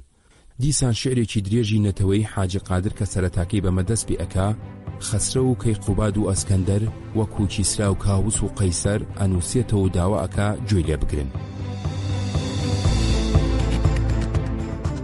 ئەوەی گوێبیستی بوون بەشێ بوو لە کتێبی بەدەم ڕێگاوە گوڵچنین چەند لاپەڕەیەک لە مێژووی ڕۆژنامەوانی کوردی 1898-1958. دوو بابەتی ئەدەبی.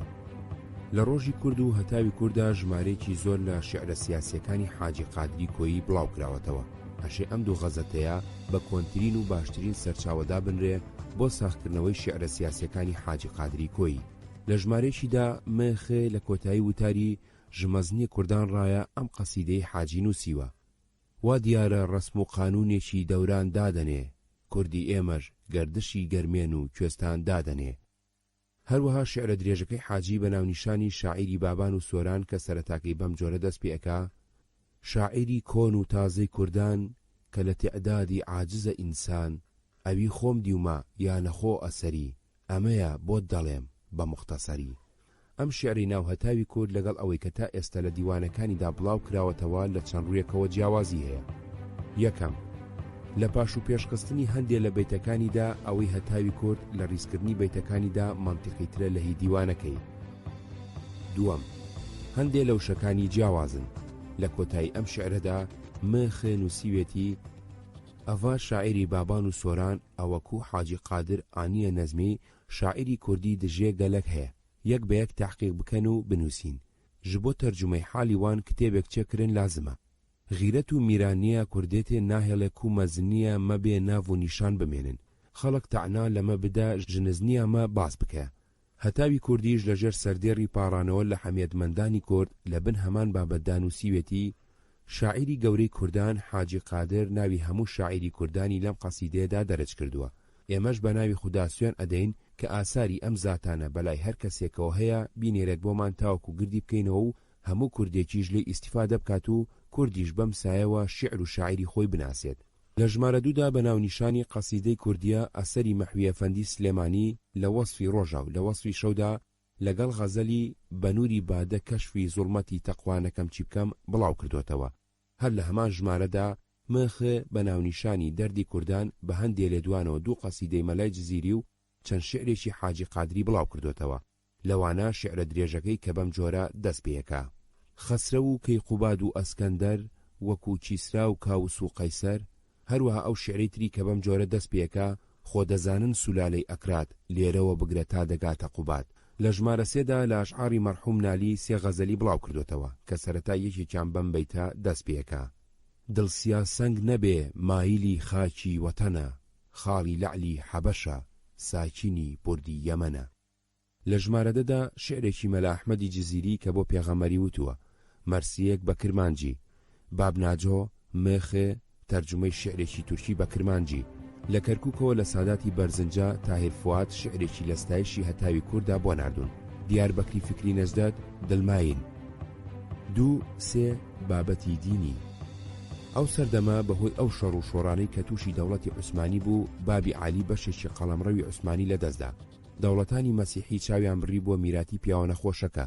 ئەمە هەستێکی دوژمنانەی لەناو ڕۆشنبیرانی عوسمانیدا دروست کرد بوو. سەرەڕای ئەمەش قوڵکردنەوەی ناکۆچی نێوان کورد و ئەرمەن و کردنیان بە گژ یەکتریدا، بە تایبەتی کە ڕێکخراوە ئەرمەنیەکان ناوچێکی فراوانی کوردستانیان بە نیشتیمانی نەتەوەی خۆیاندا ئەنا، هەستی ئیسلامەتی لەناو ڕۆشنبیرانی کووردا بەهێز کرد بوو.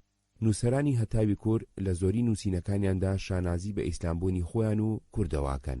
لە ژمارەیەکدا لە ژمەزنێ کوردان ڕایە مێخێ نووسیوێتی: گەلی شێخ و مەلا و ئاغای کورد هەر شتە لازمە لە ئەوەڵدا فکری لێ بکاتەوە. کاتێک قەوما و خراپ بوو چاکردنی زەحمەتە، لەبەر ئەوە بە حکمی ئەمری خودای تەعالا عەمەل بکەن. ئەو ناری و دوژمنایەتیە پیسەی لە ئەنجامدا ئەبێتە سەبەبی نەمانی موسڵمانەتی و کوردایەتی لە ناو خۆتاندا لاببن.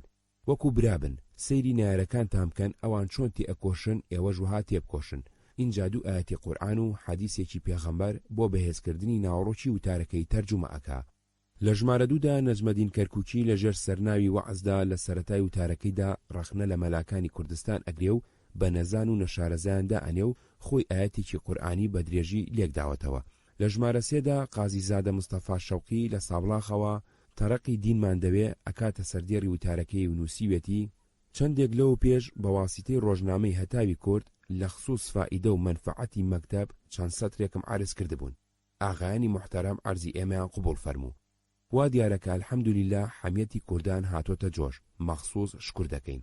ئێمە کە مسڵمانین ئیعانەکردنی یەکترمان لەسەر لازمە و حتا پێغەمبەر صلی الله علیه وسلم فەرمیەتی: کەسێک لەسەر برای خۆی مەطلب برای مسلمانە و چونکە هەموو مسلمان پێکەوە بران، ئینەمە المؤمنون ئخوا، خەمی دنیا دەفع دەکا. خدا غەمێکی قیامەتی لەسەر هەڵدەگرێ و خدا ئیعانەی عەبدی دەکا مادەمێکی ئەو ئیعانەی برای مسلمانی خۆی بکە. ملاحەزە فەرمونون: چەند ساڵ پێشتر لە شاری سابڵاخێ و ئەترافی وی بە چ جۆرێک عیلم و فەزەڵ دەتەرەقیدا بوو. چەند مەلای وەکو عەلی تورجانی، مەلای پێنجوێنی و مەلای پیرەباب و مەلا وەسیم بە وجودی خۆیان عالەمیان مزەیەن فەرموو بوو. چەند کەس لە ئەهلی تەریقەت و لە پیرانی دڵڕووناک بە ئیرشادی خۆیان ڕەونەقیان بە دینی ئیسلامدا بوو. دەگەڵ تەئەسوفی حاڵی حازر لە 1000 فەقیهان مەلایەکی واو، لە 1000 موریدان پیرێکی وا نابێ. بۆچی؟ چونکە وەقت هەتا دێ خراپتر دەبێ. بەڵام ئایا ئێمە لە مقابلی ویدا نابێ حرەکەتێک بکەین؟ دەبێ هەروە مەئیوس و نائومێد بین؟ ئایا بە خراپی ئەو دەمی تەکلیفی شەرعیمان لەسەر وەلا دەچێ؟ ڕجاو لێ دەکەم چلۆن کرمانجانی لادێکە لە 1000یان دویان بە تەواوی فاتیحە و نوێژێ نازانن دروستە پێیان بڵێ مسلمان؟ عولەمای ئێمە ئەگەر ئەمر بە معروفیان لەکن واجیبە، بۆچی بەبێوی کە ئاغایەک ساڵی 100 تەغارگەنمان نەدابێ تا فاتیحە و نوێژیان پێ بڵێن؟ دیارەکە ئەوان کەمتر فکری پاشە ڕۆژیانەیە. کرمانجی فەقیر زوو مردویان بە ئیستیلاحی خۆیان بەبێ چەقۆ دەمرن و تەڵقینیان دانادرێ. ئێمە هیچ ناڵین کە عیلمی دنیای بخوێنین، دەگەڵ ئەوەش وا مەکەن کە عیلمی دینیشمان لە دەست بڕوە. ئەرمەن ئێستا ئینجیلیان بە کوردی تەرجومە کردووە. تو خدا ئەی ئەهلی ئینساف دیقەت بفەرمونون. کوردێک کە نەزانێ محەممەد چییە بوو و لەکوێ وەفاتی فەرمووە، شەریعەت چییە، چلۆن دەتوانێت دینی خۆی ڕاگرێ و لە مقابلی واعیزی فەرەنجیان کە بە زوبانی لووسیان شەیتان هەڵدەفریوێنن هەڵ نەخەڵەتێن. ئایا ئەگەر زەمانەوە داوام کە ئێمە چیمان لە خەڵکی دنیا زیاترە کە بە دووسێ پشتان دەگەنە موسڵمانان بۆ خۆشیان کافرن؟ لێکی چیان پرسی نێوت چییە؟ دەڵێنی قۆڵە. نێوی باپیرت پەترۆس. نێوی بابی باپیرت دەڵێ ژۆرژ. نێوی باپیری باپیرت چییە؟ دەڵێ محەممەد. دەگەڵ ئەوەی کەسێ پشتی پێشویان موسڵمان بووە ئەوێستا کافرن. عیلاجی ئەو دەردە دوو کەلیمەیە و بەس. کتێبی شەرعی بە کوردی تەرجومە بکرێ. ئیبن حەجەرێکی فەقیه فەقیر پاش 20 ساڵ خوێندنی نایزانێ چ عیبێکی هەیە بە کوردی تەرجومە بکرێ و بە 2 ساڵان ئەو فەقیه فەقیرە فێر بێ. مەقسەدی ئێمە ئەوەندەیە. لە ژمارەدەدا ناجل ئەنامل کوردی لە نووسینی مەلا خەلیلی سەعەردی بڵاو کردوتەوە. ئەم نامیلکەیە 5 ڕوکنەکەی باوەڕی ئیسلام بە کرمانجی ڕوونەکاتەوە. 3.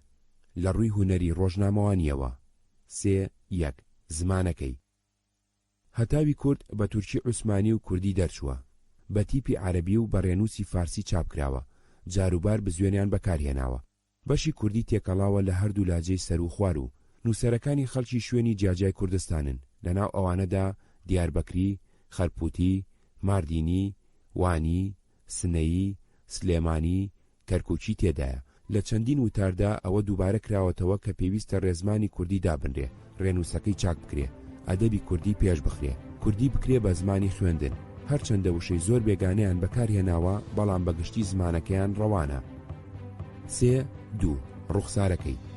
سەربەرگی ژمارەیەکی بە وێنەی ئەوڕەحمان پاشای بابان و سەربەرگی ژمارە 2 بە وێنەی خێزانێکی کوردی شام ڕازێنراوەتەوە. سەربەرگی ژمارە 4-5 وێنەی تێدا نییە بەڵام موندەرەجات و تیانووسراوی تێدا بڵاو کراوەتەوە. سەربەرگی ژمارە 10 وێنەی ژشێخانی گرانیت و ژمەبعوسانی کوردان حەزرەتی شێخ محەممەد نەسڕەدین ئەفەندی تێدایە. ژمارەیەکی 32 لاپەڕەیە، لە لاپەڕەیەک تا 16 تورکی و لە لاپەڕە 17 تا 32 کوردیە. ژمارە 2 جگە لە بەرگەکەی ئەمیش 32 لاپەڕەیە، لاپەڕەیەک تا 19 تورکی و لاپەڕە 20 تا 32 کوردیە. ژمارە 4 و 5 پێکەوەن جگە لە بەرگەکەی 16 لاپەڕەیە، لاپەڕەیەک تا 10 تورکی و لاپەڕە 11 تا 16 کوردیە. ژمارە 10 جگە لە بەرگەکەی ئەمیش 16 لاپەڕەیە، لاپەڕەیەک تا 9 تورکی و لاپەڕە 10 تا 16 کوردیە. زۆری لاپەڕەکانی دووستون و جاروبار هەندێکی یەکستونی تێدا نووسراوە، بە تایبەتی لاپەڕەکانی پێشەوەی. حرفی سەردێڕی وتارەکان درێژترن لە حرفی مەتنەکانی، ئەگەرچی ئەوسا هێشتا ڕێنووسێکی تایبەتی بە زمانی کوردی نەبوو، بەڵام هەڵەی چاپی زۆری تێکەوتووە. قەواری هەتاوی کورد وەکو قەواری ڕۆژی کووردە. بەشی زۆری بابەتە کوردیەکانی وتارن، ڕیپۆرتاجیان تێدا نییە. هەندێ هەواڵی بڵاو کردوتەوە بە تایبەتی لە بەشە تورکیەکەیدا. هەندێ لە وتارەکانی مودانیخێ کە بیر و بۆچوونی خۆی تێکەڵاو کردووە بە شێعرەکانی حاجی قادر ئەشێ بە لێکۆڵینەوەی ئەدەبی دابنرێن. 3 بڵاوکردنەوەی. هەستەمۆڵی ئەو سەردەمە پایتەختی دەوڵەتی عوسمانی بووە، مەڵبەندی ڕۆشنبیری و پێکگەیشتنی شارستانێتی خۆر ئاوا و خۆرەڵات بووە. هەتاوی کورد گەیشتۆتە زۆر جێگا، لەوانە بەغداد و سلێمانی و کەرکووک لە خواروی کوردستانی عوسمانی و مکریان لە کوردستانی ئێران. بانجی کورد کە لە بەغدا دەرچووە لە ژمارە 4دا بە خۆشیەوە هەواڵی دەرچوونی بڵاو کردوتەوە و بەستای شۆباسی ئەکا و داوا لە خوێنەرەکانی ئەکا ببن بە ئابوونەی. هەتاوی کوردیش لە ژمارە 3دا بە بۆنەی دەرچوونی بانجی کوردەوە وتارێکی بە تورکی نووسیوە. لە سلێمانیەوە زێوەر و لە کەرکووکەوە لە ساداتی بەرزنجە فواد تاهیر شعریان بۆ ناردووە. لە ژمارە 3دا بابا میری محەممەد حسێن خانی سەرداری مکری کە حاکمی ساڵاغ بووە پیرۆزبایی بۆ هەتاوی کورد ناردووە ئاڵێ: ئاقای من چاوم کەوت بە ڕۆژنامەی هەتاو وا بزانە کە هەموو دنیایان دا بە من، چونکە تا ئێستا ئەو میلەتەکە لە پێشدا لە هەموو میلەتان مەشهورتر و ئازاتر بوو، ئەوڕۆ بەدبەختی ڕووی تێکردووە و بەدبەختیان گەورەترە. ئەدەبیاتمان نەبوو، منداڵی ئێمە کە بیان خوێندایە دەبوو بە زمانی فارسی یا تورکی بخوێنن. شکری خوددا کە ئەمڕۆ لە ئەسەری قەڵەمی جوانانی غەیوری ئێمە 2 ڕۆژنامە بە زبانی کوردی چاپ دەکرێت. لەسەر هەموو کوردان لازمە قەدری ئەو زاتە گەورانە بزان و بە هەموو تەرزێ لە پێشڕەفتی ئەو مەقسوودە مقەدەسە کە ئەو دوو وجودە محتەرەمە عەبدولعەزیز بەگ لە پێشیان کەوتووە کۆمەک بکە، بەڵکو ئینشەڵڵا کوردیش بێتە عارەسەی تەمەدون و بە زوبانی خۆی نەشری مەعاریف و تەئلیفی کتێب و تەئسیسی مەداریس بکە تا لەوە زیاتر لە خەوی خەفڵەتدا نەمێنن. خواهیش و تەمەنا لە ئەو دوو زاتە محتەرەمە دەکەم هەموو مانگان ڕۆژنامەی هەتاوی کورد و ڕۆژی کورد ڕەوانە بکەن کە چاوم بە تەماشاکردنی ئەوان ڕوون دەبێتەوە. قیمەتی ئابوونەم ڕەوانە کرد لە حاجی زەینە العابدینی تەورێزی وەرگرن. ئینشاءالله لەوە بەدواوە ئیعانەش دەنێرم. بە گیان و دڵ بۆ هەموو حەدەس حازرم. لەو هێرشەدا کە ئۆردوی عوسمانی لە یەکەمین جەنگی جیهانیدا کردێ سەر کوردستانی ئێران، سەرداری مکری لەگەڵ چەند گەورە پیاوێکی کووردا گرت. تورک تاوانباریان کردن بەوەی کە لەگەڵ رووسیا ڕێکەوتون ڕۆز یارمەتی ئەمان بدا دەوڵەتی کوردی دابمەزێنن. ئەمانیش یارمەتی ڕووس بدەن لە شەڕدا دژی عوسمانی. بەو توهمەیە هەمویان هەڵواسین. هەر لەو ژمارەیەدا وتارێکی قازی زادە مستەفا شەوقی کە ئەویشی هەر لە مکریانەوە پێگەیشتووە بڵاو کردوێتەوە. 4. جێگەی لە مێژووی ڕۆژنامەوانی کوردیدا. ئەم ڕۆژنامەیە هێشتا هەموو ژمارەکانی لەبەردەستدانین. هێشتا وتارە تورکیەکانی نەکراون بە کوردی تا لە هەموو ڕێکەوە گژلایەنە هەڵبسەنجێنرێ. بەڵام تەنیا لێکۆڵینەوەی بابەتە کوردیەکانی ئەم و گۆڤارەکانی هاوزەمانی ئەم ڕۆژی کورد و بانگی کورد ئەمانگەیەنێتە ئەو باوەڕەی کە لەو سەردەمەدا کورد لە هەڵسانەوەدا بووە. هۆشی نەتەوەی لای هەڵبژاردەی کورد لە خەمرین و گەشانەوەدا بووە. هەڵبژاردەی کورد خەریکی خۆڕێخستن و سازدانی مەلاو شێخ و میر و مەزنەکانی کورد بوون بۆ دانانی ڕێگە و شوێنی پێشکەوتن لە بوارەکانی خوێندن و فێربوون و چاکردنی ژیانی خەڵک و کاروباری بازرگانی و کشت و کاڵ و پیشەسازی و ماکینەدارکردنی وڵاتدا. دەرچوونی کورتە عاون و تەرەقی غەزەتەسی و کوردستان و ڕۆژی کورد و هەتاوی کورد و بانگی کورد قسەی ئەوانە بەدرۆ ئەخاتەوە کە ئەڵێن ئەم زمانەی ئێستا ئێمە پێی ئەنووسین ئینگلیز داهێنا و سەپاندوێتی بەسەر کووردا، چونکە کاتی ئەم غەزەتانە دەرچوون و بەم لەهجەیە نووسینی تێدا بڵاو کراوەتەوە هێشتا ئینگلیز نەهاتبوونە ئەم وڵاتەوە. یەکەمین جەنگی جیهانی هەروەکو کارەساتی بەسەر زۆر لە میلەتانی دنیا هێنا ماڵی کوردیشی وێران کرد کە دەوڵەتی عوسمانی تێکەڵاوی ئەو جەنگە بوو. کورد بێ ئەوەی دەستی لە هەڵگیرسانیدا هەبێ وڵاتەکەی بوو بە مەیدانی شەڕێکی سەخت و ڕۆڵەکانی ڕاپێچی مەیدانەکانی جەنگ کران و زۆریان نەگەڕانەوە. هەموو ئەو پرۆژانەی کە هەڵبژاردەی کورد بۆ ڕاپەڕاندنی کورد و پێشکەوتنی کوردستاندایان نابوو لە ناو تەپوتۆزی جەنگدا ون بوون. ئەوەی گوێبیستی بوون بەشێ بوو لە کتێبی بەدەم ڕێگاوە. بانگی کورد. بانگ کورد. 8.5 بانگی کورد. یەکەم بڵاوکراوەی کوردی لە عێراقدا. 1. عێراق و سەرەتاکانی ڕۆژنامەوانی. پێش یەکەمین جەنگی جیهانی دەوڵەتێک نەبوو بە ناوی عێراقەوە. عێراقی ئێستا پێگاتبوو لە سێ ویلایەتی جیاواز: ویلایەتی بەغداد، ویلایەتی مووسڵ و ویلایەتی بەسرا، کە هەر یەکەیان بەجیا بەسرا بوو بە بابی عالیەوە لە پایتەختی دەوڵەتی عوسمانیدا. یەکەمین ڕۆژنامە لە بەغداد ئەزەورا والی بەغداد ئازادی خوازی گەورەی عوسمانی مەدحەت پاشا بە تورکی و عەرەبی دەری کردووە. ژمارەیەکی ئەزەورا ڕۆژی سێشەممە 5 ڕەبیع الئەوەلی 1286 کۆچی بەرامبەر 16 حوزەیرانی 1869 زاینی دەرچووە. ئەمە بە سەرەتای لەدایکبوونی ڕۆژنامەوانیدا ئەنرێ لە عێراقدا. حکوومەتی عێراقیش هەر ئەم بۆنەی کردووە بە ڕۆژی جەژنی ڕۆژنامەوانی لە عێراقدا. ئەزەورا 49 ساڵ ژیاوە و بەردەوام بۆ تا داگیرکردنی بەغداد لەلایەن ئینگلیزەوە لە ڕۆژی 11 ئازاری 1970دا. لە دەرچوونی و تا ڕاوەستانی 2606 ژمارەی لێ دەرچووە. ڕۆژنامەی ڕەسمی حکوومەت بووە بۆ بڵاوکردنەوەی هەواڵ و قانون و فەرمان و بڕیارەکانی. دووەمین جەریدە ئەلمووسڵ بووە لە 1303 کۆچی 1885 زایندا لە شاری مووسڵ حکوومەت بە تورکی و بە عەرەبی بڵاوی کردوێتەوە. ئەلمووسڵ ڕۆژنامەی ڕەسمی ویلایەتی مووسڵ بووە. بڵاوکردنەوەی بەردەوام بووە تا 1970 کە ئینگلیز لە کۆتایی یەکەمین جەنگی جیهانیدا مووسڵی گرت. سێمین جەریدە ئەلبەسرا کە لە نوێی جیمادی ئاخەری 1370 کۆچی 1889 زاین لە بەسرا بە تورکی و عەرەبی دەرچووە. ئەویش هەر جەریدەی ڕەسمی ویلایەتی بەسرا بووە. بەردەوام بووە تا لە سەرەتای یەکەمین جەنگی جیهانیدا لە 1940دا ئینگلیز بەسرای گرت.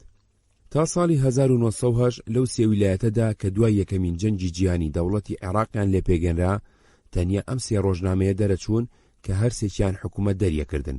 ساڵی 1970 کە شۆڕشی مەشروتە بوو دەستور قانونی ئەساسی ڕاگەیەنرا تا ئەو کاتە ڕۆژنامەکانی ئەستەمبوڵ ئەبوو پێشەکی نووسینەکانیان ببەن بۆ سانسۆری حکوومەتی تەماشای بکە.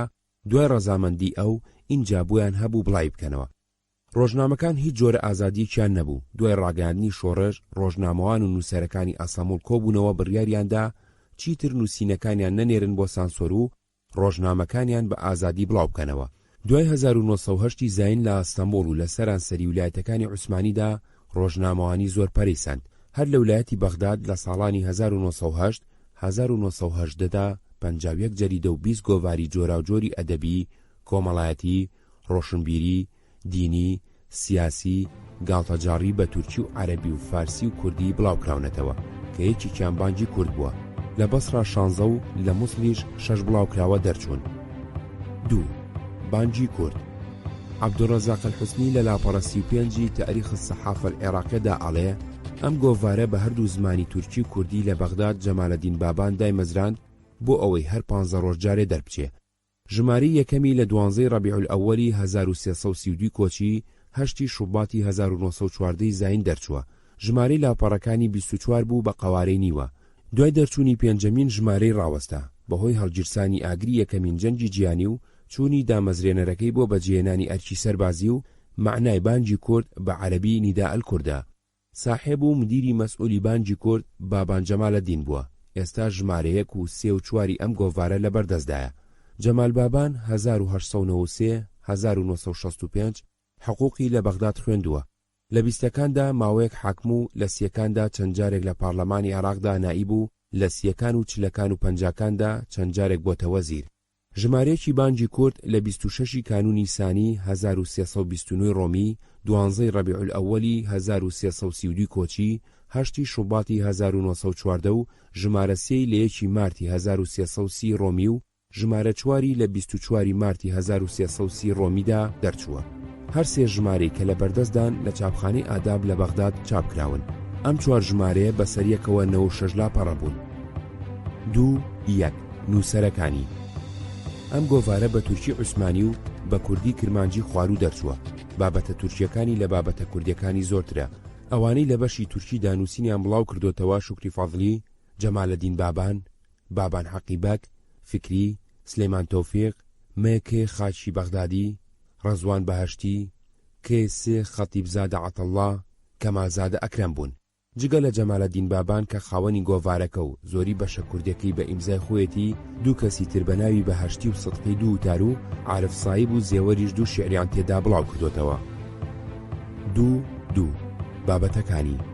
بانگی کورد وەکو لە سەروتاری یەکەمین ژمارەی دانووسیوێتی توخنی جەریاناتی سیاسی ناکەوێت، بەڵکو ئیعلانی حرب لەسەر عیلەتی مزمین جەهالە دەکا و هەوڵ ئەدا خۆی تەرخانکە بۆ عیلم و عیرفان و بۆ پەروەردەکردنی فکری و کۆمەڵایەتی کورد، بۆ ئەوەی قەومی کورد لە عایلی عوسمانیدا ئەندامێکی زیندوی بەهێز و ڕۆشن بیر بێ.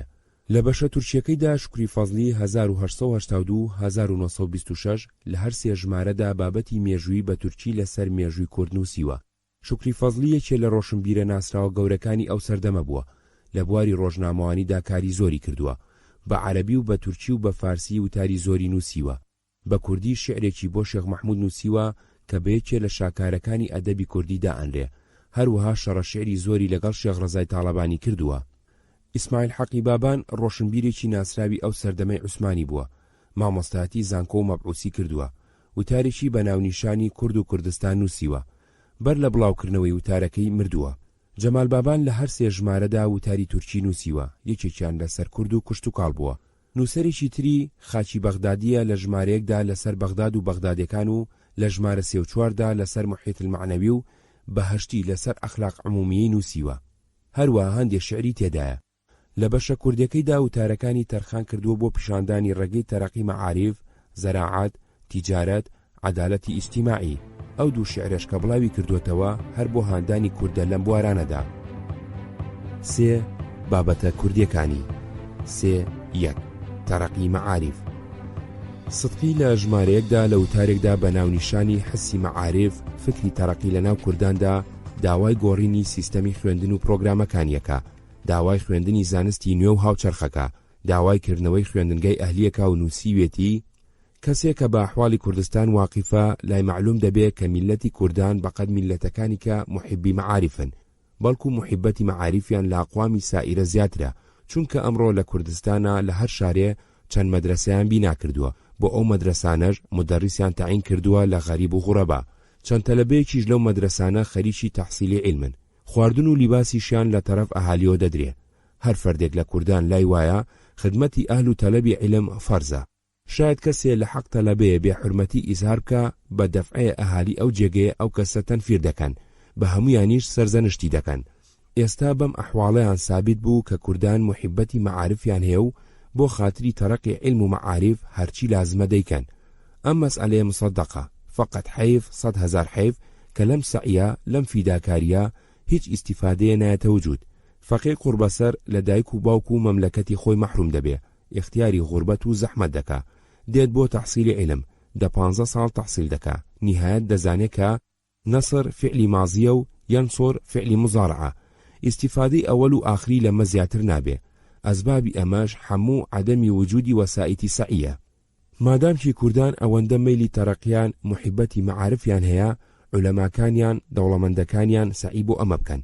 لەگەڵ ئەو کتابانەش کە لە ناو کوردستاندا مەشهورە و لەوانە زیاتر نییە، لازمە کە علم و مەعارفی دەوری حازریشمان تەحسیل بکەن و بزانن کە ئیستیقبال چییە، شەرەفی مازی چییە، احتیاجاتی زەمانەکەمان بە چ دەرەجەیەکە. ئینسان لازمە بە موجیبی زەمانە حرەکەت بکە. کوردان 1000 ساڵ لەمەو پێش بە چ حاڵێ بوون، ئەمڕۆژ ئەو حاڵیان محافەزە کردووە. لە ئەجدادیان چیان دیوە، چیان بیستووە، ئەوانە تا ئێستا جاری باقیە. لایەنەم عادەتانە وەکو اعتقادێکی دینی وایە، لە عەقڵیاندا ئەوەندە نفوزی ئیجرا کردووە کە مەنعی ئەو فکرە باتیلە سەعیەکی زۆر مدەتێکی دەوێ. حاڵ وایە کە نازانن بەشەریەت بەسایی تەرەقی بووە ئەو چشتە. ئەو فکرە کە ئەمڕۆ قبول و ئیجرای دەکەن سبحەینێ بە نەوعێکی کە تەجەلی دەکا و فکری کە قبول دەکەن، چونکە لە حیاتا تەوقف نییە. جەمعیەت هەموو ڕۆژە تەکامل دەکا و زەمانە کۆنانە ڕابرد. ئەوانی کە سەعی ناکەن بە نیسبەت ئەوانە کە سەعی دەکەن لە پاشۆ دەمێن و بە دەرەجە ڕیان دەچێ بۆ دیاری عەدەم. بینا لەسەر ئەمە بۆ کوردان لازمە کە علومی جەدیدەی دەوری حازرمانیش تەحسیل بکەن، وەکو میلەتەکانی کە جاد و غیرەت دەکەن ئێمەش جاد و غیرەت بکەین، تاچی لە مجاهدەی حیاتدا مەغلوب نەبین. ئومێد دەکەم لە مدەتێکی قەلیل تەرەقی بکەین، چونکە عالمە تازەکانمان هاتوونەتە غیرەت، خوالیان ڕازی بێ، ئەوە تا خەریکی سەعین. ئێمەش ماوەتەوە دەوڵەمەندەکانمان ئەربابی عیلمانیش لە جەریدەی بانگی کووردا ڕێگەی حرەکەتمان پێ نیشان دەدەن.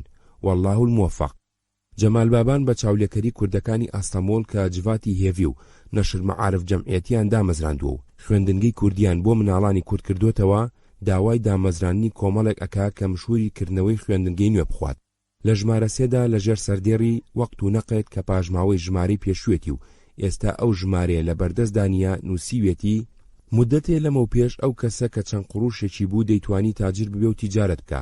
فقط ئەمڕۆ ئەوانە کە لە ئەحواڵی پیاسە لە حەوادیسی ڕوزمەرە و لە حاڵ و ئەتباعی مشتەریەکان خەبەردار نەبێ، ئیقتیداری تیجارەتی نابێ. ئەگەر بیکاتیش لە زەرفی مدەتێکی زۆر کەم ئیعلانی ئیفلاس دەکا و مەحکومی مەوتی معنەوی دەبێ.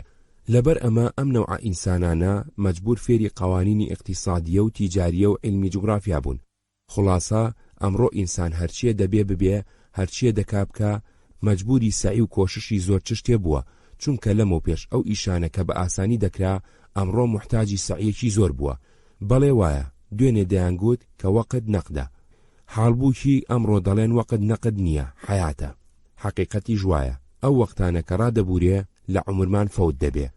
مادەم کە وەختەکەمان ئەگەر بە زیلەت بێ، ئەگەریش بە سەعادەت بێ هەر ڕادەبورێ، هیچ نەبێ بە سوورەتی زۆر چاک ئیستیعمالی بکەین کە لەو وەختە فائیدەیە بێتە وجود و لە عومرەکەمانیش سەعادەتی حاصل بکەین.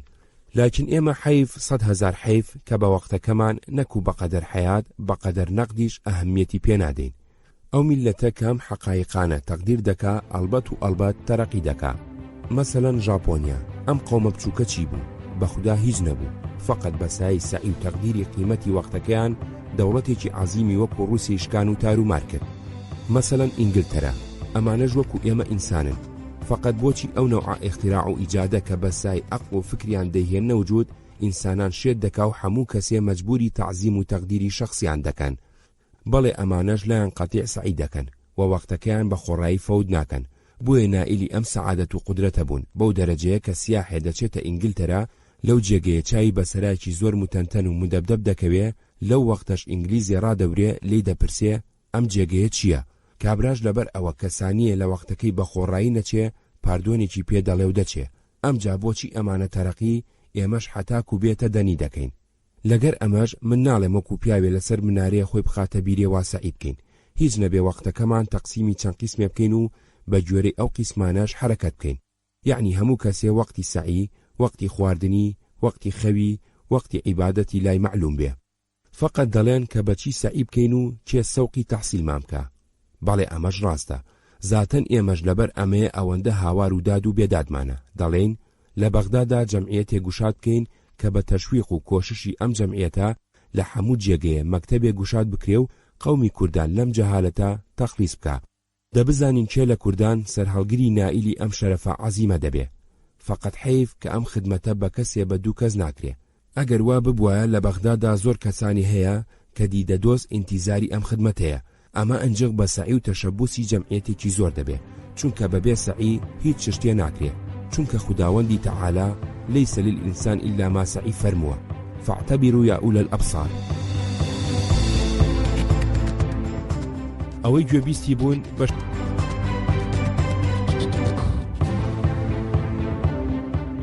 سێ دوو تەرەقی زەراعەت و تیجارەت. جەمال بابان داوای پێشخستن و گەشەپێدانی کشتتوکاڵ و بازرگانیەکە بەوەی کۆمپانیای هاوبەشی کشتتوکاڵ و بازرگانی دابمەزرێنن. داوا ئەکا دەوڵەمەندەکان لەو کۆمپانیایانەدا کۆببنەوە، مەچینەی کشتتوکاڵ لە دەرەوە بێن و کاری پێ بکەن و بەکری بدەنەوە. سەبارەت بەم باسانە لە ژمارەیەکدا لەژێر سەردێڕی قسەی خۆبەخۆییدا نووسیوێتی ئەی کوردان محتەرەمان، ئەمڕۆ زەمانەکەمان زەمانی سەعی و غیرەتە. هیچ کەس ناتوانێ مقابلی ئەم دوو قووەتە ڕاوەستێ. لەبەردەم سەعی و مەرامە بەخت ملچەوت دەکا. ئەو میلەتە کە تابعن بە قانونی تەکامل بەرەبەرە پەچین ئەگەر عەزم و مەرام بکەن مەوجودیەتی خۆیان محافەزە دەکەن. لاکین ئەو میلەتێک کە ئەم دوو قووەتەی نەبێ هەرچی دەکا بکە خۆ بکوژێ ممکن نییە، زەمان ئەوەدا دەڕزێنێ و مەحووی دەکا. بە موجیبی قانونی تەکامل ئەو کەسە کە تابعی مقتەزای زەمان نابێ و لە عادەتی کۆنی خۆیان ئیسرار دەکا فەلاح نابێ. معاریف کە بۆ محافەزەی وەتەن ئەساسە و نیشانی شەرەفی میلەتە بۆ هەموو کەسێ فەرزە کە سەعی بۆ تەرەقی ئەمە بکە، لاکین بەو شەرتە کە تابع بە تەرەقیاتی زەمانە بێ. دقت بفەرمونون، ئەمڕۆ هیچ میلەتێک نییە کە بە ئیقتیداری خۆی تەرەقی نەکرد بێت. ئەمانە کە تەرەقیان کردووە لە هەموو شتێک تابعی مقتەزایاتی زەمانە بوون، ئەمجا تەرەقیان کردووە.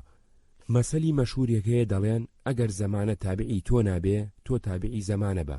دەزانن وێردی زبانی ئێمە چییە؟ دەڵێن ئێمە کوردین، دەغڵمان چییە لەم تەرحە عەجایباتە، پارویەک نان دەخۆین و شکری خوا دەکەین.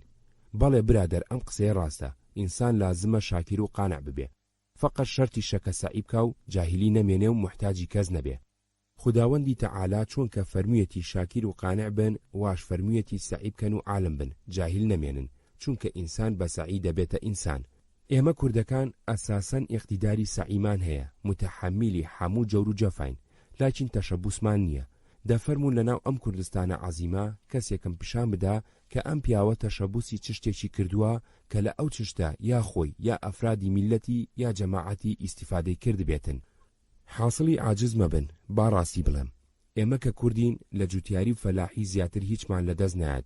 فی الحەقیقە لە دنیادا لە زوراعی و فەلاحی و توجاری چاتر هیچ سنعەتێ نایەتە فکر، فەقەت ئێمەمانان ئەم سنعەتەش بە تەواوی ناکەین. جوتیارێکی قوربەسەر هاوین و زستان لەبەر ئەم بەفر و باران و هەتاوە هەر لە سبحینەوە تا کە ئێوارە هەر هۆهۆیەتی جوود دەکا، درەو دەکا، هۆلە دەکا، نیهایەت سەری ساڵ یانی وەزنە گەنم و جوێی دەست ئەکەوێ یا ناکەوێ. فەقیرە بەمەش خەریک دەمێنێ عەجەبا بیخوا یا بۆ تۆ میساڵی کە هەڵگرێت. ئەگەر سەعی بکەین و واز لەم تەماڵیە بێنین ئەڵبەت شیرکەتێ تەسیس دەکەین کە بە واسیتەی ئەم شیرکەتە هەم زەراعەتمان هەم تیجارەتمان تەرەقی بکا و احتیاجمان بە هیچ کەسێ نەمێنێ. ئێستا ئێمە بەم حاڵەش ڕازی بووین، مادام کە هەمومان زوراعین، فەلاحین، مەلاکین، هیچ نەبێت دەوڵەمەندەکانمان گردۆ بن و ماچینەیەکی زەراعەت بێنن کە بەسای ئەم ماچینەیە نە ئەوەندە تووشی زەحمەت دەبن نەش ئەوەندە وەقتمان بە هەوا دەچێ کە ئیشمانیش تەواو بوو بە یەکێکە بە مقابل پارە دەدرێ بە زەمان ماچینەکەش هەر ماچینەیە. ماچینە هێنان وەکو بزانن ئەوەندە مەسرەف و زەحمەتی نایەوێ. بەقیز دەیفرۆشن، پارەکەیشی بەرەبەرە دەدرێ، یەکێکیشی بە مانگانە دەیهێنن حەتاک و فێری ئیستیعمالی دەبن. ئێوە تەسەور مەکەن کە بێ ئیتیفاق چ شتێ بێتە وجود. مەسەلەن فەرز بکەین ئەمڕۆ پیاوێ 1000 قڕانێکی هەیە، معلوم کە بەم 1000 قڕانە هیچی پێ ناکرێ، فەقەت چەند کەسێ لەگەریا ئیتیفاق بکا و سەرمایەدانێ بە مودەتێکی قەلیل لاکین بە شەرتی سەعی دەبێتە تیجارێکی گەورە. ئەگەر ئیتیفاقی لەگەرا نەکەن ئەو قوربە سەرەژ نهایەت مەجبور ئەبێ ئەو پارەیە بخوا، سەفیل بمێنێ. بینا لەسەر ئەمە لازمە کە دەوڵەمەندەکانمان، تیجارەکانمان، عالمەکانمان دەست بدەنە دەست یەکتری، سەعی بۆ تەرەقی مەعاریف و زەراعەت و تیجارەت بکەن کە بەم واسیتەیە هەم ئەفرادی میلەتمان تەخلیسی نەفسی خۆی لە جەهالەت دەکا، هەم پارویەکی نانی ڕاحەتی دەخوا. وئیلا مستحقی لعنەتی ئەحفاد و لایقی عیتابی باوک و باپیرانمان دەبین. سێ عەدالەتی ئیجتیماعیە. لە سەردەمی عوسمانیەکاندا گەندەڵی بەڕێوەبەرایەتی لە ناو فەرمانگەکانی حکوومەتدا گەیشتۆتە ئەوپەڕی. بەرتیلخۆری و دزی و دەستدرێژیکردنە سەرماف و سامان و ماڵی هاوڵاتیان لە هەموو جێگدا بڵاو بووە. جیاوازی چینایەتی کۆمەڵی دابەش کردبوو بەسەر هەژار و دەوڵەمەندا. چینە هەژارەکان لەو پەڕی هەژاری و کەساسی و بەشخوراویدا بوون. یەکێ لەو بابەتانی لە ناو بانگی کووردا بەدی ئەکرێ داوای جێبەجێکردنی جۆرێکە لە دادی کۆمەڵایەتی و چاکردنی باری گوزەرانی چینە هەژارەکان. جەمال بابان لە ژمارەیەکدا لەژێر ناونیشانی یاریدا کە مەبەستی یاریدە و یارمەتیدانە نووسیوێتی یاریدان وەزیفەیەکی دینی و ئیجتیماعیە، لەبەر ئەمە فەرزە کە ئینسان یاری تەرەقی تەور و تەبیعەت و تەئمینی عومر و سەعادەتی محتاج و سەفیلەکان بدە. ئەمڕۆ لە دنیادا فەقیر و سەفیلەکان عەدەدێکی زۆر گەورەیان تەشکیل کردووە. ئەوانەی کە لە هەراوبگری حەیادا دەشتێن و لە پەیداکردنی نانی ئێوارەشیان عاجزن بەنیسبەتی ئەو تاڵەدارانەی کە عومرێکی زۆر خۆش و جوان ڕادەبێرن زۆرترن. بەرامبەر کەیف و شادمانی دەوڵەمەندەکان، فەقیرەکان شەو و ڕۆژ خەریکی ئاه و فەریادی احتیاج و سەفالەتی خۆیانن. پارەدارەکان بەدەر لە احتیاجی خۆیان کە لە باڵەخانەی زۆر شیرین و عومرێکی لەتیڤ ڕادەبێرن و لە ژیاندن لەزەت دەبینن، فەقیرەکان ناتوانن خانوویەکی کۆن و خراپ پێکەوە بنێن. خولاسە لە مابەینی ئەم دوو قیسمە مەخلوقاتە فەرقێکی زۆر گەورە هەیە. بەواسیتەی ئەم فەقیری و احتیاجیە زۆر کەس مەحکومی مردن بووە، چونکە ناگەن بە موساعدە و معاونەتی هاوجنسی خۆیان، بە هەژاری عومر ڕادەبێرن، لە پاشا محتاجی ئەوانە بۆ ئاخیرەت دەنێرێ. لەبەر ئەمە لازمە کە پارەدارەکان فکر بکەن کە ئەم سەفیلانەش هەروەکو خۆیان ئینسان و محتاجی معاونەتن، تاکو بێنە مەرحەمەت، باوەشی شەفەقەت و مەرحەمەتی خۆیان بۆ ئەم نوعە سەفیلانە بکەنەوە. لەبەر ئەمە بەم یاریدانە وەزیفەی ئیجتیماعی دەڵێن. یاریدان بەوە ناڵێن کە لە کۆڵانێ لە بازارە تووشی سوالکەرێ دەبن و دەپارێکی پێئەدەن. ئەم یاریدانە بۆ بەشەریەت نەکو معاونەت بەڵکو باعیسی زەرەر دەبێ، چونکە ئەو دەپارەیە دەرد و ئالامی ئەو سەفیلە سوگ ناکا و سەبەبی خەڵاسبوونی سەفالەتی نابێ. ئەم معاونەتە بەڵکو سەبەبە بۆ کەسی تر کە داغڵی ئەم سنعەتە ڕەزیلە و سەفیلە دەبێ. زۆر سوالکەر هەیە کە لە ئێوە و لە زۆر کەسی تر دەوڵەمەندترە لەگەڵ ئەمە وازە سوالکەری نانێ، چونکە لای خۆی لەم سنعەتە ڕاحەتتر نییە. حتا زۆر کەس هەیە خۆیان عالیل و بەسەقەت پیشان ئەدەن تاکو پارە قازانج بکەن. کەواتە ئەم وەزیفەی معاونەتی خۆمان بە چ نەوعێک بەجێبێنین؟ ها بەڵێ بە دوو نەوع بەجێدەهێنرێ.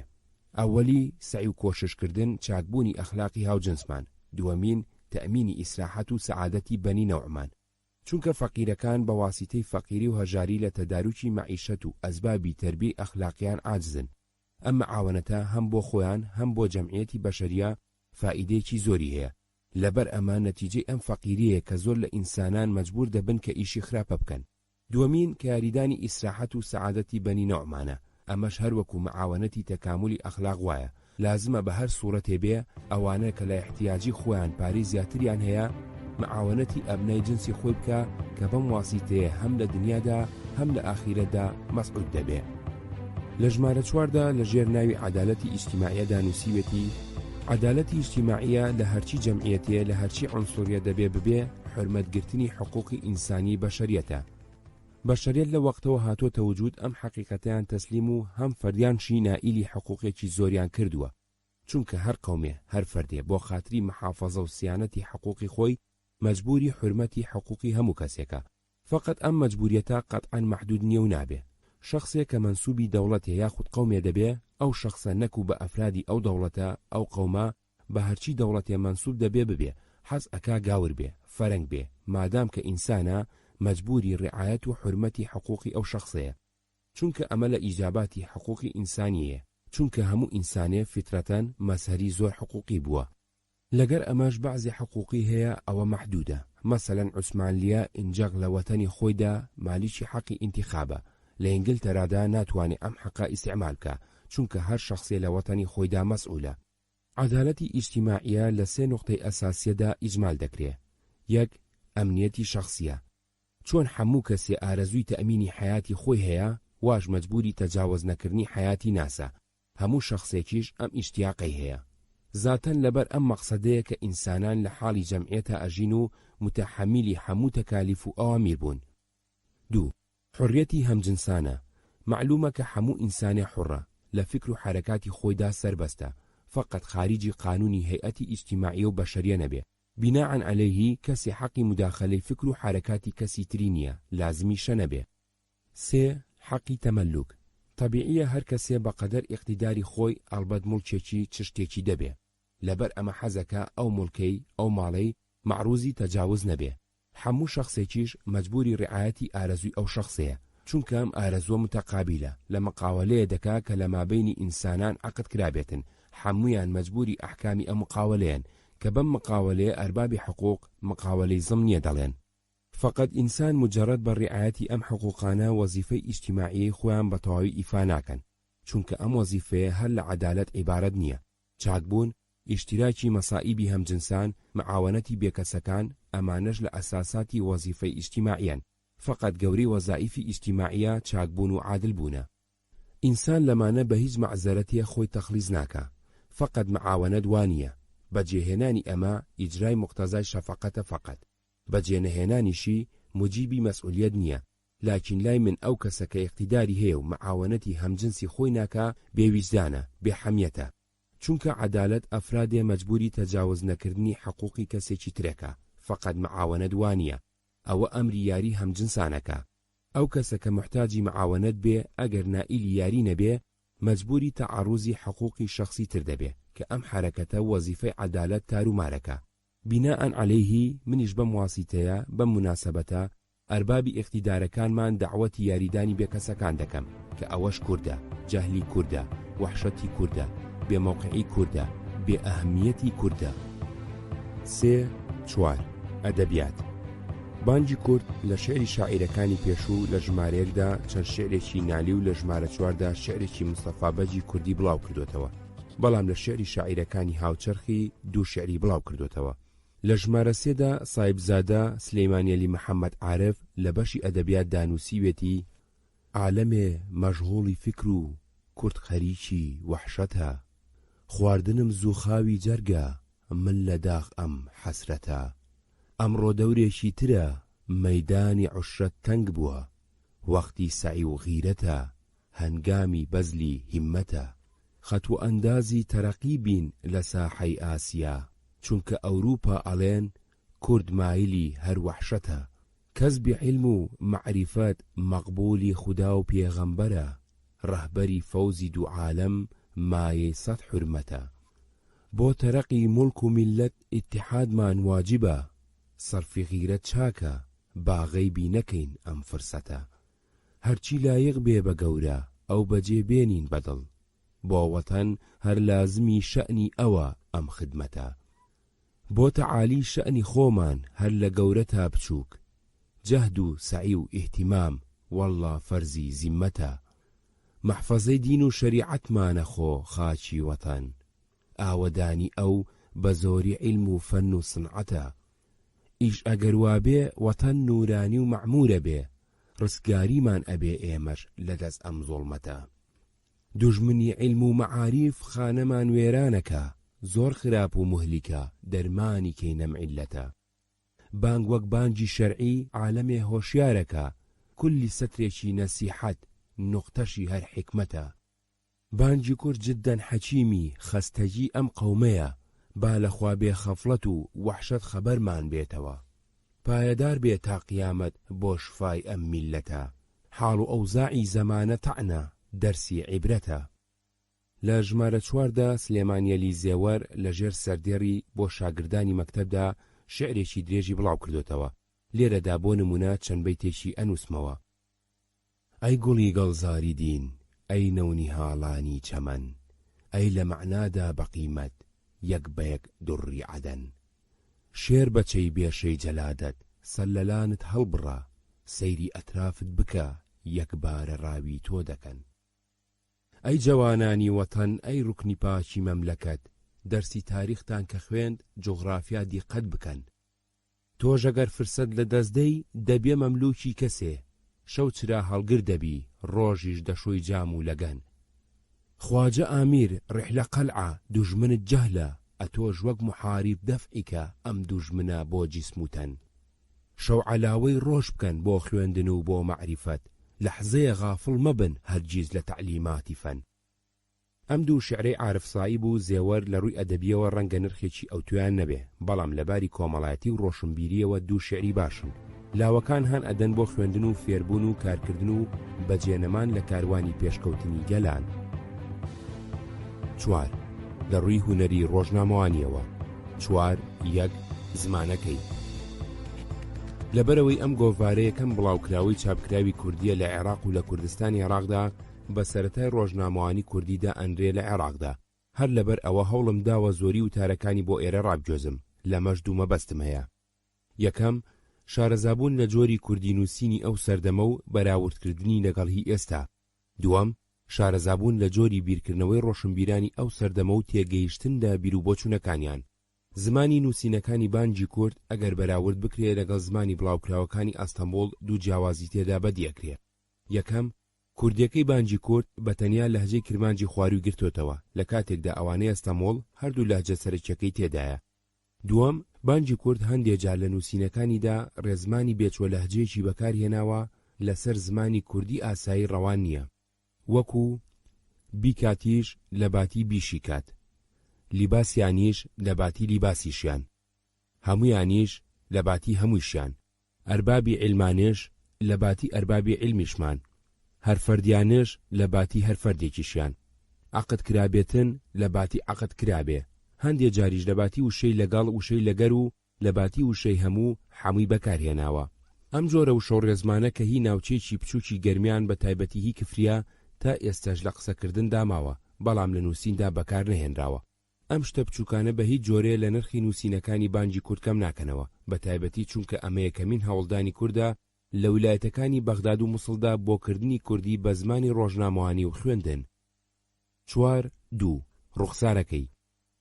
بانگی کورد بە پیتی عەرەبی و بەڕێنووسی فارسی چاپکراوە، هەر ژمارەیەکی 24 لاپەڕە بووە، هەموو لاپەڕەیەکی دووستونی تێدا چاپکراوە.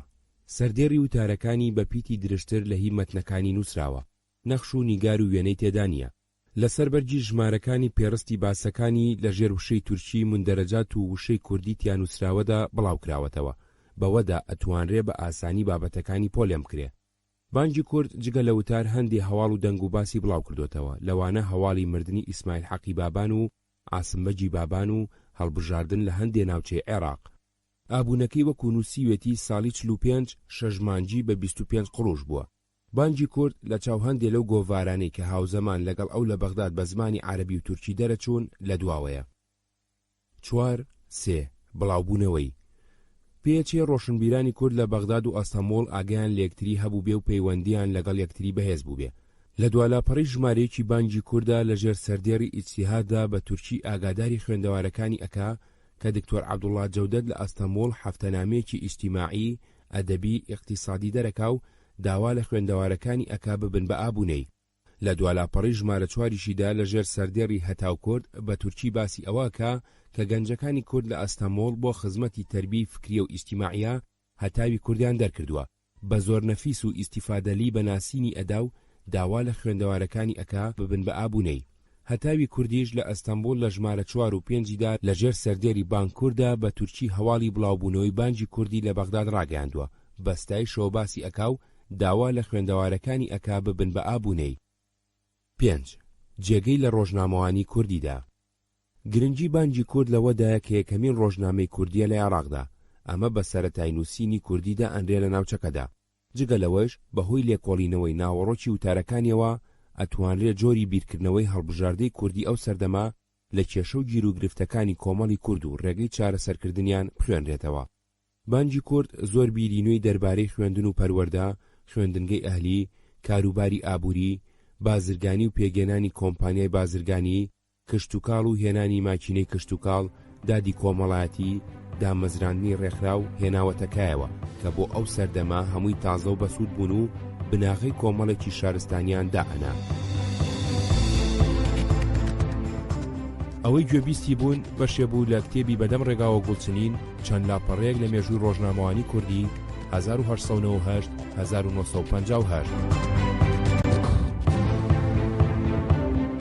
ڕۆژنامەوانی کوردی لە ساڵانی یەکەمین جەنگی جیهانیدا. 9. ڕۆژنامەوانی کوردی لە ساڵانی یەکەمین جەنگی جیهانیدا. 1. خاچی کوردستان پاماڵی جەنگ. لە یەکیابی 1940دا یەکەمین جەنگی جیهانی هەڵگیرسا. سەرەتا ئەڵمانیا و نەمسا لەلایەک و رووسیا و بریتانیا لەلایەکی ترەوە لە شەڕدا بوون. زۆری نەخایان زۆربەی وڵاتانی ئەوروپی گرتەوە و دەوڵەتی عوسمانیشدا پاڵ ئەڵمانیا و تێکەڵاوی شەڕ بوو. کوردستانی ئەو سەردەمە دابەش کرابوو بەسەر تورکیای عوسمانی و ئێرانی قاجاریدا. کوردستانی ئێستای عێراق و ناوچە کوردنشینەکانی سووریا بەشێک بوون لە دەوڵەتی عوسمانی. ئەگەرچی حکوومەتی ئێرانی بەڕەسمی بێلایەنی خۆی لەو جەنگەدا ڕاگەیان، بەڵام هیچ لایەکی جەنگەکە ڕێزی ئەم بێلایەنی نەگرت. کورد بێ ئەوەی دەستیا دەستکەوتی لە هەڵگیرسانی جەنگەکەدا بێ، هەردوو بەشی عوسمانی و قاجاری نیشتیمانەکەی بوون بە مەیدانێکی گەرمی لەشکرکێشی و شەڕ و پێکدادانەکانی سوپاکانی عوسمانی، رووسیا و ئینگلیز. عوسمانی کە بوو بەلایەنێکی سەرەکی جەنگ، هێزی مرۆیی سەرانسەری وڵاتەکەی سازدا و هەرچی توانای چەگەڵگرتنی هەبوو ڕاپێچی مەیدانەکانی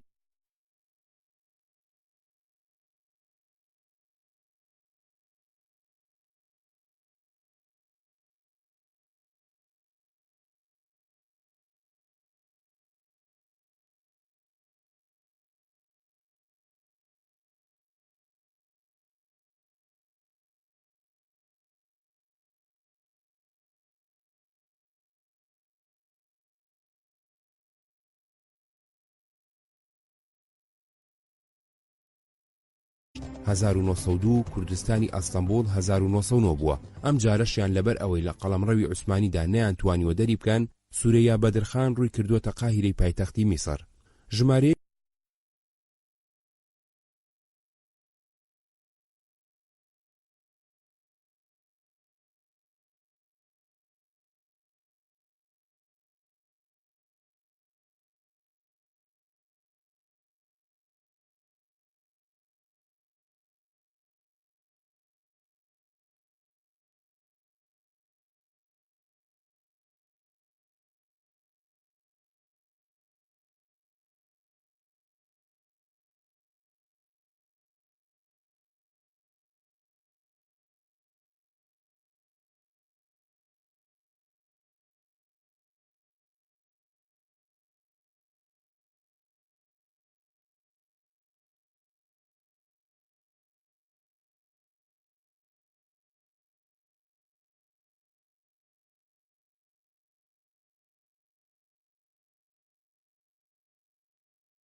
بەپاڵ سوورەیابەک ئەدەن و ئەیگرن و ئەیخەنە زیندانەوە. ڕۆژنامەکەیش داخەن. 2 ئامانج لە دەرکردنی. لە سەروتاری ژمارەیەکدا بە ئیمزای دەستەی نووسەران ئامانجی لە دەرکردنی کوردستان بەم جۆرە ڕوون کردوتەوە. لە یەکەم ڕۆژی شەڕدا ئەمانوت ئێستا کاتی ئەوە نییە لە دەوڵەتی خۆمان شتێک داوا بکەین. مادەم ئەو لەگەڵ نەیاران لە شەڕدایە، ئێمە دەنجی خۆمان دەرناخین. ئیمڕۆ ئەبینین کە شەڕ خەریکە کۆتایی بێت.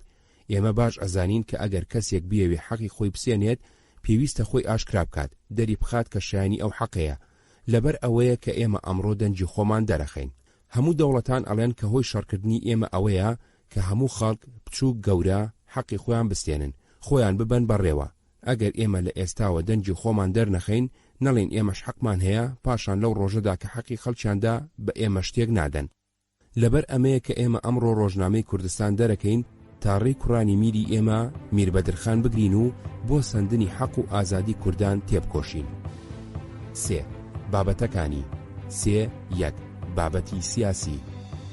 ڕەنگە کوردستان لە هەموو جەریدە و غەزەتەکانی پێش خۆی ئاشکراتر و ورتر باسی مافی نەتەوەی کورد و جۆری ڕێخستنی پەیوەندی کوردستان و حکوومەتی ناوەندی عوسمانی کردبێ.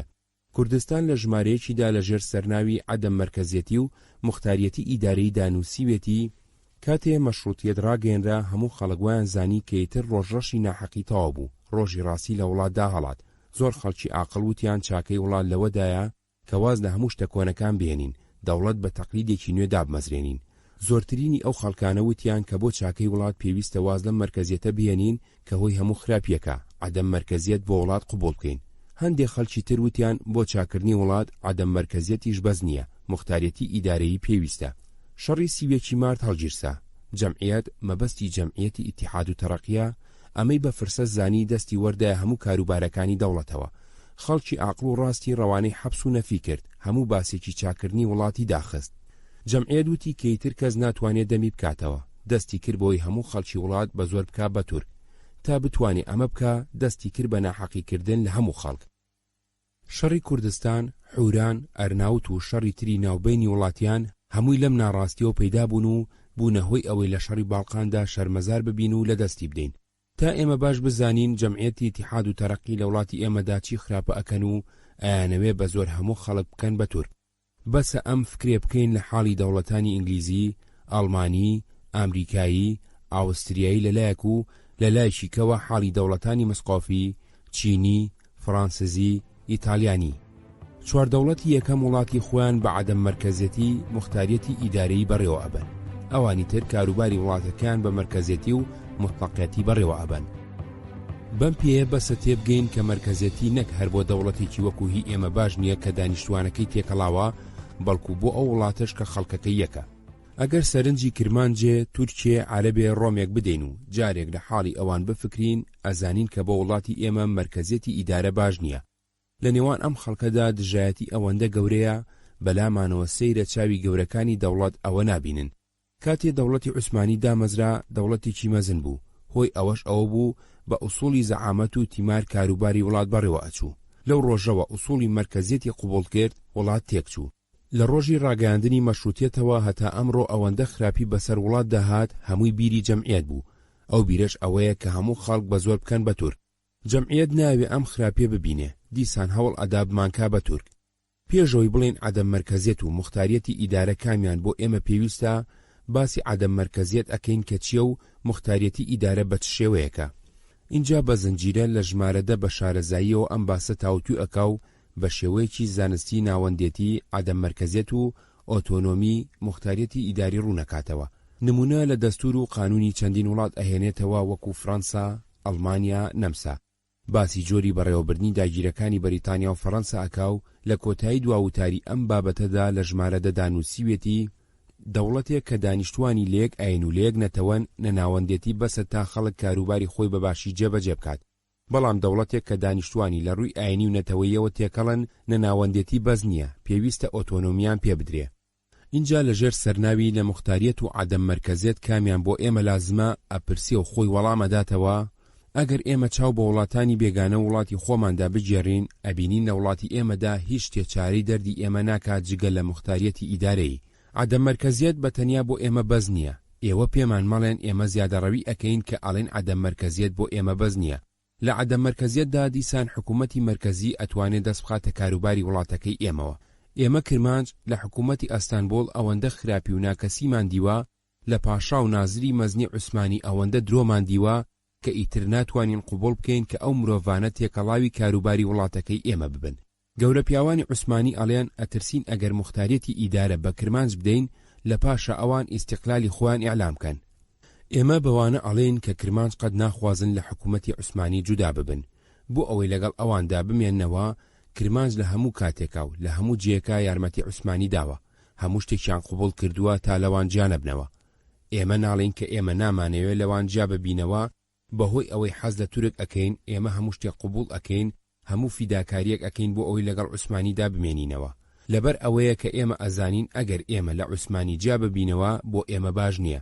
ئێمە باش ئەزانین کە ئەگەر ئێمە لە حکوومەتەکانی ئەوروپا تەنیا بمێنین، ئەو دەممردنی ئێمەیە. ئێمە دیسان ئەڵێن کە ئەگەر حکوومەتی عوسمانی دیسان لەسەر عینادی و ناحەقی خۆی بمێنێ، نایەوێ حەقی مختاریەتی کرمانج قوبوڵ بکە، ئێمەش ئیتر ئەڵێن یا هەڕۆ یا مەڕۆ. ئەوەی کە ئێمە بە عوسمانیەوە گرێ ئەدا ئەیشکێنین، خەبات بۆ ئیستیقلالی خۆمان دەست پێکەین.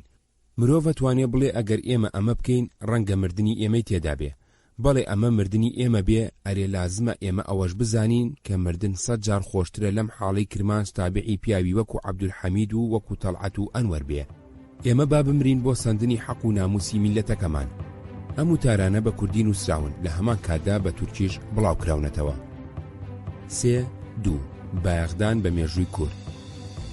لە ژمارەیەکدا لەژێر ناونیشانی خەبەرچی دوو نووسیوێتی تا نەتەوەیەک خۆی لەبیر نەکات، شتی باشی باپیرانی فڕێنەدات، پێویستە بزانێت تا ئەو ڕۆژە چۆن بەڕێوە چوون چیان کردووە چۆن بوون. نەتەوەیە کە ئەم شتانە نەزانێت وەکو مناڵێک وایە کە نەزانێت باوکو دایکی چێن لە چ ماڵێکە خۆی لەبیر ئەکات وردە وردە نەتەوایەتی خۆی و نەکات. کورتە ئەمڕۆ خۆی لەبیر نەکردووە. خەڵکی عەشایر لە مناڵیەوە لە دایکی خۆیان وەک چیرۆک ئەبیستن باپیرانیان چی بوون لەکوێوە هاتوون چۆن بەڕێوە چوون. خەڵکی شار ڕەوشتی خۆیان لەبیر کردووە لە تورک و عەرەب ڕەوشتیان وەرگرتووە. تا ئەمڕۆ کەسێک نەینووسیوە کورد لەکوێوە هاتوون چ مرۆڤێک بوون چۆن بەڕێوە چوون. ئێمە باوەڕ ناکەین کە کورد وەک هەموو خەڵک خۆی نەناسی بێت. لەگەڵ ئەوەشدا کتێب کە لە بەردەستدا نەبێت ئێمە ناتوانین لەم ڕۆژی شەڕەدا بۆ هەموو شوێنێک نامە بنووسین. لەبەر ئەوە ئێمە ناتوانین ئێستا وەک ئەمانەوێت کتێب بنووسین. بەڵام ئێمە کتێبێکماندی بە زمانی فارسی نووسراوە لەبارەی کوردەوە لەکوێوە هاتوون چۆن بەڕێوە چوون. ئەم کتێبە ئەوەندە باشیش نییە، هەموو شتێک بەڕاستی و تەواوی ناڵێت، بەڵام ئێمە وتمان لە هیچی نەبوو باشترە. لەبەر ئەوە ئێمە لە هەر ژمارەیەکدا بەشێکی ئەم کتێبە ئەنووسین. ئەم کتێبە ساڵی 1050 عەرەبی شەرەفخان کوڕی شەمسەدین خانی بەدلیسی جێگەی بەهەشت بێت بە دەستی خۆی نووسیوێتی. ساڵی 1860 فەرەنگی لە شاری پەترۆگراد ڤلادیمیر ڤیلیامینۆڤ زیرینۆڤ چاپی کردووە. بەر لەوەی دەست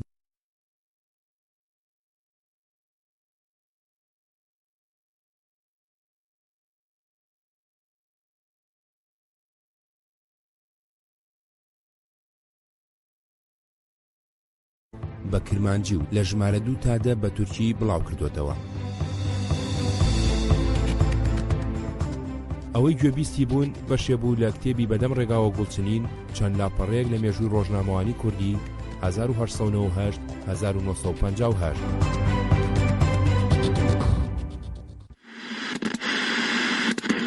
دەنگێ گۆڕان لە هەولێرێ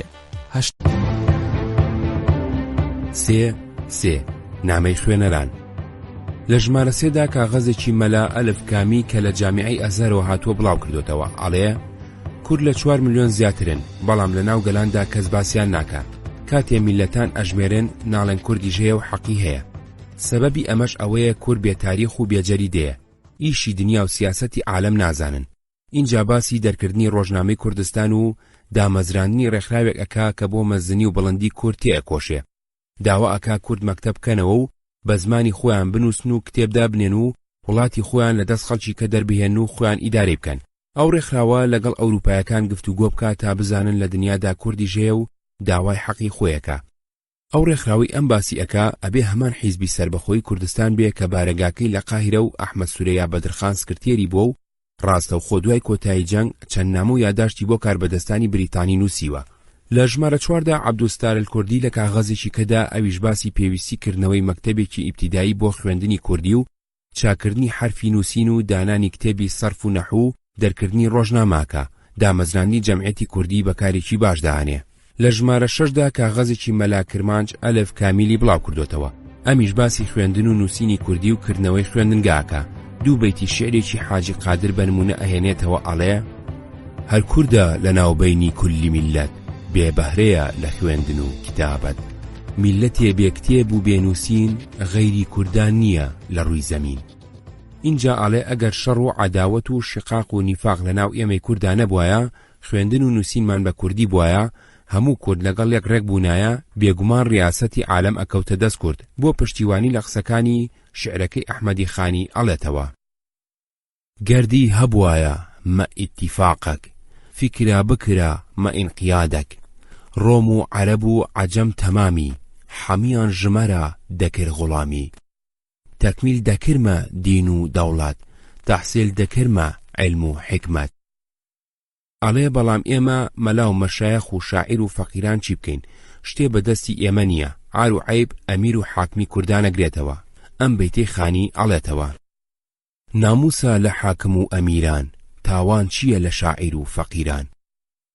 لە ژمارە 7دا میر ئەحمەد ئازیزی وەڵامی مەلا کرمانج ئەلف کامیلی داوەتەوە. ئەمیش سوچی دواکەوتنی کورد ئەخاتە ئەستۆی مەلا و شاعیرەکان چونکە خەڵک هۆشیار ناکەنەوە. بۆ سەلماندنی قسەکانی نمونە بە میر حسێن کەنعان و میر عوسمان کە 2 کوڕی بەدرخان پاشا بوون ئەهێنێتەوە کە 25 ساڵ لەوبەر چوونە جزیرەی بۆتان تورکیان لێ دەرکرد. شەڕیان دژی عەبدولحەمید ڕاگەیاند کەچی کورد لەبەر ناکۆکی ناوخۆیی لایەنی تورکیان کرد. پاش چەند مانگ شەڕ تورک هەردوو میریان گرت و هێنایان بۆ ئەستەمبۆڵ حەبسیان کردن. اینجا ئەپرسێ ئەم بێ ئیتیفاقیە لە کوێوە دێ؟ سوچی کێیە؟ من ئەڵێم سوچی مەلایە هی شاعیر و عالمە. لە ژمارە 8دا ئەیە کوردی بە ناونیشانی دوخوازم چەند کالکلا بکەم ئەڵێ میلەت کە لە عناسیری مختلف پێگات بێ بڵندبوونی ئەو میلەتە بە یەکبوونی زمان و بە یەکبوونی قانون نییە بەڵکو بە یەکبوونی منفعە دەبێ. نمونە بە سویسرا ئەهێنێتەوە کە لە 25 کانتۆن پێگاتوە و هەر کانتۆنێکیش سربەخۆیە لەوانی کە و قانونی تایبەتی خۆی هەیە. لە ژمارە 9دا دوو نامەی مەلاتەها جزیری بڵاو کردوتەوە ناوەڕۆکی نامەکانی ئەمیش وەکو کاغەزەکانی ترە. 3-4 هەواڵەکانی جەنگ ژە شەڕێک دەقەومێ گۆشەیەک لە ژمارە 1 و 2 3 تەرخان کراوە بۆ هەواڵەکانی جەنگ. دوای ئەوە ئیتر ئەم گۆشەیە بە کرمانجی نەماوە بەڵام هەمان گۆشە بە تورکی خلاصەت ئەخبار حربیە کورتی هەواڵەکانی جەنگ لە یەک تادا بەردەوام بووە.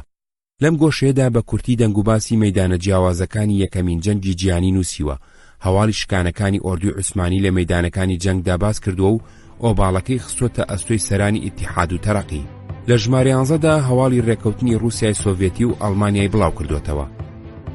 4 لە ڕووی هونەری ڕۆژنامەوانیەوە. 4-1 زمانەکەی کوردستان بە دوو زمانی کوردی و تورکی عوسمانی نووسراوە. بەشە کوردیەکەی هەمووی بە زاراوەی جزیرەی بۆتانە. هەر 11 ژمارە لاپەڕەی یەکەمی بە کوردیە و لە هەندێک ژمارەیدا هەموو لاپەڕەی دووەمی و لە زۆری ژمارەکانیدا ستونیان نیوستونی لاپەڕەی دووەمی بە کوردیە ئەوی تری تورکیە. ئەوەی سەرنج ڕاکێشیە هەندێک جار لە باتی حرفی کاف قافی بەکارهێناوە وەکو قوڕ کوڕ و قوشتن کوشتن و قانتۆن کانتۆن. 4-2 شێوە و ڕوخساری هەموو ژمارەکانی 4 لاپەڕن بە قەواری 41 بە 28.5 سانتیم. هەر لاپەڕەیەک 3 ستونی تێدا نووسراوە.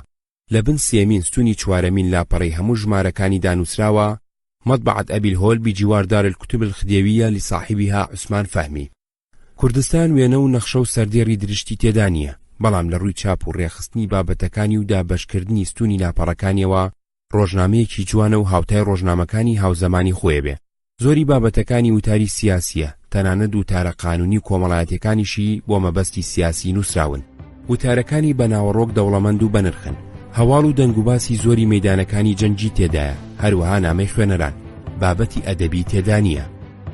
5 جێگەی لە ڕۆژنامەوانی کوردیدا کوردستان لە هەلومەرجێکی مێژووی گرنگدا دەرچووە. لە سەردەمێکدا بووە کە ئەنجامی جەنگ خەریک بوو دەرەکەوت. لەلایەکەوە بریتانیا و فەڕەنسا و رووسیا بەنهێنی ڕێکەوتنی سایکس-پیکۆیان ئیمزا کردبوو میراثیەکانی دەوڵەتی عوسمانیان لە ناوخۆیاندا دابەش کردبوو. لەلایەکی ترەوە پرەنسیپەکانی ویلسن سەرۆکۆماری ئەمریکا مژدەی ئازادبوونی بە گەلانی ژێردەستەی تورکدا بوو. کوردستان لەو کاتەدا هاتۆتە مەیدانەوە بۆ داواکردنی مافینەتەوەی کورد. کوردستان پێش تەواوبوونی جەنگ ڕاوەستا. هۆی ڕاوەستانی دیار نییە بەڵام دوای جەنگیش سورەیا لە چالاکی سیاسی نەکەوتووە. بە ناوی سەرۆکی پارتی سربەخۆیی کوردستانەوە چەند نامە و بیرخەرەوەی بۆ کۆنفرەنسی ئاشتی و کاربەدەستانی ئینگلیزی نووسیوە داوای سربەخۆیی بۆ کوردستانەکە. 6 ئینگلیز و ڕۆژنامەوانی لە عێراقدا. 6-1 ڕۆژنامەکانی بەسڕا لە 22 تشرینی 1914 هێزی ئینگلیز لە بەسڕا دابەزی و داگیری کرد. ئەو دەم لە پاڵ مەطبعەت الویلایی مڵکی حکوومەتدا 3 چاپخانەی ئەهلیش لە بەسڕادا هەبوون. ئینگلیز دەستیان بەسەر هەر چواریانداگرت و کەوتنە دەرکردنی پەخشێکی ڕۆژانەی ئینگلیزی و عەرەبی. لەم پەخشەیەدا هەواڵی مەیدانەکانی جەنگ لە ڕۆژهەڵات و ڕۆژئاوادا بڵاوە کرایەوە. پاش ماوەیەک ئەم پەخشەیە کرایە جەریدە یەومیە سیاسیە ئەدەبیە مسەوەرە جەریدەیەکی ڕۆژانەی سیاسی ئەدەبی وێنەدار. سەرەتای ساڵی 1915 کاربەدەستانی ئینگلیز کەوتنە بڵاوکردنەوەی بەسڕە تایمز. ئەم ڕۆژنامەیە بە 4 زمانی عەرەبی، ئینگلیزی، فارسی، تورکی ئەنووسرا. چونکە دەسەڵاتی ئینگلیز دوای بڕانەوەی جەنگیش هەر لە بەسڕا مایەوە ئەم ڕۆژنامەیەش ماوەی 5 ساڵ بەردەوام بوو. 6-2 ڕۆژنامەکانی بەغداد هێزەکانی ئینگلیز لە 11 ئازاری 1970دا چوونە ناو شاری بەغدادەوە و دا و دەستگای عوسمانیان لێ دەرکرد. لە 4 تەموزی 1970دا کاربەدەستانی ئینگلیز ڕۆژنامەی ئەلعەرەبیان دەرکرد.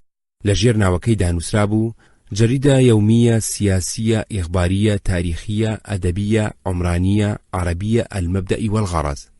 نووسەرە ناسراوەکانی بەغداد لەم ڕۆژنامەیەدا بەشدار بوون وەکو باو ئەنستاز ماری کەرمەلی، شوکری فەزلی، عەبدولحسێن ئەلئیزری، جەمیل زەهاوی، کازم دوجەیلی، مەهدی بەسیر. لەیەکی تشرینی یەکەمی 1970دا کەوتنە بڵاوکردنەوەی پەخشەی وێنەداری سەدەل حەقیقە بە عەرەبی کە تەرخان کرابوو بۆ وێنە و هەواڵەکانی جەنگ. بەڵام لە 23 حوزەیراندا ئەمیان ڕاگرت و الملحق المصور لجريدة العرب پاشکۆی وێنەداری جەریدەی عەرەبیان لە باتی ئەو بڵاو کردەوە. کاربەدەستانی ئینگلیز بڕیاریاندا لە سەری ساڵی 1970ەوە 3 ڕۆژنامەی تر دەربکەن. ئەوانەش بەغداد تایمز ڕۆژانە بە زمانی ئینگلیزی، ئێران هەفتانە بە زمانی فارسی، تێگەیشتنی ڕاستی هەفتانە بە زمانی کوردی. ڕۆژنامەی عەرەب لە ژمارەی ڕۆژی 7 کانونی دووەمی 1970دا لەم بارەیەوە نووسیوێتی هەر ئەوەندە پێی تورک لەم خاکە پیرۆزە بڕا سروەی بەیان گیان و بیری خەڵکی فێ نەکردەوە، لە کۆت و زنجیر قوتار بوون و لەم وڵاتەدا بزوتنەوەیەکی ڕووناکبیری ئەوتۆ دەستی پێکرد کە قەت لە وێنەیمان نەدیوە مەگەر ئەوە نەبێ لە ڕێگەی مێژووەوە دەرحەق سەردەمی ئاوەدانی عەباسیان بیستومانە. تورکان ڕۆشتن و لە پیسی بەولاوە هیچیان بەجێ نەهێش بوونیان بیرخاتەوە. ئەوان دوو ڕۆژنامەیان هەبوو، زەورا کە تورکی و هیمیری بوو، ئەزهور کە ئۆرگانی کۆمەڵێک زۆردار و تاوانبار بوو. هەردووچیان چ لە ڕووی ڕێبازەوە چ لە ڕووی زمان و شێوازەوە نزمترین ڕۆژنامەی جیهان بوون. بەڵام ئیمڕۆ کار بە جۆرێکی تر بەڕێوە دەبرێ. هەر ئەوەندە تورکان ڕۆشتن ئەم ڕۆژنامەیە واتە ئەلعەرەب دەرچوو. لەگەڵ هەڵهاتنی ڕووی ساڵی نوێی 1970 لە بەغدا 3 ڕۆژنامەی تر کەوتنە دەرچوون. یەکێکیان ناوی تایمسی بەغدایە، ڕۆژانە و ئینگلیزی زبانە. دووەمیان تێگەیشتنی ڕاستی و سێمیان ئێرانە. ئەم 3 ڕۆژنامەیە هی ئەو نەتەوانن کە لەم شارە دەژین، عەرەب و ئینگلیز و کورد و فورس. دەوڵەتی بەریتانیا هەموو نەتەوەیەهان دەدا بۆ دامەزراندنی هەر شتێ بیر و ئاواتی دەربڕێ. سوپاس بۆ یەزدان کە دەوڵەتێکی پێبەخشین چۆن پێویستە کاروا دەنرخێنێ و ڕێگەی هەمووان دەدا بە هەوای خۆیان تاخوا دەڵێ بەس بنووسن. 6 تێگەیشتنی ڕاستی.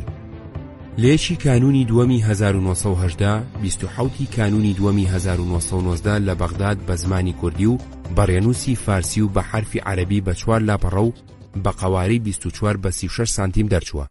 لە ژێر ناوەکەیدا نووسراوە ڕۆژنامەیەکی سیاسی و ئیجتیماعی و خادمی یەکبوون و سربەستی کوردانە. بە هەمووی 67 ژمارەی لێ دەرچووە. مێجەرسۆن سەرپەرشتی و بە هاوکاری شوکری فەزلی دەری کردووە. سەرەتا هەفتەی 2 ژمارە و دواتر هەفتەی 1 ژمارەی لێ دەرچووە. ئەم ڕۆژنامەیە کاربەدەستانی ئینگلیز وەکو بەشێ لە پروپاگەندەی جەنگ دەریان کردووە کە جەنگ کۆتایی هاتووە ئەمیش ڕاوەستاوە. گەلێ باس و بابەتی ئەدەبی، سیاسی، مێژوویی، شعری شاعیرەکانی کوردی تێدا بڵاو کراوەتەوە. چەند تێبینیەک. 1 دکتۆر کەمال فواد ژمارەیەک تا 11 خولی سێمی کوردستانی ساڵی 1998 لە سلێمانی سەر لە نوێن لەگەڵ پێشەچیەکدا چاپ کردوتەوە. 2 شێرزاد عەبدولکەریم وتارە تورکیەکانی ئەم جەریدەی کردووە بە کوردی. بنکەی ئەدەبی ڕووناکبیری گەلاوێژ بە ناونیشانی کوردستان یەکەمین ڕۆژنامەی کوردی بڵاو کردوتەوە. بەڵام ئەوەندە هەڵی چاپی تێکەوتووە هەندێ وتاری شێواوە. 2 ژمارەکانی ڕۆژنامەی تێگەیشتنی ڕاستی لە بەردەستدانین. دوچاپ یەکەمی ئەم کتێبە بنکەی ژین بۆ بژاندنەوەی کە لە پووری بەڵگەنامەی و ڕۆژنامەگەری تێگەیشتنی ڕاستی کۆ و چاپ و بڵاو کردوتەوە. بەرجێکی ئەم ڕۆژنامەیە لە کتێبخانەی ئەنستازماری کەرمەلیەوە گەیشتوتە کتێبخانەی مەتحەفی عێراقی. دکتۆر کەمال مەزەر لەبەر ئەو بەرگە لێکۆڵینەوەیکی بە نرخی نووسیوە و لە کتێبێکدا بڵاوی کردوتەوە. سەرچاوی زانیاریەکانی ئێمە ئەو کتێبەیە. بڕوانە دکتۆر کەمال مەزەر ئەحمەد تێگەیشتنی ڕاستی شوێنی لە ڕۆژنامەنووسی کوردیدا، چاپخانەی کۆڕی زانیاری کورد، بەغداد 1970. ئەوەی گوێبیستی بوون بەشێ بوو لە کتێبی بەدەم ڕێگاوە گوڵچنین چەند لاپەڕەیەک لە مێژووی ڕۆژنامەوانی کوردی 1898-1950.